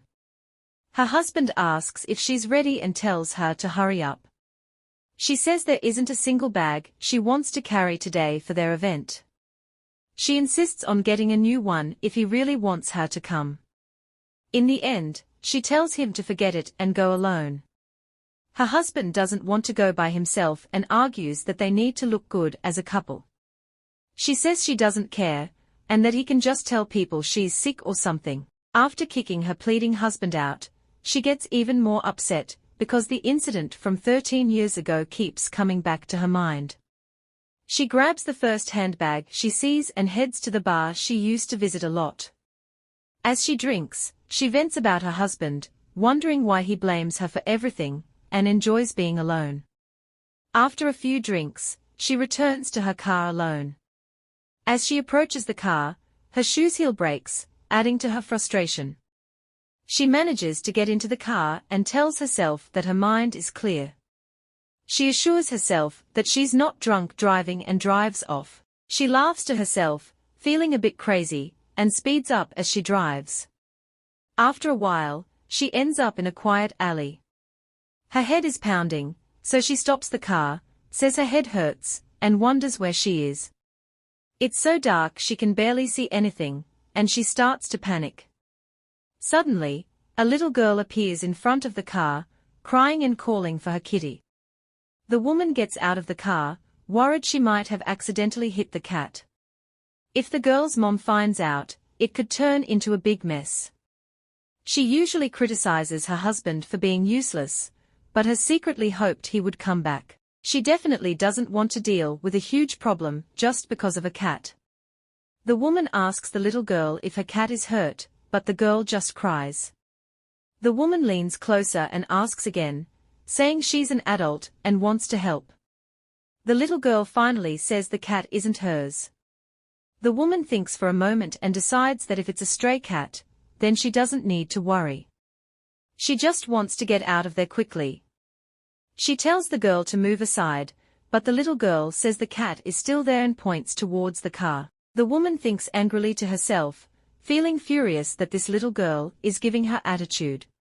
She asks the girl what she wants from her, especially since the cat isn't even hers. She wonders if the girl wants an apology. To her, stray cats are no big deal, she's seen plenty of roadkill before.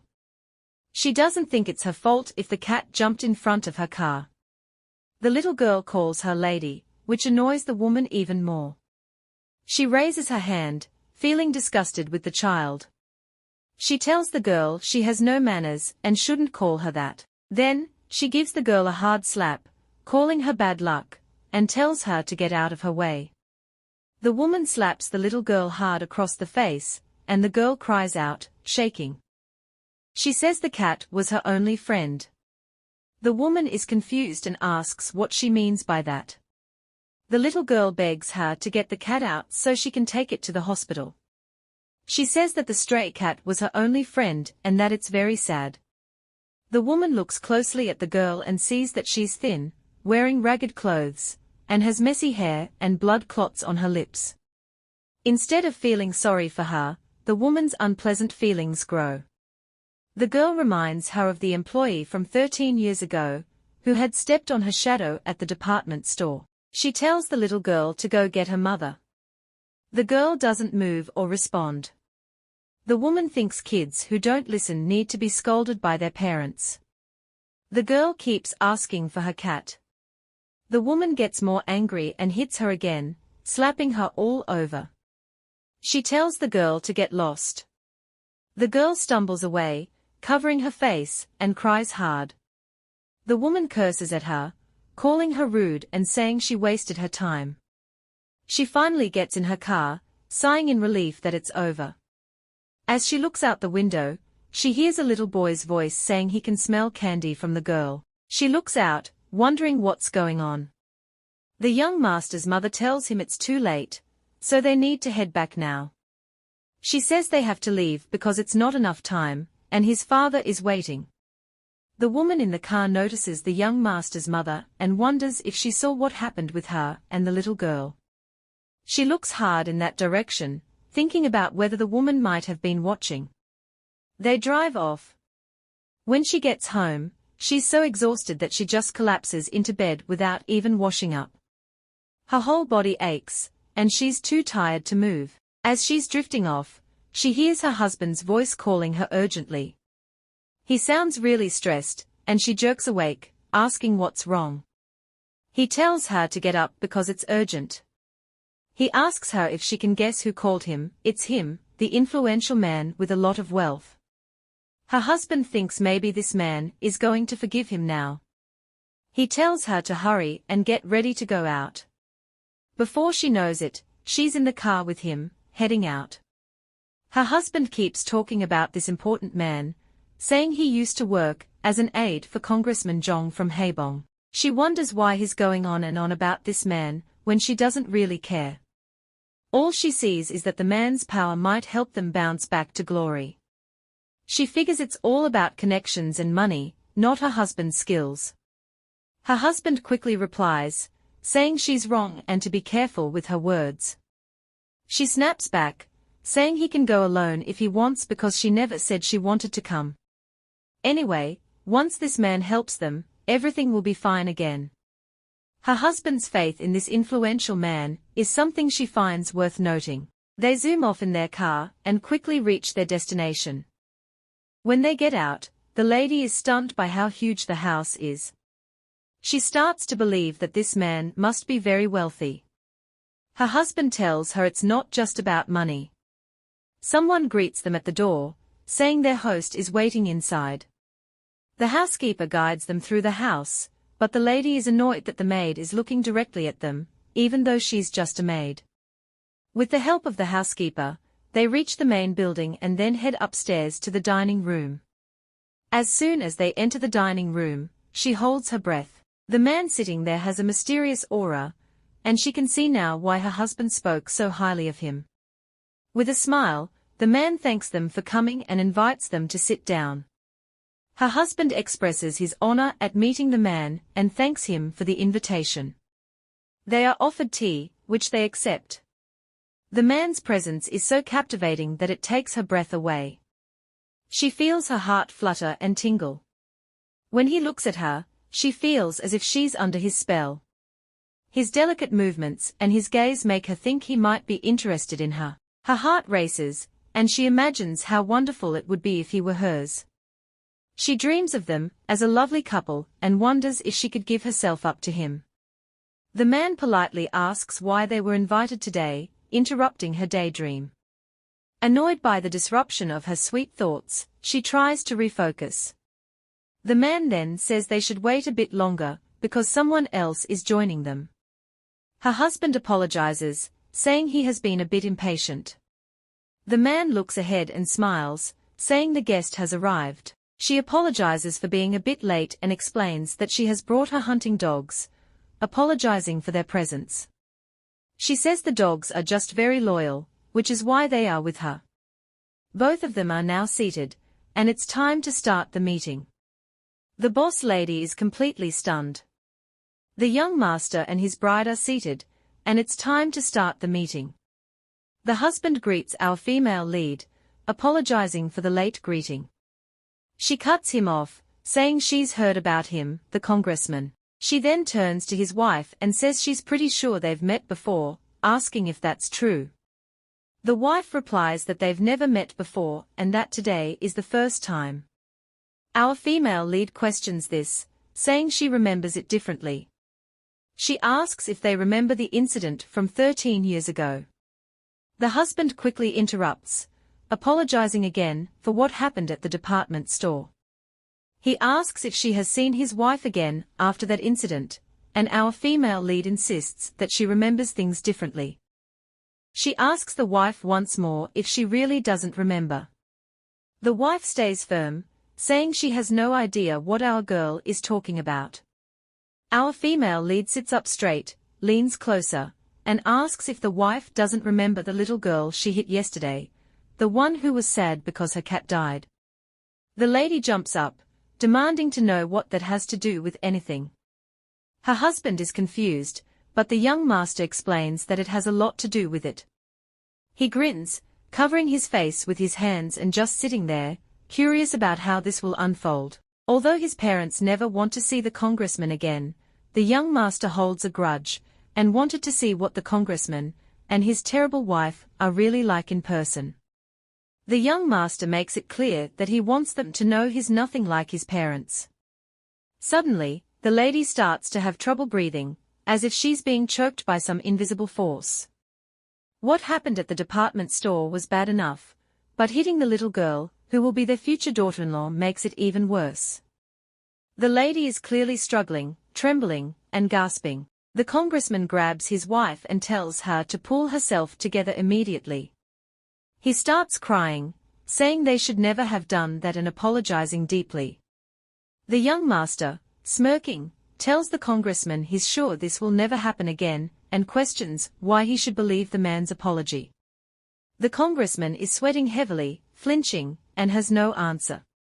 Our girl steps in, and as the young master loses his hold on the lady, she ends up throwing up. The congressman asks if she's okay, and our girl gets up. She says they should never hit a child again, like she did in the past. She even suggests maybe she should give the lady a taste of her own medicine, the thrill of ending someone's life, like squashing a bug. She calls the lady a bug beneath her feet, which is quite intense. The lady says no, insisting it's illegal to do that. The couple stands up and decides to leave. As the lady turns around, camellia petals are drifting outside the windows, and the couple is caught up in their own moment.